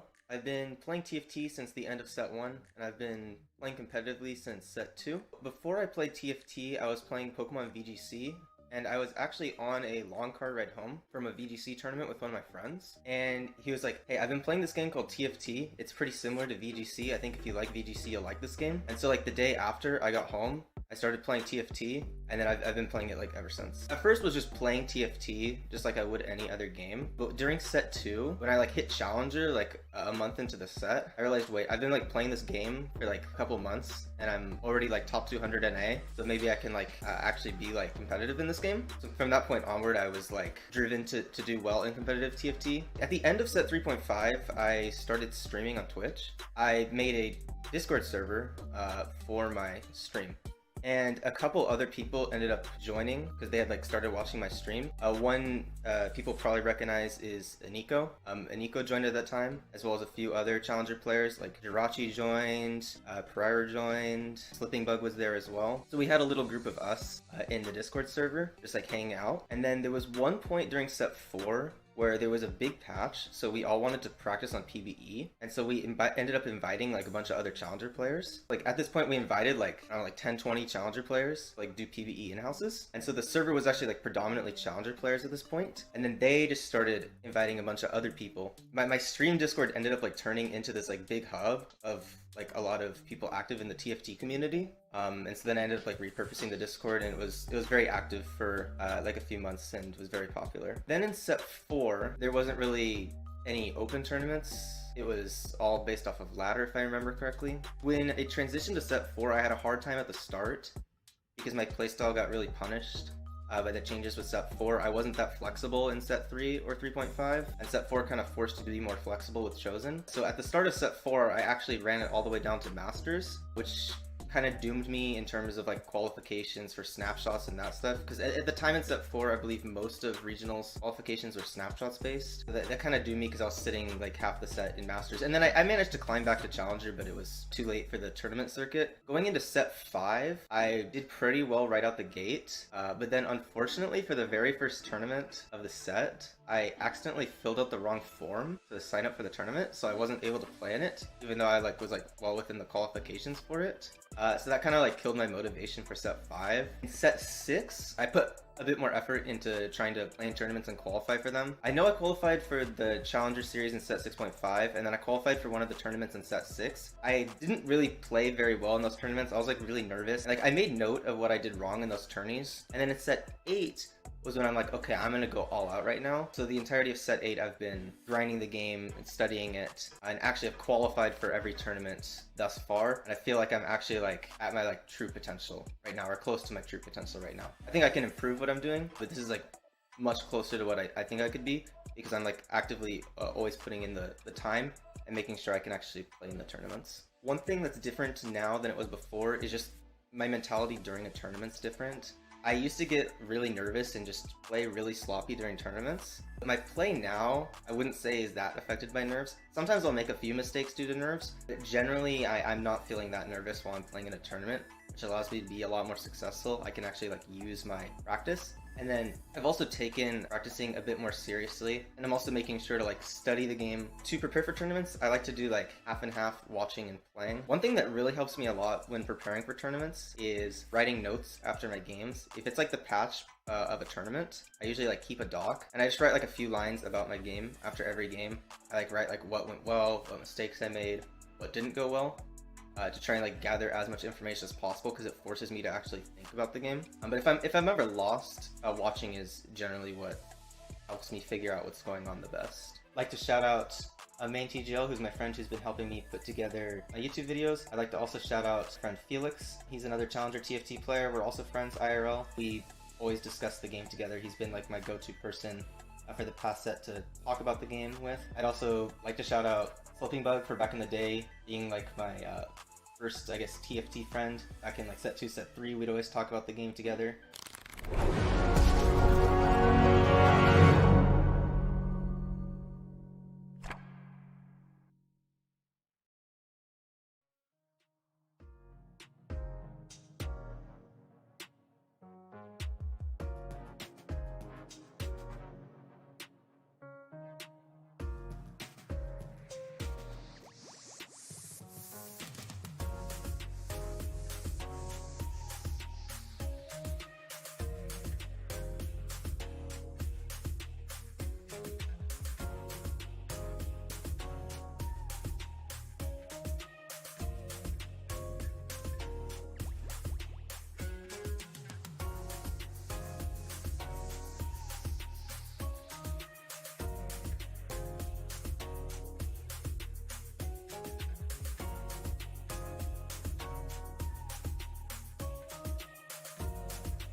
We're back with day 3 of the Mecha Cup, and we're also welcoming back Casanova M Makes to the desk to bring us through our next game. We're 2/3 of the way down, got 2 more games to go, and Makes, I heard you were taking some notes during that game number 4. What you got for us? So let me just read this off. I've been watching Rain Plosion because at the beginning of today, she was kind of having a rough time. After that, it looked better, second place. And so I was like, okay, let me see what's going on over there. And as I tuned the stream on, I heard one sentence, and that sentence reads as following: Mecha TF is not a comp. but I'm playing it. Yep. Huh? Get some Mecha TF over there. She top forward with Mecha TF. She rolled down, missed everything she wanted, and hit a 2-star TF, 2-star Garen, some X stuff. Threw it all together. Got a top 4 with it. So some funky TFT going on over there, but Rain started turning things around after that 8th and 7th to start things off. I mean, we got some funky TFT coming out from Spetham as well, who's actually going to be in the lobby that we're following this time. Tank Pike, if you missed it. So that's pretty sweet. And we've got a lot of other players in here that are really looking at that bubble to make it forward to day number 4. Casanova, I'm looking right now at like Kurum X and up. I think Jason Java still has a chance as well. It's going to be a high bar though. Well, yeah, I mean, so you heard Mort talking about it a little bit, right? A lot of times it's usually 27, but with how high all the points are right now, looks like it could be 28, and as Mort was saying, in a rare case, maybe 29, 30. Usually, though, 27, 28, and we're looking more at 28. So Jason Java at 16 points is looking real tough to try and make it there. He's going to need some big placements here, but he's technically still on that bubble. Looking at Kurum, Dace, and DQA as well in that bubble on top of that. Wow. Thank you, Necro. Yeah, go for it. It's the next game. Makes. I hope you get some really creative stuff in this one. I hope so too. Thanks, Necker. We're jumping in with Ramblin' here, Mix. And yeah, I mean, we gotta slowly take stock of this lobby and who really needs to have a big performance here, right? Ramblin' in 5th place right now at 24 points. He's in good shape. He just needs to make sure he doesn't, go like 8-8 or 8-7, something like that. And he should be in really good shape to make it on to day 4. But we're looking at DQA, Dace, Kurum, and Jason Java kind of squarely in the middle here, needing to have good top 4 performances in the next 2 games to feel comfortable making it on to day 4.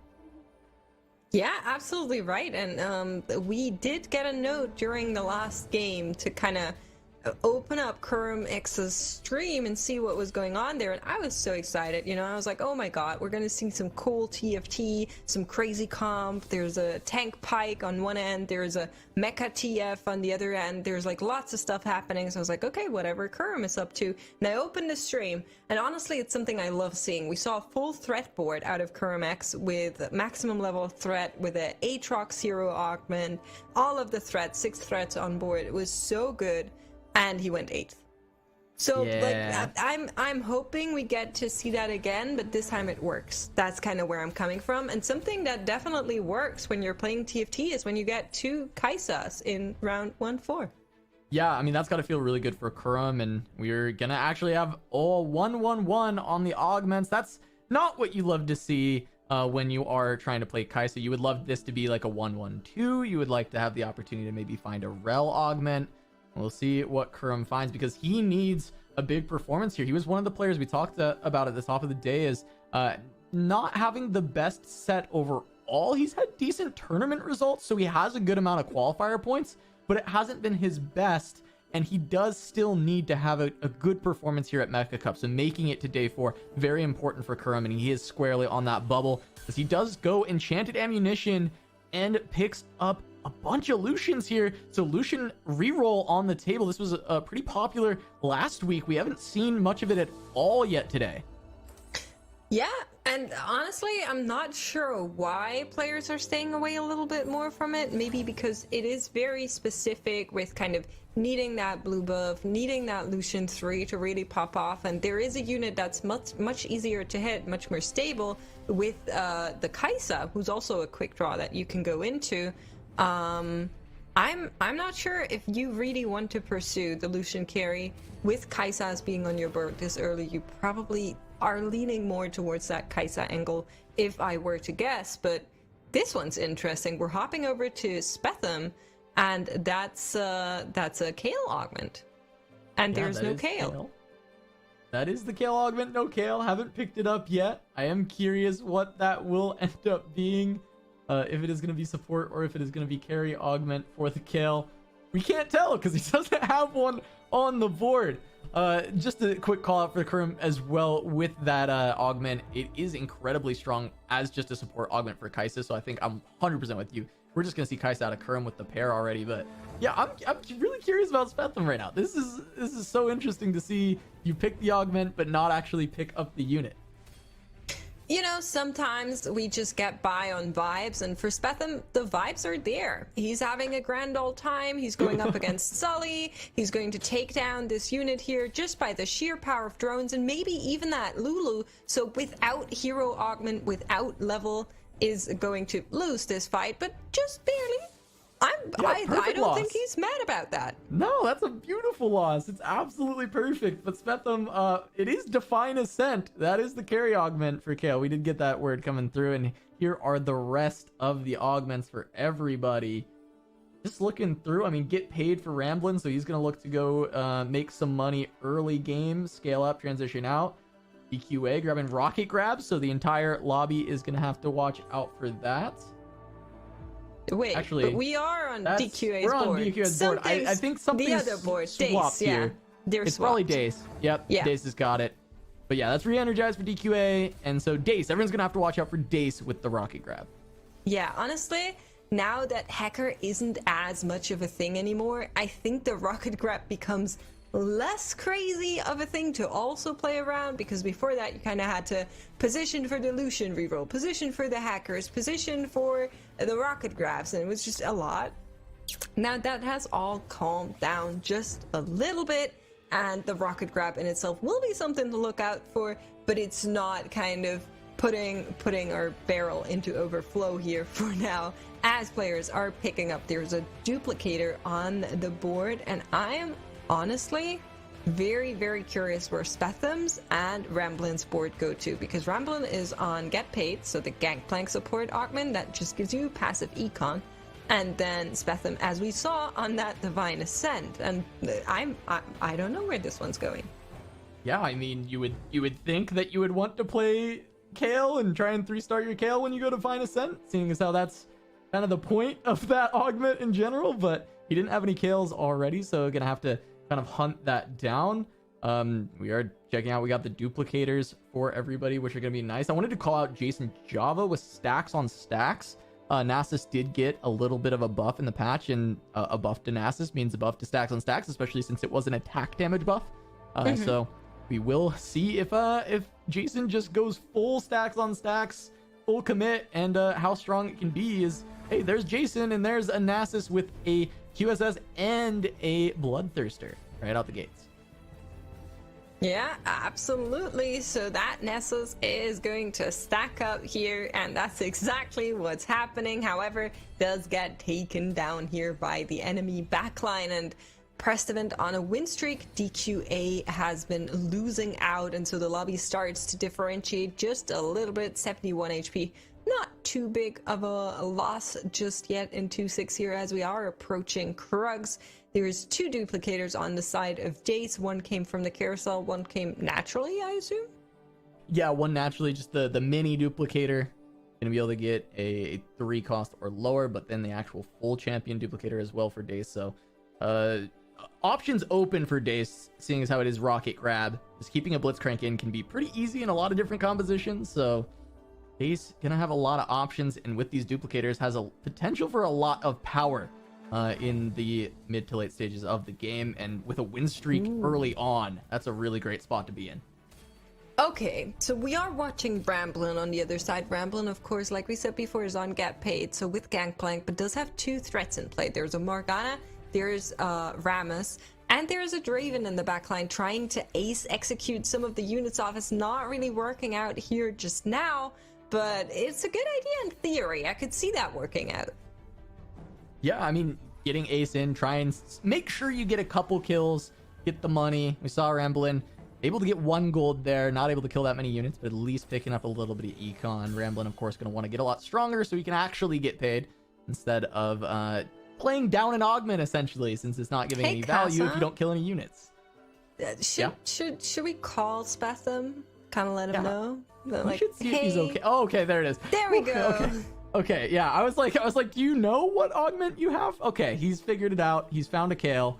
and he's angling to duelist. So this, I mean, this now it all makes sense. It's completely what you would expect out of a Kale board. You would go for Kale 3, you'd play your duelists.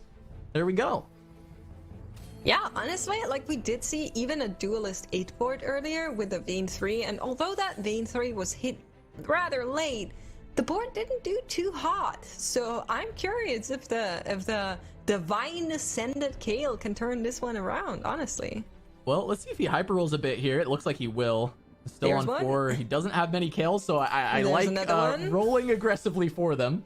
Find a couple more duelists as you go down. It's not incredible. I mean, you at least find a Vayne? 2-star. There's a Vayne. All right, not bad. Go down to 20. Able to at least 2-star your Kale. Grab a couple extra Fioras. Not the most successful reroll, but maybe not the worst one.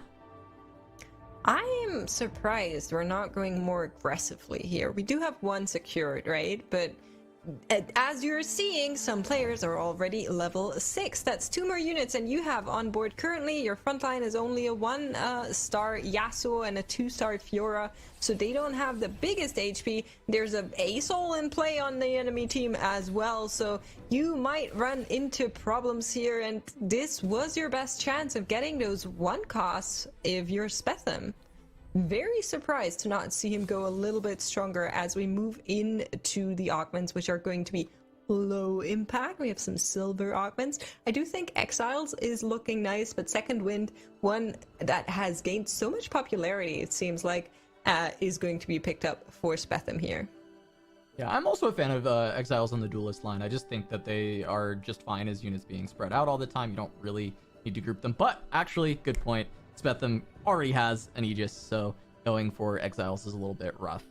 True. Or Locket of the Iron Soul right there. It's not great. You want to be able to stack everybody with that. That is correct, and I was not clocking that, right? But of course, you are correct, and we are looking kind of at Dace and Prestevin. Prestevin's board we just saw, both of them are at 100 HP, looking really good and happy up there, and then DQA is kind of at the other side, lost so much HP already with 50. I'm shocked to hear that. I'm shocked to find that out. He was on the Wukong. I'm not sure if that's a situation where he's looking for the Wukong 3 and that's maybe why he took so much damage, trying to like stay on level 4 for a long time to get those 1 costs, but we can see he's taking so much damage. 39 HP now. Yeah, 39 after 3-2 is crazy. I mean, we need to see what is happening on this board. Underground, okay, but it's only 3 underground and now it's out. It's not in anymore. Okay. I wonder if he's had underground even in since 2-1 and it's like this is what he's going for. A big cash out here, but it's only 3 underground, so maybe it's been 4 underground. There's a Sona on the bench. EQA is in trouble here. He has 21 points. He's on the bubble with these 21 points. He cannot afford to be bot 4ing, trying to make it into day 4. Sometimes you have to go for that 1 or 8th placement, right? And if you get a big heist cash out, then that is going to help you a lot. He just needs to make sure he doesn't take as much damage from these losses here, and it doesn't seem like that is going to be in the cards here now. There's 4 units alive on the enemy board, and they're going into his face. He needs to lose at least 1 more to get this heist here, and he is already looking pretty drenched. This is... I don't even know if this is that big of a heist. He's so little HP. I mean, I imagine at this point he has to put in the Sona before underground. He loses, he cashes out whatever it is because he doesn't have any HP. He has a lot of gold, right? He has a lot of gold. We're getting word that he cashed out 1 or 2 rounds ago already. So what we're looking at is not a big heist, it's just a small heist. In which case, I'm not sure what we're doing. He cashed out a 2 heist, and he keeps his heist going, trying to do something here. I think he's probably a little bit dizzy. Did pick up that re-energize, was maybe looking for like a Jax carry thing, like maybe looking for the brawlers. He does have a Draven in play. but it is looking very messy right now. The gold is being rolled. He does have a couple of items to slam, does find that Warwick, and that's where that's going to go. But after this much, you can barely not afford to lose a single game anymore. So, I mean, he's heavily angling Samira, right? Like, he's got the Last Whisper, he's got the healing with the Gunblade. He was going for Garen with the re-energize for that. But it's still such a tough spot, and the fact that he had cashed out and was still in that spot is really scary for DQA. I mean, I guess that's why he had a lot of gold, but not finding a Samira on that roll down on 7, he was very heavily needing specifically that unit. This is going to be a really tough spot. A couple more forecasts here. Maybe he can still find this Samira. I feel like we're rolling to 0 and praying at this point.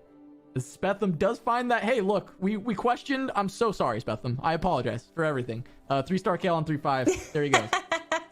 Let's go. Spetham has been saved, hopefully. I'm not sure the same is DQA true might for be saved. DQA. There's Samira 2 right here. You pick it up. You've got your duplicator. Samira 2. Nope. Okay, never mind. No, does not go for that.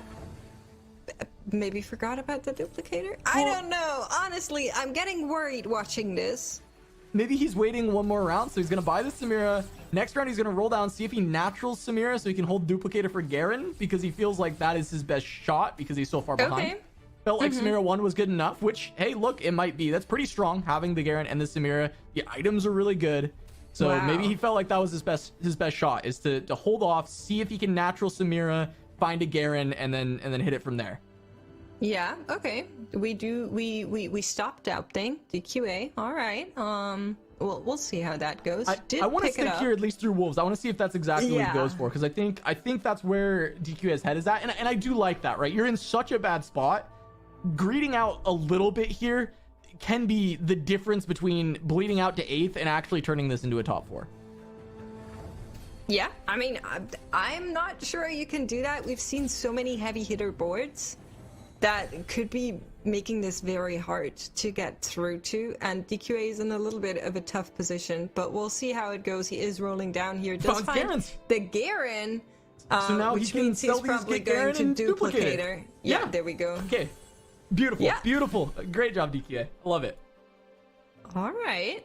Greed's out 1, and now he's in such a good position. Low HP. We would love to have a little bit more HP, but hitting the Garen 2 and the Samira 2 on 4-1 with great items. Really solid Sure Shot mech setup, and DQA should be able to get a nice win streak and rebuild Econ from here. Okay, we're hopping up one place. We're looking at Sully. Sully is running the Supers hard. Unfortunately, not on the 4 hearts just yet. Was a little bit on the Lulu carry there with the blue buff, but the Lulu has been taken out by Dace's team, so now it is looking a little bit more rough. I think she was hooked by the rocket grab, so maybe not in the best position to do that. But look at the Pantheon. He's just a menace, and he's going to try and take down that Ashe, and he will succeed. Yeah, so we see that Pantheon, and actually earlier we had a lobby where Pantheon carry augment was frontlining so well because it's so good against all the AP players, and there's been a lot of AP, right? A lot of TF, a lot of Nico, but this lobby we've actually seen quite a bit of AD. We've got Duelist, we've got DQA going to be running Samira. I think in that fight there was an Ashe with a bunch of AD items on it as well, so that's gearing up to be an AD comp as well. So I think this Pantheon's going to have a little bit more trouble for Sully in this lobby than some of the power we've seen out of it earlier on. Yeah, I think so too, but there's also like a Kale reroll in this game, so I really don't know how that's going to play out in total with the current patch. We are looking at Sully thinking about what he's supposed to pick up here with this comp. I think it's Jolt Lotus if you're running Lulu carry, and he thinks so too. That is what is going to be picked up here. And is rolling just a little bit, trying to maybe find an upgrade here is not going to be possible as he goes up against Spetham with the Kale 3. We can see it in action now. There is a duelist board, fully duelist on the enemy side. That's 6 duelists for you if you've been counting, and the Kale is the carry, and look what she's doing to that Pantheon despite the best defense being picked up here by them. It's just, ooh, I'm not sure about this. Yeah, it does make it hard. I mean, right? Like all that attack damage coming through. Pantheon really good against the magic damage, but having a tougher time there as DQA finding some more wins. He's down at 15 HP. It looks like he may have lost another round when we didn't expect that to happen earlier on, but I do feel like he's at least on the right path to stabilization, but it's a long road ahead of DQA. All right, we are seeing augments come through, and I think something... Ooh, Ramblin finding that being 3. I think something that's surprising me is that once again, we're only seeing one player really angle for that Kaisa, and that has to be Prestivant, now picking up the Star Guardian crest, which is basically best in slot because you can slam it on a Misfortune and then you're just cruising. But looking at where Prestivant is, he's currently middle of the pack, so we'll see how it goes. There he is meeting up against Ramblin. He does have a Kaisa 2, Hextech Statics already slammed, very nice. It's exactly what you've been looking for, and he's going to replace that Ezreal at some point when he finds this Misfortune, but he is taking a lot of damage from that Vayne here and is going to lose this fight against Ramblin. Yeah, such a powerful board from Ramblin. He's able to hang on to this win streak even longer. Ramblin just looking for a solid placement in this game, can lock himself into day number 4. So Ramblin looking for a good spot there, especially with the 3-star Vayne already. Another player who needs to look for a good placement to make it into day 4 is Kurum. He actually needs it way more than Ramblin does, as far as Ramblin only needing 1 good placement, Kurum needing 2. But at least he's got a lot of HP right now, and he's got a Shiv and a bunch of tank items right now, and looking to add another tank item with a belt from this Rammus. Okay, but just look at these little colorful bars. Sully and DQA are in trouble, honestly. Like, I would love for them to turn this around, and we're back in a situation where it's like, oh, you know, it's top 7able. It's top 6able. You're like clawing your way up, but both of them are in big trouble. There is a giant gap between the current 6th and the current 7th place in the lobby standings here, and they need to like survive to close that gap long enough, and that could be a problem for them. Yeah, I mean, looking at Kurum as well, he's got 2 champion duplicators. If he can just find a couple more Kaisas, he can be on Kaisa 3 so soon. And then, I mean, DQA and Sully are in so much trouble when we have these big power spikes coming out of the higher HP players who are being able to just econ up. Once they start rolling down, get really strong, it just takes 1 loss and DQA or Sully would be out at that point. Look at this Pantheon, it's ridiculous. The man, the myth, the legend, he stands strong against the Kaisa. She will not take him down. Not today, he says, as he faces off against this Star Guardian. Yeah, Sully's like, oh, thank God, some AP damage. I needed it. Pantheon needed a breath. Is able to resist all of that and able to find a win. Hold on for another round. Sully still down at 12 HP. Jason Java, the one who's starting to descend in HP, playing the stacks on stacks Nasus. That's who Sully and DQA are looking at. They're like, please, they're salivating, hoping Jason Java just loses more HP. Yeah, you know, when that happens, you're kind of like, oh, this guy, he's been losing. I guess this is my ticket to make it 1 up. But we are going to see Kurumex and Spetham here. I think we should check in with like Jason Java and see what exactly is going on there with that Nasus and what else is on the board once we get into this PvE round here. But look at the damage from that Gale. She's so crazy. The extension is going to come in, but it is going to be too little too late for Kurumex, and he is going to take a loss here. And here is a DQA trying to take down the laser cords. Oh no, Samira's dead. I don't know where Samira died, but she was down at DQA. Okay, well, doesn't matter after this stage. In stage 5, it would have been a 1-shot anyway, so 3 HP, 15 HP, it's close enough. We'll take the loss now, try and get strong for stage 5. And here's Jason's board. So this is the Nasus carry. We have scoped weapons in play. We have mascot crest as well here, or mascot heart rather, in place, making sure that we are on those 4 mascots. And then something I really like is having that ASOL in the backline. It's just going to allow you to have a little bit more of an AoE spread damage. It is going to give you more AP heavy damage, and ASOL is just a really good unit. So I do really love that together with the Archangels. Yeah, and he's got opportunity for more mana items, or, you know, some more AP for this. He's also got the champion duplicator, so he can make it even stronger. I see leveling to 8, probably praying to just hit a Nunu. That would be huge for this mascot board, but looks like Jason Java won't find it. So after this loss streak, he does find some good upgrades, but does not find the Asol 2, does not find something like a Nunu. So Jason still gonna need to find a little bit more to feel comfortable. And we are getting word that this Nasus currently is on 400 280 from the Saxon stack. That's so pretty just stacked. reporting that in, he is pretty stacked, but on the other side is a Lulu, and if she can take down this Nasus, then those stacks will be worthless because she has range, she has access to that backline, but she's not targeting the right unit. Okay, here we go. Nasus moving further. The scope weapons do come in play though for that Nasus. He has range as well, and he knocks down Sully. Yeah, Sully gonna be the one who takes the 8th. Jason says your Lulu's got range, but so does my Nasus with the scoped weapon. Bonk on the head takes him out. That's a lot of stacks. We saw how quick the Pantheon melted to that Nasus. The 80 damage, of course, being the bane of carry augment Pantheon. Of course, Jason needing to hold on past Sully, hoping that he can take out DQA as well, who looks like has gone to 8, but this is about as far as DQA has been able to go, at least finding 5 Infinite Team. It's backline, so maybe the double Ezreals can get enough damage out.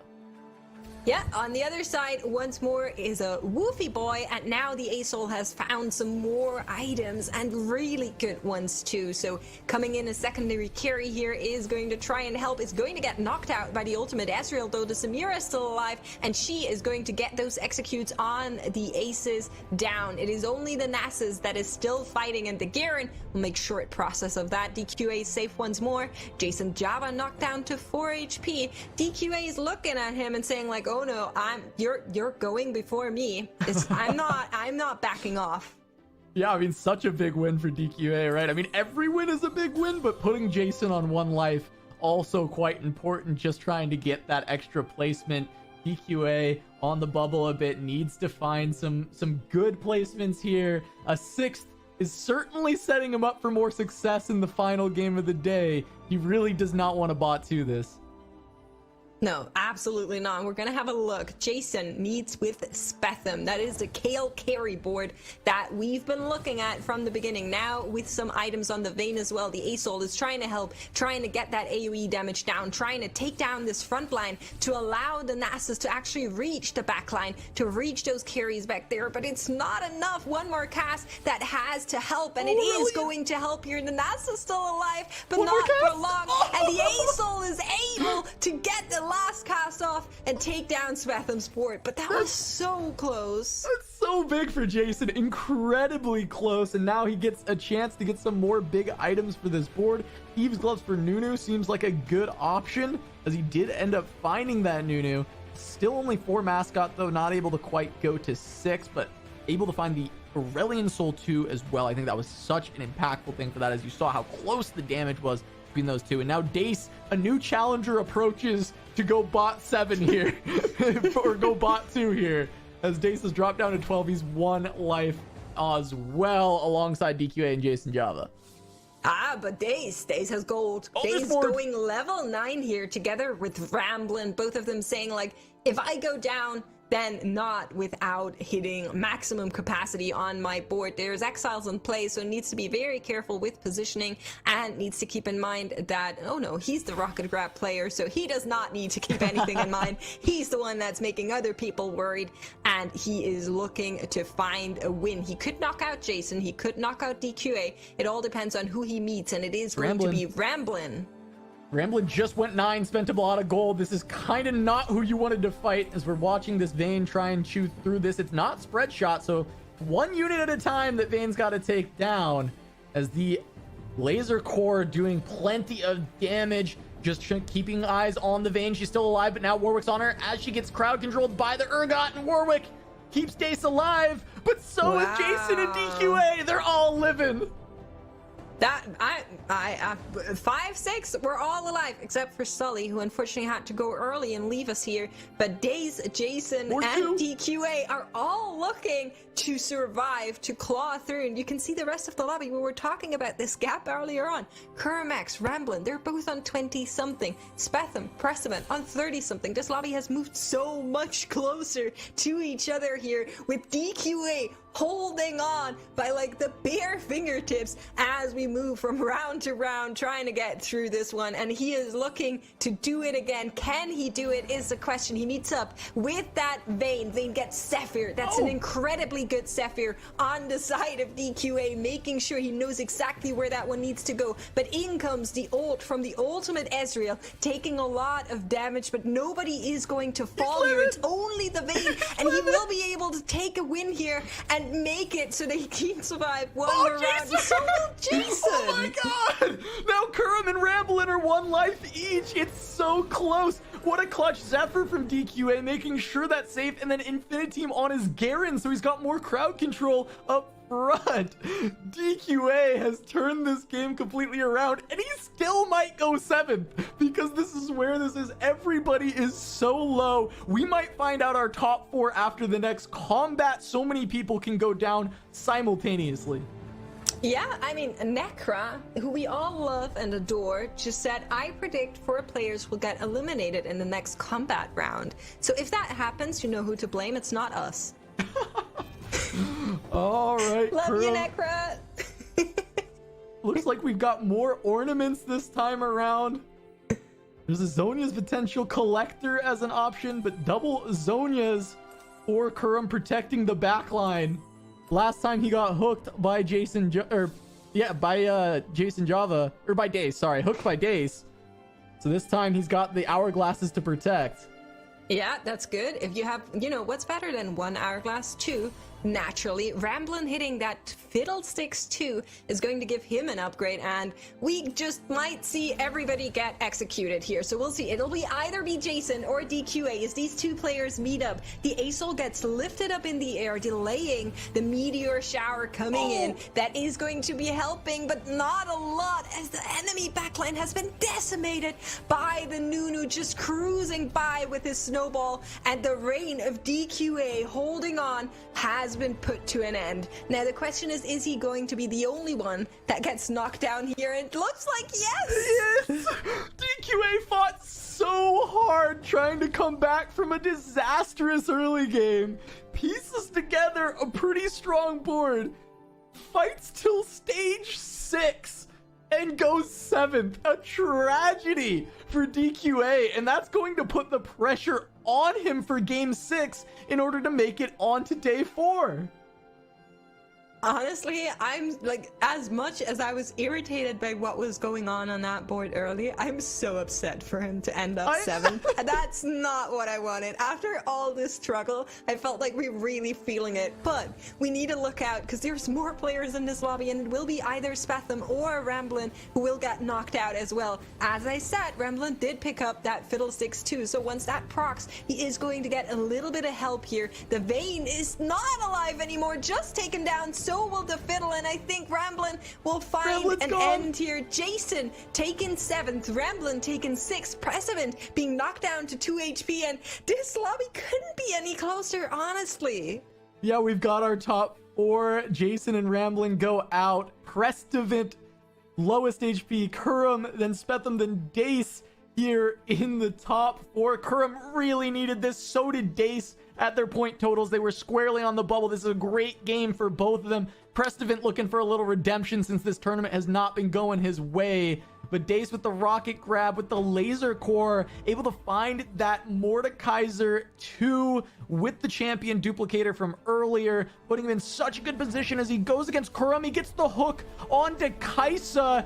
Can she go down? She's got the Zhonya's, but there will be a target on her soon afterwards. She's still staying alive, but here comes the Mordcast. She will finally go down, and that's going to put Kurum in the dirt. Dace is still hanging on with this win streak. Kurum potentially out in 4th, but we'll see what else happens as Prestivant goes down. It's a tie at -11, but Kurum had more, so he will take the 3rd. Wow, now 2 players remain, and it is Spetham with the Gale, who we've been looking for from the start. We didn't expect to do as much as we've seen in days with that rocket grab. Honestly, having an extra or an item, they're just really having fun with the extra grab, and that is going to be the big pointer now. Can he get the Kale? Can he grab her in? Can he take her down before she's able to deal damage? That is what you're looking for if you're Dace. Both players are rolling here. No goal left in the tank, but Dace does have a little bit of an advantage here. Is level 9 already, where Spetham is still on level 8. Would have liked to put in that last unit waiting on the bench as these two go off against each other. And with that positioning, the Kale is safe. The Vayne will be the one that gets gripped in, and she will be taken down first. But that's not the unit that you wanted if you're Dace. He is going to try and get that Warwick over there. Mordekaiser ult coming down. Towers are falling, and the Kale just keeps on pushing. She's untouched in that backline, and she's taking out units one by one. The drones, they're there, and the Renekton will make it here in the end. Dace taking that first place here with the laser core. Wow. The lasers just one-tapped the Kale. It looked like all the carries were gone, but the laser core stays alive. 6 laser core taking it down. Beautifully done. Dace gonna grab that win. Spetham with second as we jump into Lobby B, where Garchomp Pro looking like he's walking towards a first, which is hugely needed there at 19 points. Trying to make it on to day 4. That would put him in an excellent position at 27 points if he's able to grab this, and still win streaking. Just DPay remains.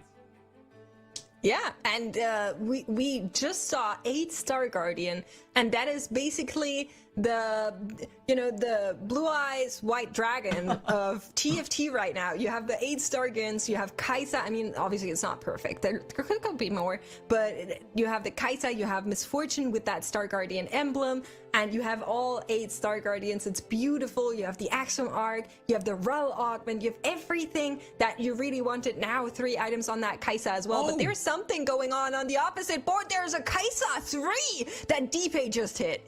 Yeah, I mean, that's the way you can contend if you're DPay. That's your win condition. Finding the Kaisa 3 has Star Guardian MF as well. Wait, they're both 8. They're both 8 Star Guardian. Oh, wow. Okay. This is going to be really close. It's about positioning. Where do the MFs land? Looks like the positioning is pretty solid on both sides. Both of them are not going to be hitting the carries immediately with the first Misfortune cast. Oh, no, it does look like Garchomp Pro's MF casts beautifully onto the back line, taking out the opposing MF, and now it's just Kaisa, but MF just slaughters everything. And Garchomp Pro gonna grab this first place and put him in excellent striking distance of making it to day 4. How? What? Speechless. Yeah, I'm just it's a lot. speechless. There's so much happening in both of those lobbies. Like, I don't even know where to start. First of all, 8 Starter Guardian apiece. I have no idea how you actually settle a matchup like that. And the fact that you end up, like, hitting. There was the Kaisa 3-star. I don't even know what else was going on. But I feel like I have to just go back to our first lobby and, like, take a short breath for a second. Because that was one of the hypest games we have had all day. Makes everybody was so close. Yeah, honestly, like, even with the comps that we saw, obviously that's the power of one-cost hero augments, right? That's kind of what it all comes back to. We did see the Nasus stacks on stacks. After that Nasus buff, I was hoping to see one of those, and we did get it. We saw a Kale reroll. We saw the Gangplank get paid coming out. There was a Rocket Grab. All of these fantastic one-cost hero augments getting kind of their stage time, and the players were really, really going for it. And in the end, it was so close. Honestly, shout out to DQA for manning that for so long and holding on. I'm not really sure about that underground. Okay, I don't know what that was. We'll keep that to the side. But everything after that was so good, and in it ending 7th place, it's just I would have wished for more there. Yeah, I mean, we've seen that from a couple of players. Sometimes you just hit, but you don't necessarily have enough HP to stay alive long enough to get the placement that you would want in the lobby. But Makes, you brought up a great point, and Casanova, I'd like to ask you a little bit more about this, is that we got the hero augment at 2-1, and it was all 1 costs. We've seen over the course of a couple games now that players, when given the opportunity to get like a 2 cost, 3 cost, they lock themselves into a specific composition or a direction really early. So what does it really mean to have that 1 cost augment so early on? I mean, the 1 cost augment will do that a lot as well, right? Because there's certain compositions that you generally only want to play with that 1 cost augment. A lot of these 1 cost carries you want to play when you have the 1 cost augment. But on the other side of that, there are things like get paid. We saw Ramblin do that. That's just to try and get econ in the early stages, and then you'll a lot of times pivot out. You won't even play that gangplank later on in the game, because you just used it to get economy early. The other one is Blitzcrank's Rocket Grab, because Blitzcrank's just a really flexible unit. He's a brawler and he's an admin, and you can flex him in because he's actually one of the 1 costs that'll stay tanky through a really good part of the game because his percent damage mitigation. It doesn't matter how much is percentage based, which is really solid, plus Rocket Grab, a good utility item. We said he got an extra ornament. So it's, I think, the one where you end up seeing a lot more people commit, but there are still options that allow you to play it very flexibly. And we did see Dace heavily rewarded for playing flexibly by being able to go into a different late game composition and still use that Rocket Grab to great success. I think we saw 5 out of the 8 players pick a supportive 1 cost hero augment there. So yeah, definitely want to keep an eye out for how these players navigate moving forward, because we do have lobby scores to show you. So let's go ahead and go over that really quickly, as this is game number 5.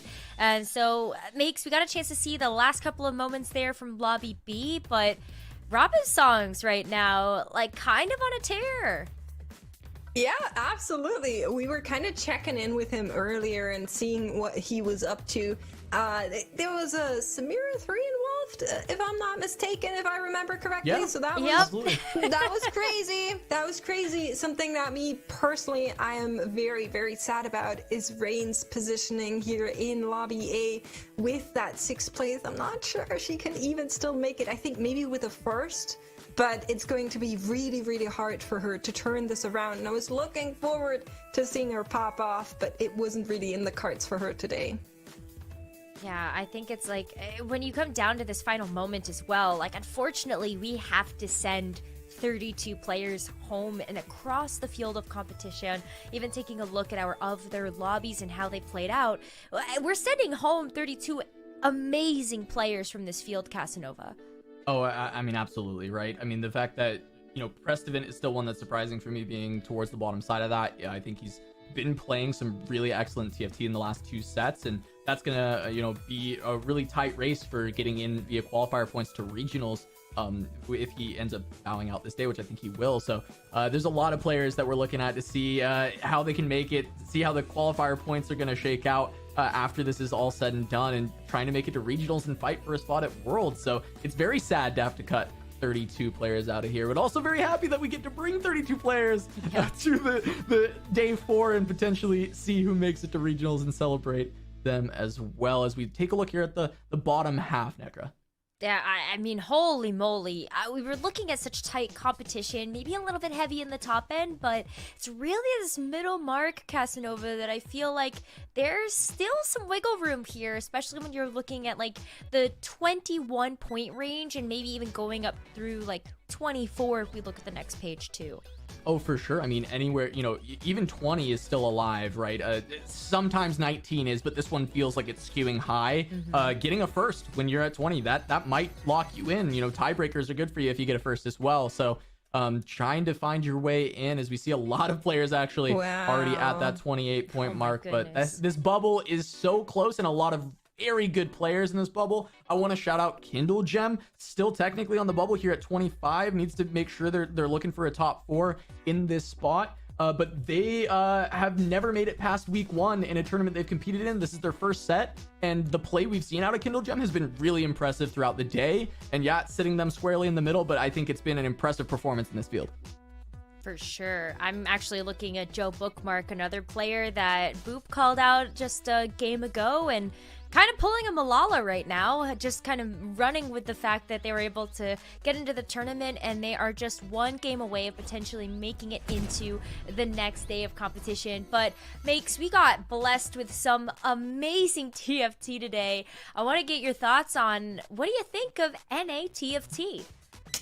You know, I have to be very careful what I say now because obviously I'm being a recording you. resident EMEA caster, I am now treading on very dangerous ground. But with this patch, honestly, I think a lot of it comes down to the patch. So shout out to Murdoch. But 13.8 seems like it is one of the most diverse patches we've seen in Monsters Attack yet. And I think it's so much fun. We're seeing so many different options. The hero augments are finally, I think, in a position where they feel good no matter what kind of cost you get, and it is allowing players to get really creative with it and not just hitting those 4 rerolls to really find that multi-shot or whatever. We're seeing so much creativity and it's fantastic, honestly. Yeah, we're seeing that contesting maybe pushing these players into a different direction, but Makes, just one quick last thought from you. Caster bless something. What do you want to see in the 6th and final game? So I would have said Rain because, you know, I'm a girl's girl at heart and she's been popping off at Worlds last time, but I don't think that's in the math anymore. So I'm going to say Ramblin because he's one of the people I've been always watching and I really want to see him at Worlds, hopefully, finally, but of course, regionals first. All right, we'll have to look forward to see how Ramblin does. Casanova, it's been a pleasure. What have you enjoyed about today so far? I mean, just the fact that we started this day coming in talking about, you know, Make's wish list, and it just all came true in the first game. And then since then, every game we've gotten to cast today has just been some kind of banger, and we get to close it off with, you know, 6-1, 6-2, where someone finally goes 7th. We had 7 people alive. It's just been a great day, and I'm excited for Boop and more to close it out in game 6, and super excited for day 4 tomorrow. All right, your turn. Caster bless something real quick for game number 6. Caster bless something. We're gonna get a 3-star 5 cost. It's Boop on the mic. Boop and more. Yeah, that's true. Maybe we do get something there. All right, cool. Ramblin, maybe getting a 3-cost legendary. That's on the bingo card now, right? So that's what we've got to look forward to. Casanova Makes, thank you so much for day number 3. We'll see you guys tomorrow, and we'll see all of you after this short break.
We are about to close out day number 3 here at the Mecha Cup. We've got one more game, and we've got Boop and Mort Dog back on the desk to take you through the final game of the day.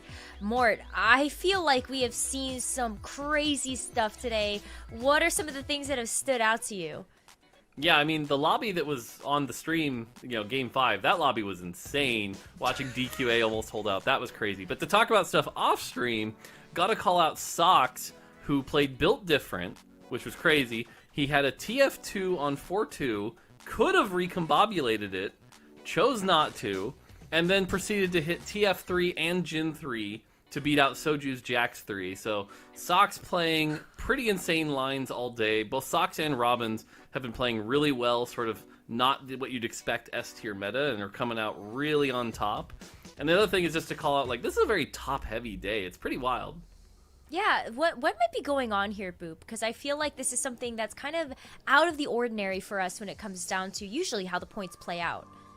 I actually am going to use Sox as the example, because why not, right? So Sox is probably one of the most well-known players who kind of goes into every single lobby with an open mind, right?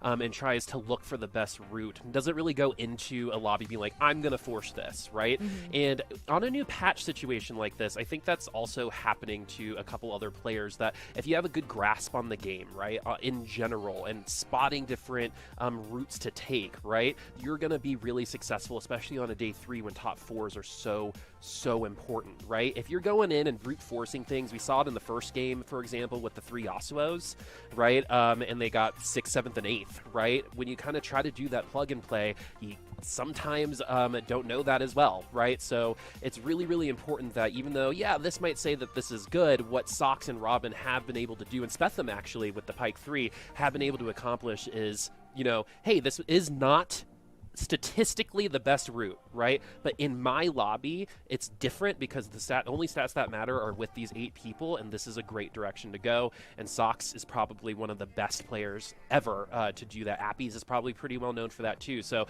I think that is probably why we're seeing players like that so successful, finding them on the top side of things as well. Well, this final game of the day is going to be one that these players have already played in. Like, the lobbies are the same as they were for game number 5, so maybe they've been able to figure out something about how the rest of the lobby is played out. And this next one in particular, these players are pretty close to each other, and Boop, I am forcing you to take it away. You don't have a choice. Please take it.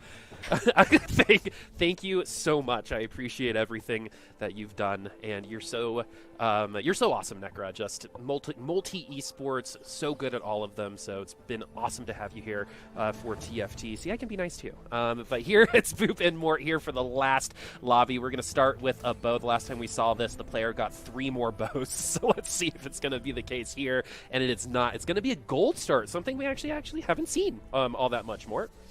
Yeah, if you can get a lot of early gold, it allows you to buy the shop. It doesn't necessarily give you direction, though, because you don't usually get those 2 or 3 cost units that might lean you a certain direction.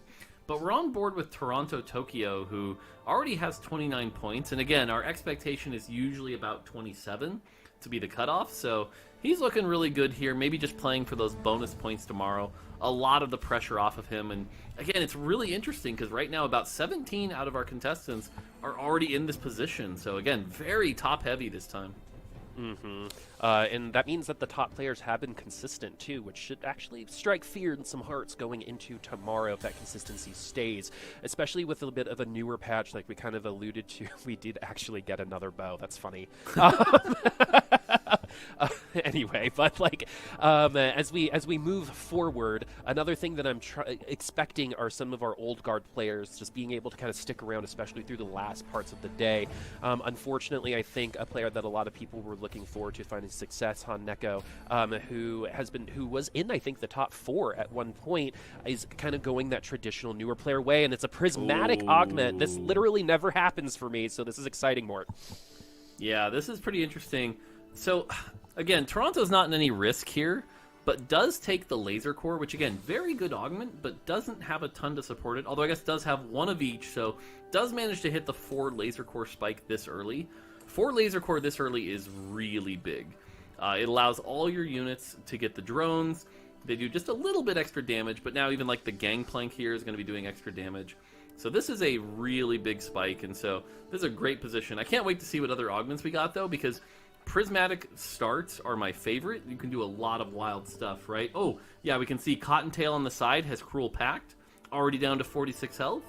So that's definitely one of the things that was chosen. We've got a level 6 player already in the lobby. So yeah, I'm going to be keeping an eye on here. Woodland Charm for Snap.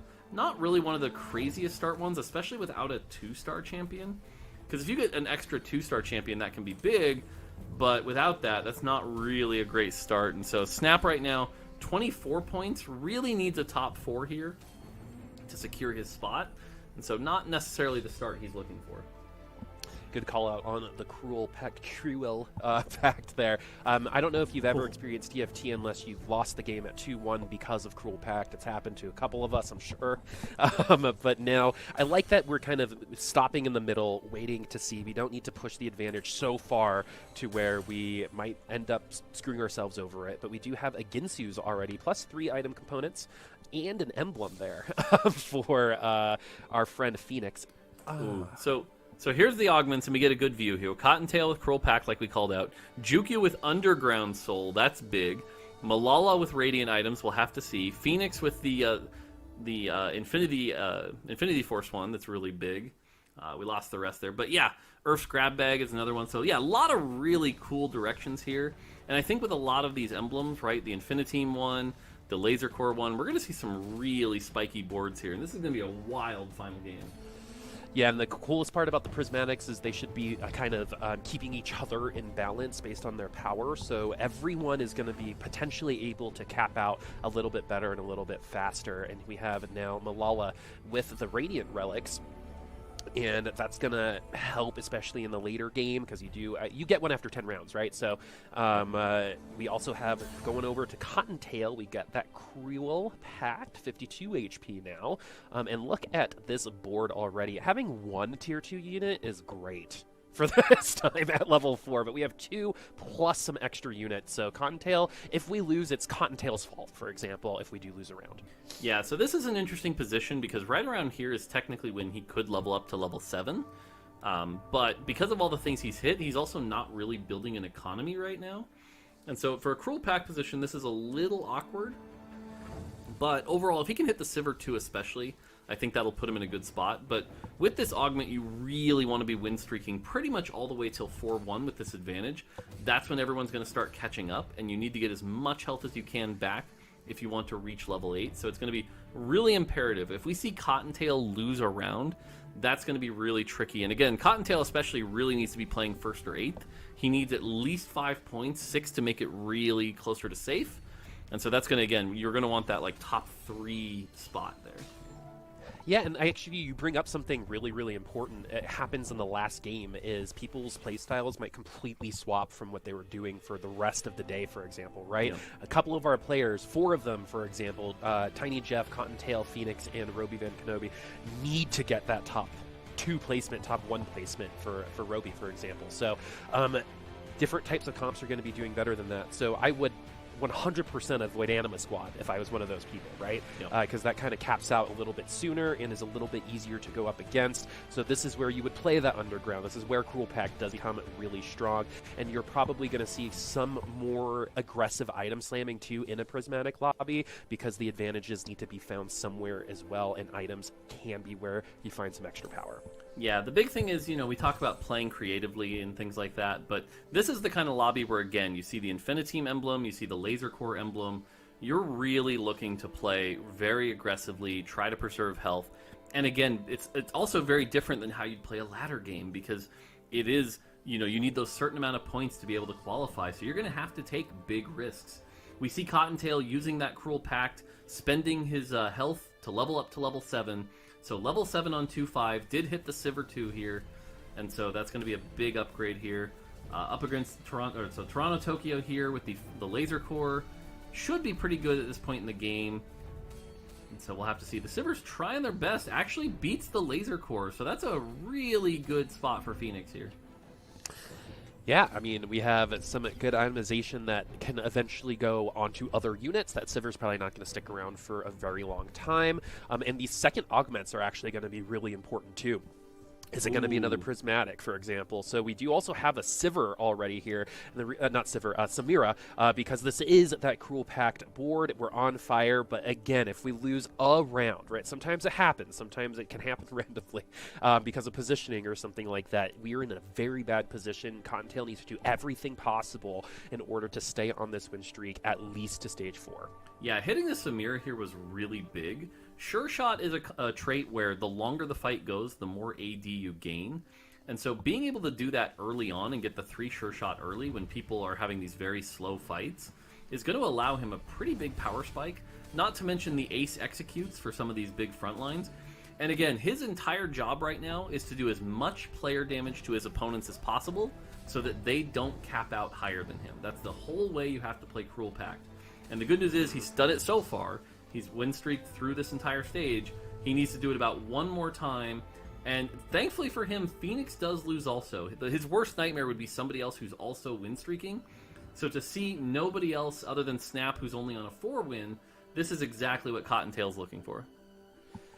Ooh, Cottontail is in a pretty good spot. Might seem weird that they're at 16 HP, but just like you said, to kind of follow up, the damage that you do to the other players forces the lobby down and quickens it a little bit, and that's exactly what you want. You don't want people to have the time necessarily to catch up to you because you have a guaranteed advantage right now with Cruel Pact. So let's see how long it takes for them to catch up. If they do, I've seen Cruel Pact take you all the way to a top 2 before, and it can definitely happen for Cottontail now. It does seem like the rest of the lobby should probably try to catch up. We might see some level ups a little bit sooner depending on how the rest of this goes. But as of right now, we got some AP items on the board in the Kaisa already. So we're on our way as we move over to Tiny Jeff, not related to Milk, just an actual Tiny Jeff is the reason for the name. So one of the things about a prismatic lobby is you have to keep the option open that it might be prismatic. And so spending a lot of gold here is pretty risky because you might be passing on something like level up, keeping that option open. So I'm not a big fan of spending the gold here on 3-1. Though I will say, because even here, like with the golden ticket, if you got something like wise spending, that can do some really insane stuff. But is playing duelist, and so he has to kind of maintain that tempo, unfortunately. I'll be curious how Jukyu's doing. We see him with that Underground Soul. But again, the problem with Underground Soul in a prismatic lobby is the aggression is so high, you can often just take a ton of damage and not be able to get a really big cash out. And then you're just down a prismatic, which can really make it hard. That's why I kind of prefer the Underground Crest, or the Soul, as opposed to, the prismatic. So, yeah, that makes total sense.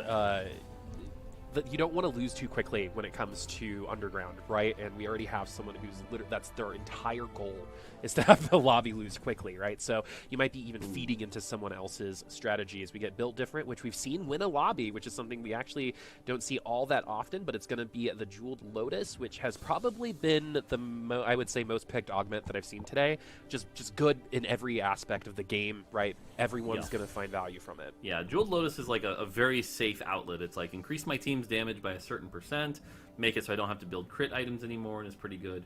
But yeah, we talked about the accelerated pace of the lobby, and it's only 3-2, and ignore Cottontail for a second, but we have 3 people basically already below 70, some of them in the low 50s already, so again, this is what I mean by accelerated pace. The pressure is on for these players, and if they don't start winning very quickly, we could see people die at, 4-3, 4-4. We did see DQA last game be able to stabilize, but again, with that prismatic lobby, it can be really tough here. With the Vayne here, I kind of wish we'd see the Hurricane Slam. Hurricane is an item I think that's kind of underappreciated on Vayne and could give some extra power, especially since we know, it's going to be a while and the pressure's on, but choosing not to. Tiny Jeff right now does need a first place, basically. He's sitting at 20 points, so maybe is going for a big first Wraith play with something like the Giant Slayer, but really needs something big to be able to make it to the next day. And, something else that we could refer to, we use a term tempo a lot, and this is another version of that, of what we're saying. So this is going to affect tempo a lot, too, if we decide to keep going or take it, and we did not cash out. We're feeling good about at least making it to our next cash out for now. Hopefully, trade sector, I think, might have been, maybe we can start getting tier 2 units that might get me further along, but looking at this front line, looking at the back line, I'm actually surprised we have 49 HP right now. Yeah, this is not the position you want to be in. I think you can maybe get one more heist. But the other thing to call out, by the way, is that when we have a prismatic augment and a gold augment, we know with 100% certainty that the next augment is a hero augment. So now everyone has to be planning around, what is my hero augment, what is my out, and how am I finalizing my comp, right? Am I going for some sort of 5 cost? Am I playing around a 4 cost? Or is it some sort of 3 cost like the Kaisa? And what am I looking for? And so being aware of those options right now is going to be very key, knowing that we have it with 100% certainty. Yeah, and you landed on something that I think a lot of people kind of misconstrue in TFT, which is the more information you have, the more context that you have, the more you have to go through more information, but having that more context than everyone else is a huge advantage, right? According to the rest. So if you just know more about the game, you're going to be able to make more informed decisions, or other decisions other players might not be able to make based on their internalized knowledge, for example. Yeah, the other weird thing about games like this is when you're watching a game like this, say you take someone like Roby Van Kenobi here. If he goes 8th, a lot of people might go, oh, he's terrible, he went 8th. But really in his position in the points bracket, the only play is to make some wildly 1 in 1,000 play for a first place comp, right? And so even if that crashes and burns, it's often the right play. And we've seen this so many times historically in TFT. So like, for example, we see he just hit the 3-star Nasus. This might be a wild play that we're not seeing before, but if it pays off, that's kind of his only out, and that is the correct play. Yep, and this is probably exactly what you don't want to see in terms of who I'm going to get to next. 2 of the people on fire plus Tiny Jeff. So hopefully we pick up the Jeff matchup here. And we do. So that's a really friendly, that's the only friendly matchup, I think, for Malala, who does have that Riven in the front line with the Radiant Sunfire as well. So we saw a little bit of Riven with the Reverberation find some success earlier on. This is just going to be the regular version of it, but maybe we have enough HP to let our backline get to a second Misfortune ult, and it does seem like that is the case. This is Anima Squad, though. This is where it's going to be the strongest, and we should be winning these rounds. Yeah. So, by the way, we got to keep an eye on Cottontail, because remember what I said, where if he can win streak through stage 2 and 3, that's how you want to play Cruel Pact. He's 1 round away from doing that, and is now healthier than Jukyu. So we see the cash out here, a Radiant Infinity Edge, 8 gold, and a Reforger. That's definitely at least a damage item. It's maybe not the best one he was looking for, but he has to take it here. And so again, taking this big risk here around the underground, but now, again, we're down a Prismatic. We basically traded our Prismatic and 74 health for Radiant Relics. Was that worth?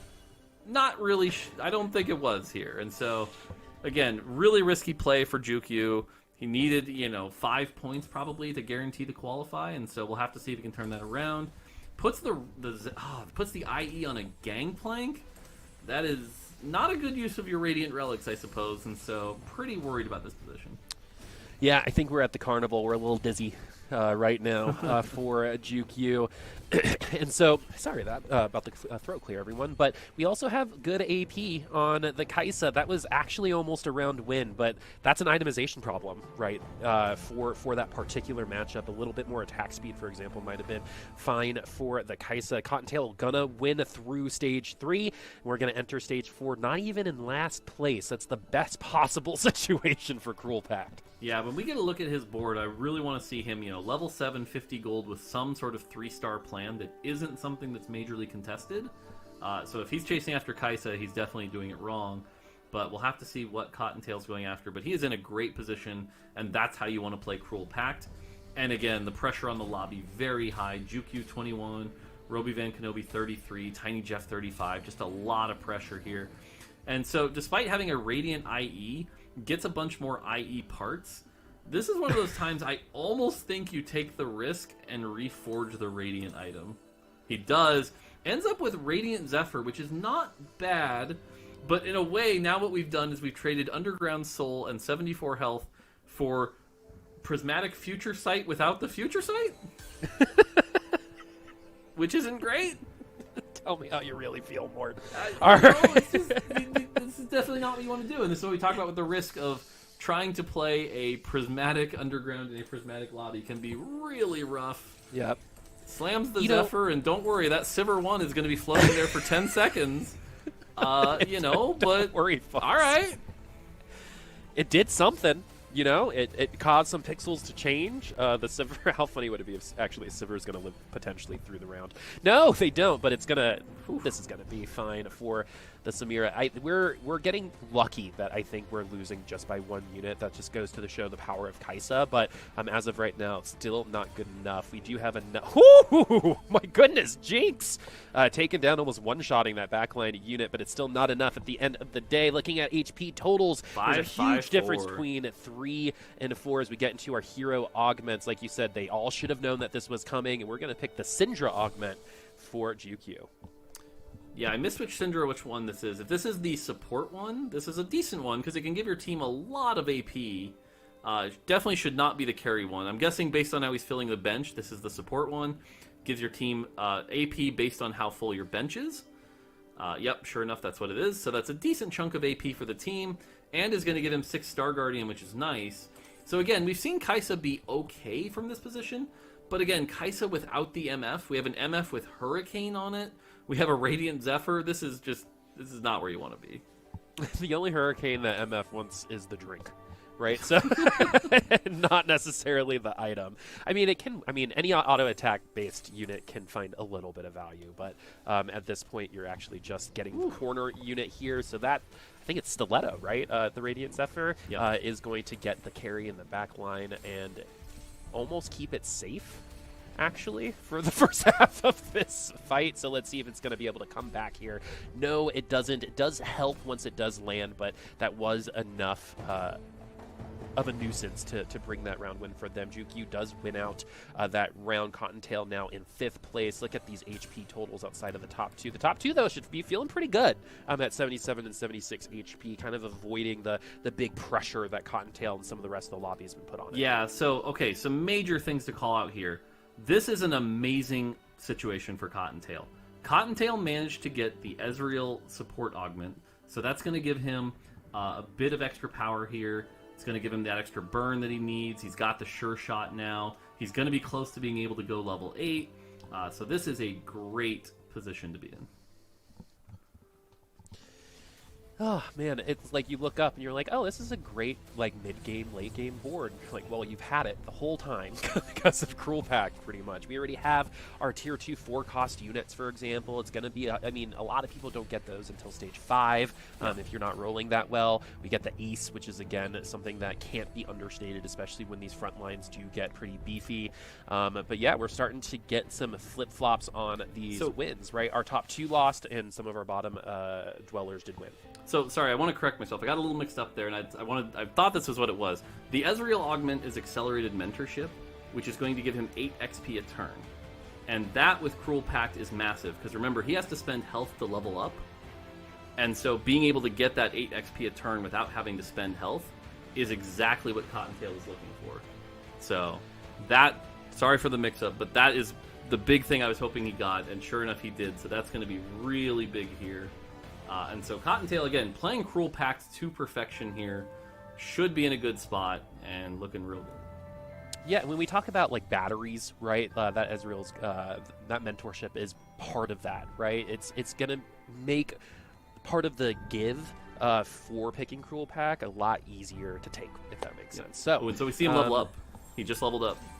Which, again, is pretty crazy when it comes to Cruel Pact at this point in time. I think we're at level 8, right? Yep. At this point. So, and I think we're safely at level 8. Looking at this board, for example, Malala not in the best place right now. We do have kind of the same comp plus a Fiddlesticks at this point, but not a lot of damage. And we also, that's the best type of unit to get Zephyred for 10 seconds, one that absolutely needs its ultimate. And now you're going to neuter the entire team's damage because of it, plus an additional CC with the Urgot. We just got our first ult off. It was a really good ult, though. Yeah. No, the nice thing here is, at least, even if Malala's board's a little weak, the fact that he was able to stay up above, 70 health going in this late, that's what you want in a Prismatic lobby. I also really like the combo. So he took the Fiddlesticks augment that shares the power of the AP with that Misfortune, and so that's why that MF ult was just doing so much damage. But yeah, we get a look at this board here. Again, the Accelerated Mentorship allowing him to level up. Has the Samira. He lost.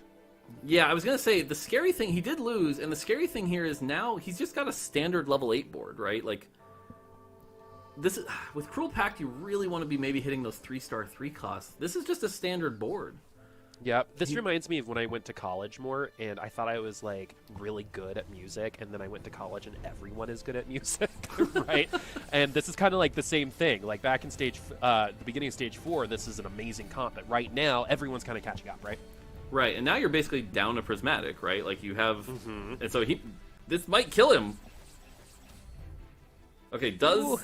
Oh no! I think. Oh, that's. He's not dead, but that's 2 losses in a row. He is in a lot of trouble now. It is absolutely insane thinking about how quickly that advantage just dissipated, right? And that's, again, probably the fact that we've got Prismatic and then we've got 5-cost augments, right, going through. And so the catch-up was insane. Like, another good visual is, like, a lot of times when you're watching long-distance races, like the Tour de France, there's someone who kind of paces the whole thing, and then everyone just catches up all of a sudden, right? That's kind of what's happening. Cottontail doing it from the bottom, though, because of the augment. And this is where you see people die with 58 gold, for example, right? So Cottontail has some decisions to make, probably the most important decision since picking Cruel Pact in the beginning of the game. The hard part here now is he has this 50 gold. What can he do with it, right? Like, Garen 2 is about the only spike. These items were not what he was looking for. He can't get that much stronger from this position. Unless he miracle hits an ultimate Ezreal 2, which I just don't see happening. We're not rolling for a 3-star. Does hit the Belveth, which gives him a little bit of extra damage, but without the items, like, not good so far. He's really looking for a Garen 2. 1 ultimate Ezreal. If he can get 1 more, that might give him a slight out, because ultimate Ezreal is a lot of extra damage. Just not seeing it. Is this going to be a, like, 13 win into 8th place? Is that what we're about to see? It really looks like it. Yeah, I mean, that's a Jinx 3, a Ribbit, a Nasus 3, right? And we've got a Garen 1 in the front line. So this Aesol really needs to get into that back line, but it's going the opposite way instead. It is Samira versus the world, pretty much, and this was not the expectation. We played Cruel Pact so well, but when it finally mattered, I think we rushed a level up, and we're here now. Yeah, wow. Again, took a risk. Unfortunately, not paying off here. I really admire the risk, and he played it so well. Just made 1 bad decision at the end there, trying to play around the Samira, not having a big win condition. And again, with Cruel Pact, I think you really want to go the 3-star 3-cost route, instead playing around the 4 costs and kind of costing him here. And so now moving on, got to go back to this. We've got the Twisted Fate support with the Vayne 3 here, using the golden ticket to hit that Vayne 3. Remember, has the Jeweled Lotus, so these Vaynes are also going to be critting. So this is a pretty powerful Vayne here, but now up against the Anima Squad reroll comp. Yeah, I think a lot of people really underestimate the crit on the true damage, right? Oh, you just saw it right there, 662 true damage there, so nothing was mitigating that. Same amount onto the Fiddlesticks, and it's going to potentially crit every third almost every third auto attack, right? It's every 4 so far. But this is going to be Jinx versus the World, and that's going to be an elimination. The World works out the win there. Are we going to get another one? Juke Yu still in this game and still going to keep going. This underground comp was actually my bet for 8th place, but I was wrong as Cottontail and Roby both get eliminated in the last 2 rounds. Yeah, and again, we see the Yasuo 3. That's a little bit of extra power here, which will be nice to allow the Vayne time to ramp up, get that duelist stack going. At this point, you can't really get a lot stronger from here, so feeling pretty good, though, with the Annie 3, the Yasuo 3, and the Vayne 3, so no complaints there. Up against Toronto, Tokyo, or Phoenix, or Snap, so we'll have to get a look at their boards. But yeah, this is going to be pretty close. We'll see. Yeah, I'm a little surprised at how kind of neutral some of these comps are, based on the fact that we had a Prismatic Lobby, for example. This Warwick going to stick onto the Annie right away, and is actually getting through it pretty quickly, but it's also going to be taking that Vayne directly and doesn't turn around and see that that's the one that's attacking them, and this is going to be... a Vayne win, actually. So the Hextech Gunblade also helping out. And like you said, the Runaan's Hurricane on the Vayne, I think, also being very, very helpful there for that comp. Okay, so we already had a Prismatic. Now we have a Tome. This is a big power accelerant into the lobby. A lot of people, for example, the 7 Infiniteam, now maybe doesn't have to play a Lucian, is going to be able to hit the emblem and trade that out. So we're going to see some big power spikes here. Tome Carousel on stage 5 is one of the biggest spikes, and usually because you have a ton of active traits, you're more likely to hit what you're looking for from the Tome. And so we expect to see some big accelerants here. Like, for example, here, he's running the Twisted Fate that he really doesn't need. He's also running the Sivir of the Pantheon. If he hits an Infiniteam emblem, he could swap that out for something else. Does hit the Leona 2 here. We'll have to see what the Tome is going to give him here. Ultimate Ezreal 1. Oh, there it is. Ultimate Ezreal 2. That is massive. And hits the Infinite. He could go Sure Shot. He goes Sure Shot. I like this choice. That's just going to power up the Ezreal and the Samira. And this Ultimate Ezreal now is going to clone. He's going to have 2 3-item Ultimate Ezreals. This is peak 7 Infiniteam. And we get a good Shroud off at the end of the day, too. So that was a really good roll down. Sometimes I watch this, and it's like, oh, sometimes you just hit, huh? And you keep going, and here we go. Woo! Here's that Ezreal ult, and actually Ezreal falls in the back line after the ult gets cast, and now the Fiddlesticks augment is actually helping out, too. That was a lot closer than I think a lot of us had anticipated. We do get another elimination here. It's Tokyo. And it's going to be Tiny, Jeff, Juke, both at single digits. Looking at the total score lines, too, Juke and Tiny Jeff need this top 4, potentially top 3, in order to move on. Tokyo actually opening it up at 29 points and finishing in 6th. That actually might have given someone a spot. Yeah, it was interesting, by the way. He took the Laser Core Prismatic, which, again, is another one of those augments that performs very, very well on ladder and in the data, and ends up in 6th. So, again, just another one of those signs that, like, tournament play seems to be pretty different here. We're going to have to see where the Great Radiant Zephyr again. Who needs Future Sight? Apparently he doesn't when need you're it. just good at the game, right? All right, Juke, I think feeling great. We've been at 3 HP for at least 3 rounds. I think we've only lost 1 round in the last 2 Here comes the big ult, though. Well. Big ult. Whew. So the Misfortune is going to help win this out along with the target dummy. But Juke also with that 4th place, I think feels great about that. Tiny Jeff in 5th place. We have a top 3, Malala, Snap, and Phoenix. Yeah, I mean, considering how long he was at low health there, kind of like DQA, but this time was able to hold off and get a 4th place there, so can't be too upset about that. And again, when you look at the 7 Infiniteam comp, is trying to switch to the Garen here, I really don't agree with that play. I think having the 2 Ezreals is a much stronger play here. We'll have to see if he sticks with that, though. I do like the Janna here with it being rainy. That's going to let the ultimate Ezreal cast even quicker. Maybe he values the 2 CC, but I really think the 2 ultimate Ezreals with 3 items shooting their ults is really valuable here. We'll have to see if he sticks with it. I think we might be falling victim to recency bias, the player, right? Because they lost that last round, so maybe they're like, oh, well, I got to make changes. And sometimes in TFT you lose because of certain small things that might not actually repeat if you change positioning, for example. So that might be the case as we're looking at this itemization. In the late game, a lot of times, a lot of people like looking at the Zephyr. There is a Radiant Zephyr, so trying to match that could be a strategy. We do need to pick here in the next 10 seconds, and it is going to be the Zephyr. Yeah, I think that was a wait until the last second so no one knows you have a Zephyr, and then he's going to slam it here, get that MF down. We've seen this MF get Zephyr'd a bunch before, but one of the things to call out here is with that Fiddlesticks support augment, it really doesn't matter. That's just more units that die that feed more AP to the Misfortune. This Misfortune has a massive amount of AP, and you can just see there, every ult is just deleting boards. This is insane value, and so the second MF ult is just going to delete everything. Oh. This Fiddlesticks augment is a great combo with this situation, and that is a ton of damage for Lala. Well, and it's almost like the Zephyr is a slight advantage, right? That means you're going to get some guaranteed stacks from the Fiddlesticks, for example, and sometimes you only need the one ultimate, right?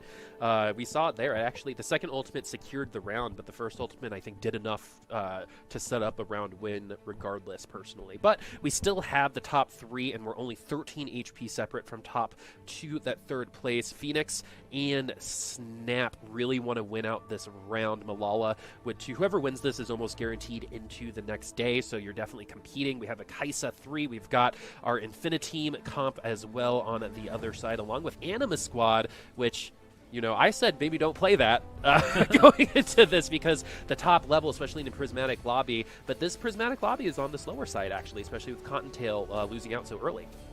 Yeah, Phoenix having to deal with one of the big weaknesses of Infiniteam And they know right where your carry is going to be. They know those hexes, you can't move them. So we see Ultimate Ezreal get Zephyred there, costing him a lot of early time, allowing that Misfortune to go ham. And so unfortunately, he really wants this Fiddlesticks 2. Being able to clone another Fiddlesticks 2 would be such a big difference, but unfortunately he's just not hitting it.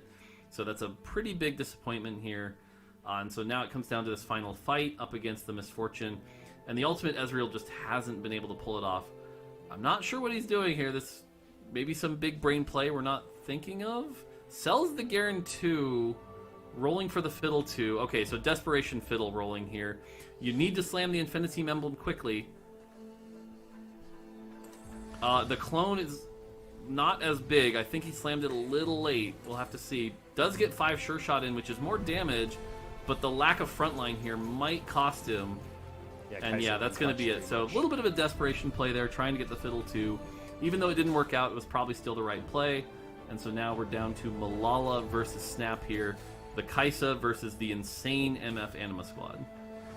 Yeah, you know, and honestly, desperation is not always a bad thing, especially when you're in the top 3 situation here and you kind of clock, I'm the third team right now, right? I need to make, if I don't change anything, I'm going to lose. So might as well just change something and see if I give myself a chance, right? So we do have our top 2, and look at this, we're tied. Yeah, it feels like it's going to come down to 1, maybe 2 fights here.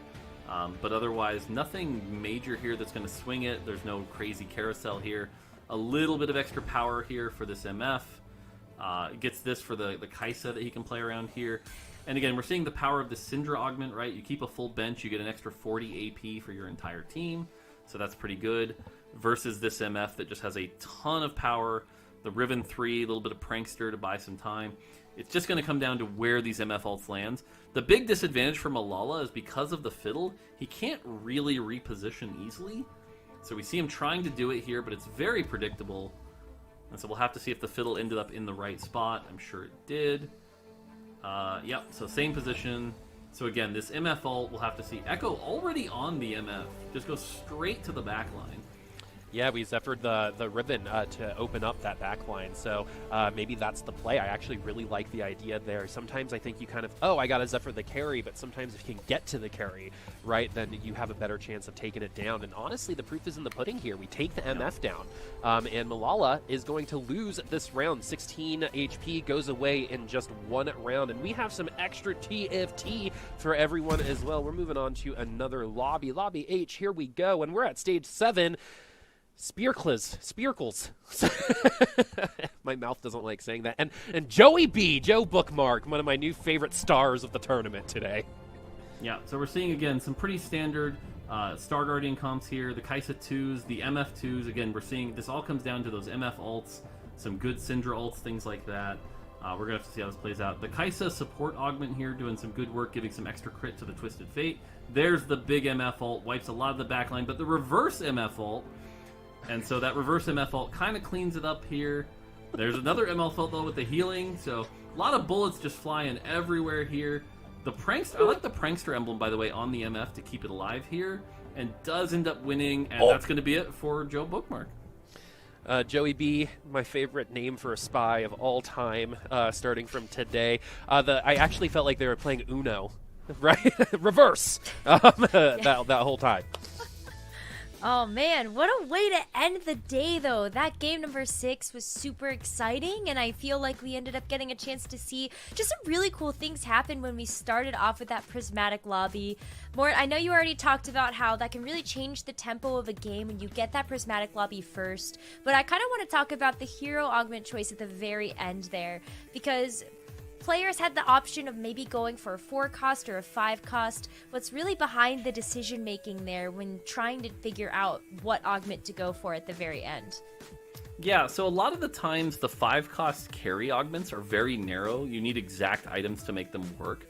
So being aware of which 5 cost support augment can power up the comp that you're already playing makes a ton of sense. For example, we saw the Fiddle support augment to power up the Misfortune makes a lot of sense. And so being aware of which one you really need to power up your comp is the right play. On the 4 and 3 cost side, it's usually like, okay, roll for my carry, right? If it's a 4 cost, I think a lot of those players are rolling for the MF, the Samira, things like that. But 5 cost especially, it's so hard to get those carry ones to work.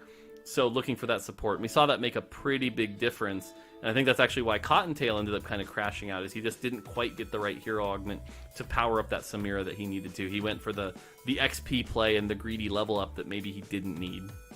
Yeah, but you were saying that, like, sometimes players, especially in Cottontail's position, have to go for something that is a little bit more first or eighth kind of style of play, and so it was still very impressive to see Cottontail get to the point where maybe that ultimate Ezreal augment would have been the perfect thing there. And we, in fact, actually ended up seeing 7 out of the 8 players go for a supportive augment at the very end of the day. So, Boop, what was, like, something that stood out to you about that 6th and final game?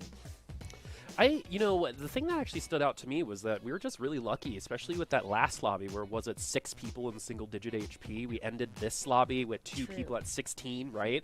And then we moved on to another lobby that was a one-rounder type of situation. So these lobbies, you know, while the results might be top-heavy, it seems like within these lobbies they've actually been really close. And that, I think, goes to show actually more that the patch is a little bit more open to some other options. Yeah, we've seen MF Kai'Sa a lot, but I think we've seen a lot of other things too. I mean, that first lobby didn't even have a Kai'Sa, to put it into perspective. Yeah. So it did have 3 Yasuos, but no Kai'Sas.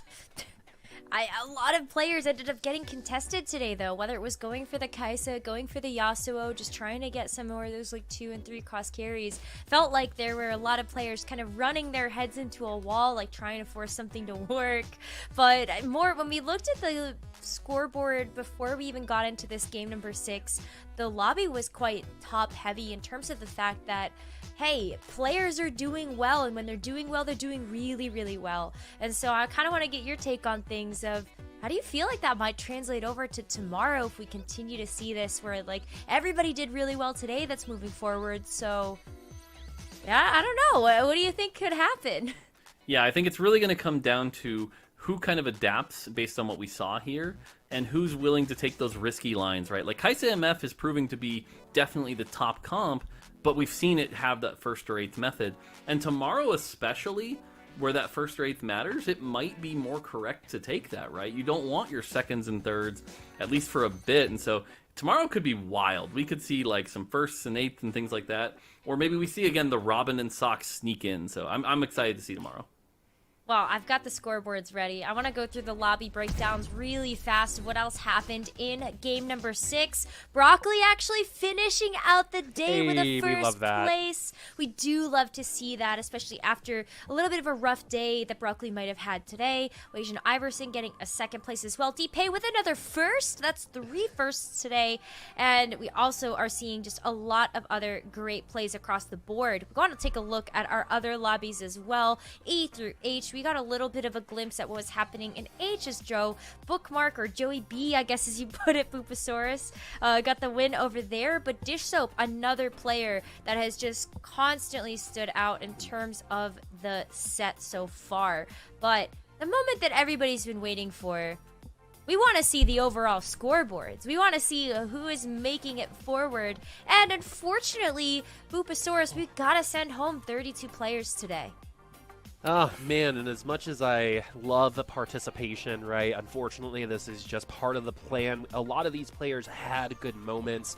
Emily, you know, got to give props playing during a vacation, pretty much. I love the commitment there.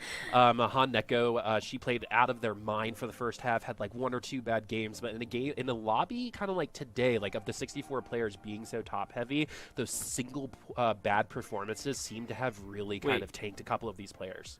I have to call out, 28 didn't make it. That's crazy. Yeah. 27 is usually enough. Oof. Yeah. And we have 3 people not making it with that score.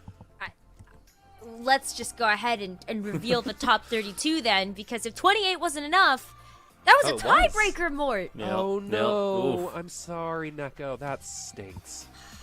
That's the worst way to lose. I mean, you did everything right, and then that's the numbers at the end of the day aren't in your favor. I mean, I'll call out D-Pay did really well. He's been on fire lately. I'm Spetham. We see him doing a bunch of really creative comps. Ripple, Whale, Sox and Robbins we called out playing well. Joey B doing great. Garchomp Pro. Asa, I think, is another surprise one. I think Asa was coming in a little cold, and so maybe this gives him a big boost of confidence. Ramblin being a big one here. Dish Soap is another one. Goo Bums. So yeah, even Appy's getting through here. Weijin Iverson continuing his dominating performance this set. Setsuko pulling it around and being able to make it. So a lot of big names definitely making it through. Should be a spicy day tomorrow. Yeah, I mean, maybe like the top 4 kind of starting to run away with things a little bit, but everyone else very, very close, especially if you look at the number of players that are in that realm of 31 to 33 points. That's over half the field that is kind of sitting in between that 2-point threshold. So yeah, I can't wait to see what's going to happen tomorrow. But boy, did this day deliver. Mort, this is a new patch. Has it lived up to the hype that you were hoping that it would? I mean, obviously there's going to be some disappointment with one comp being a little stronger than everything else, and we've seen people lean into it. But it has been nice to see that the people who are willing to play more flexible TFT consider other options. There were a lot of creative wins today. It was not a day completely dominated by Kaisa and Misfortune. You know, some of our top players almost basically avoided the comp and did really well, which again, that's the nice thing about TFT. It sort of has that self-balancing into it. And I think the other thing I'll just call out is that I think we're all happy it's not a bunch of hackers again. I think that's a big shift that I think we're all happy to see, and we're seeing a lot more close fights, a lot more front to back. That's been pretty exciting. So overall, I would say it was definitely a lot better. I'm always my harshest critic, and it's like, but it could have been even better. But a lot of really good plays as well, and so again, I have to call it the tank pike, definitely my highlight. So a lot of good stuff today. Boop, what about you? What was the highlight of you for some of the play we saw today? I actually really loved watching Sox and Emily 1v1 in the Star Guardian lobby. That was probably my favorite, like, just classic TFT kind of 1v1 situation. And I actually really like it when 2 players are 1v1ing from like 3 to 4 rounds, right? Sometimes stage 7 is literally just 2 players over 4 to 5 rounds doing it. So that's something that was definitely a highlight. And I'm also just going to piggyback off of Mort. That tank pike is definitely the thing I want to try the most after leaving today. Cool. I don't want to face you in a lobby then. I don't want to play against that or figure it out yet. But that's gonna be it for our 32 players moving forward. We do have 1 point leader though that was above them all, and that was Deepay, who we're going to be interviewing right after this break.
Welcome back, everybody, to the Glitched Out Mecha Cup. We are so excited to be joined by our points leader today for day number 3. We've got Deepay on the line here. And Deepay, first of all, this is like the crossover I don't think any of us were expecting, but we're so glad to have you here. Congratulations on your day. How have you been finding set 8 so far?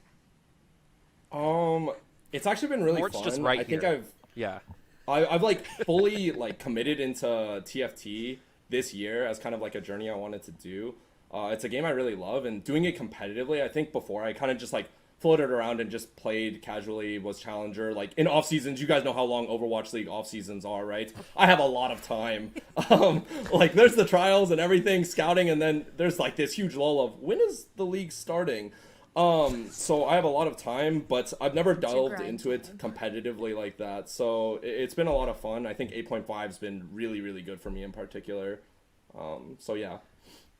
Well, I see you got a haircut. You put on a nice shirt for us. I really appreciate it, Deepay.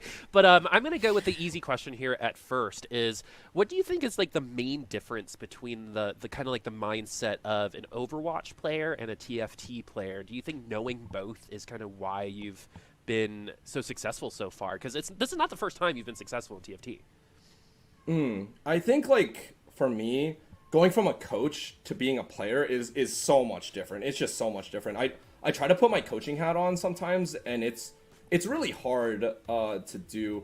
As a player, you have to be a lot more like mentally fresh. I feel like as a coach, I could just grind and grind and grind, and I'm just studying. It's kind of like when you're zombie studying as like a college kid or something like that. Like you actually like through osmosis gain information, but as a player, when you need to play, you can't be in that zombie mode, and you've got to be fully fresh. And I think that's something that like I really believe in grinding. I really believe in working hard, but I need to balance that while also being like a ready to perform player, which is very hard. And also mentally going through like the emotions of a player compared to being a coach is a lot different. Like I'm always worried as a coach, I'm thinking about plan A, B, C, D, like what is going wrong. I'm worried about all these relationships I need to manage on a team.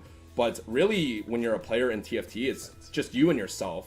And that can be very scary, yourself is like your worst enemy, and it's also your best friend. So it's just very, very different, I think. But coming from any competition, high level competition, I think it's valuable for sure. Yeah, so you've been having a decent amount of success this set so far, which has been really cool to see. What do you think differentiates you from, say, some of the other players on like ladder or in the tournament that's giving you the success this set? Great question. I think something for me is that I'm doing this full time. Like I have like not done any other job or anything. Like I'm trying to make streaming work full time. I'm trying to play competitively full time. And I feel like that gives me an edge. Like I always believe that like one of my basic tenets that like is core to my philosophy is like I am no better than anyone else. It's only the time work that the time in that I put in, what I do that makes me different, right? So that's what I did in Overwatch League. Like to get into Overwatch League, I quit my job and I was like, there's two versions of me. The David that half-asses it, does a 40-hour-a-week job and then tries to do 40-hour-a-weeks Overwatch. And then there's the David that does 80 hours a week Overwatch. Which one's going to succeed? It's going to be that one. So I think for me, it's just a lot of effort. And I think the next thing is like trying to be purposeful with your effort and doing the best you can with that. That one I'm not so sure I'm doing a good job of, but I'm at least putting in the time is what I can say. I don't know how efficient it is, almost certainly not, but I am putting in raw number of hours, which I think it gives me an advantage over other people who, like Socks or something like that, who have a job, have a kid. Like I couldn't imagine having a full-time job and having a kid and juggling that. And then he's also still like, whatever, top 10, top 5 in this tournament. Yeah. So, I mean, I think that just gives me a little bit of an edge because I'm not a talented player, Well, I mean, you are really high. I think you made regionals off of points, and you also won the day today. So maybe we can argue about that. But I don't think the facts are on your side there, Deepay. But we talked about you as a coach. We talked about you as a TFT player. Let's talk about you as a person too. Is there anyone like just in general that has helped you through this process of the transition, going through into TFT? Maybe other TFT players or any family that's kind of helped you along the way? Oh yeah, I mean my personal support network is good. Like my girlfriend's very supportive, my family is very supportive, my friends are supportive as well. Like I'm staying at their place right now, so like that's really nice. Like I feel like I have a really positive support network.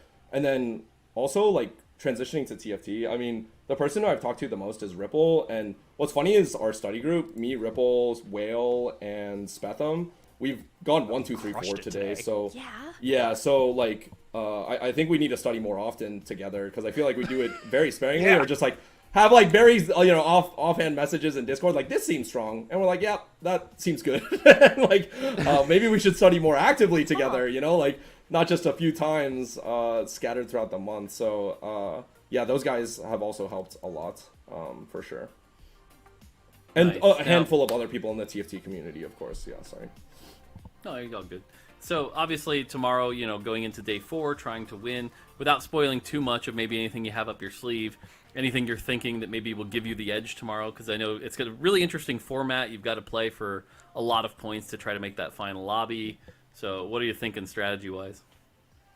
Oh, I don't even know the format exactly, because like at the end of the day, the conclusion is still just play your best every single game. So like I don't need to worry, or like for me, like I don't worry about the format too much. I just need to make sure my play is good, my mental is good, like my condition is good going into tomorrow. I do need to look up the rules because it's important, like mid-tournament, like what I need to do, like if I need to grief someone, you know, like but for the most part, I think I just need to play my game and be open-minded. I think the times I played worse is when I'm like tunneled on something. So I just need to like review my games, make sure I understand fundamentally what's going wrong, and then figure out what I want to play each game as it comes. Yeah.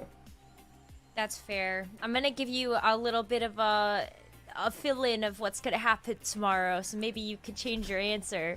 Thank you. You guys are gonna play 5 games. Those lobbies are gonna get reseeded every 2 games, and then the top 16 advance on to a game 6, and then the top 8 from there advance on to a game 7. So I think what Mort's alluding to there is that it's the last 2 games of the day that really, really count, that you can't quite make any mistakes. So does that change your answer at all, knowing what's in store for tomorrow?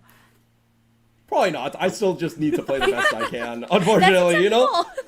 Sometimes you just get like Star Guardian Crown opener and it's like, oh, it's great. Like I can navigate the game super easily. And then sometimes it's like, oh, I have to like think really, really hard and like make these really hard pivots, and you'll just have to figure that out. There's too much variance per game to know, you know, what I need to prepare for. I just have to play my best, you know, at the end of the day. Okay, real quick, I guess is the final question, because you mentioned like VOD review, maybe looking at things. Are you gonna look at that game 3? You went 8 duelists there. You got like the full vertical tree going, but you still managed a 6th. Yeah. What was going on there, Deepay?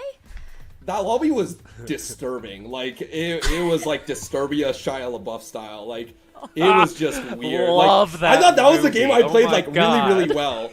I thought I played that really, really, really well. Like, that was the game that I thought I made, like, very little mistakes in. All the other ones, I felt like I just high-rolled, got super lucky. So, I don't know. I need to look at that game, or I just need to, like, ask someone if I should ever be playing 8 duelists. Like, I don't get it. I actually don't get it. That game, I thought I played really well, and then there's just, like, these giga capped out boards that, like, the highest placement I get is 6. Like, yeah. I don't get it, man. Yeah, TFT's a weird game. Like, that game. Yeah. I'm so happy we just heard For sure. Shia LaBeouf's name, by the way. that was a nice little reference, cherry my on bad. top. No, on that No, note, that seems like a great place to leave that. Deepay, congratulations once again on such a phenomenal day number 3. We're all looking forward to what you bring to the table tomorrow. So good luck, get some rest, and we'll see you then. Thank you, guys. Have a nice day. You too. Yeah, what a great day, and what a great interview as well. I feel like after getting the insight from the player spotlight and then getting a chance to see a little bit more of like the inner mind of Deepay and how he actually approaches the game, Boop, I'm pretty excited to see what's going to happen tomorrow. Yeah, also, I think that might be the first time an interviewee has actually ever told us to have a good day. It, like, took me off guard, right? Like, that was weird. But, yeah, thank you. But, yeah, no, I'm actually really, really excited, too. Deepay, when he's participated in TFT-related tournaments, he's done very well. So, also has an at least 3-point advantage against the people in the top 4, plus the additional 3 against everyone else. Deepay is in the best position I think I've seen someone with a point point lead go into a day. So if he kind of just crosses his T's and dots his I's and has similar success tomorrow, he'll be fine. And it just goes to show too that just like there is crossover when it comes to the knowledge. Even though TFT and OW is very, very different, there's still kind of a mindset aspect. And for him to be able to kind of go through those status changes in his brain and kind of understanding, all right, I'm getting emotional, I know what that feels like, I know what to do to get rid of that emotion and start being a little bit more logical. That's something that is special with him, I think, and a couple other players. So that was something that I noticed as well that was quite impressive. Well, I think something else that stood out to me is the fact that DPay named 3 other players as a part of that study group, and they're all holding hands in top 4, Mort. Yeah, I'm talking DPay, I'm Spetham, Ripple Overdrive, and Whale of Peace. Well, that's something that I feel like is pretty unheard of, even looking at the TFT study group that we had that Weijin Iverson was a part of for mid-set. Yeah, it seems like they've got a pretty good grasp on the meta, and we'll have to see if it carries over to tomorrow. I'm always nervous whenever we interview somebody because of the curse. I'm always nervous that they're just going to crash out tomorrow, so I'm hoping that's not the case. I also had to say that felt like the least NA interview I think we've ever had. That was a great interview. I just have to call that out. Really, really just great interview. So kind of unusual. Yeah. You should throw a shade at someone, I feel like, in particular, but I'm not going to ask you to name No, that was a good interview. No, it wasn't. Yeah, just in general, it's just great to be able to unlock the mind of someone who is that intentional in their play that then transfers even over into that person to person as well. So I think that's just a great way to verbalize what a lot of people think and do in TFT, but it was just cool to hear in that situation as well. Oh, absolutely. I feel like we're going to get treated to so many great games tomorrow. We had such a great day already. 32 amazing players moving forward into the next day. Boop and more. Thank you so much. We are also going to hear from you tomorrow, as well as again from Casanova and Makes, and I'm just looking forward to it. So we're going to say goodnight for now. Thank you so much to all of our players that have competed so far. Thank you to our production team, and thank you to you viewers for tuning in today. We'll see you guys all tomorrow for day number 4, the ultimate day of the Monsters Attack Glitched Out Mecha Cup. See you then.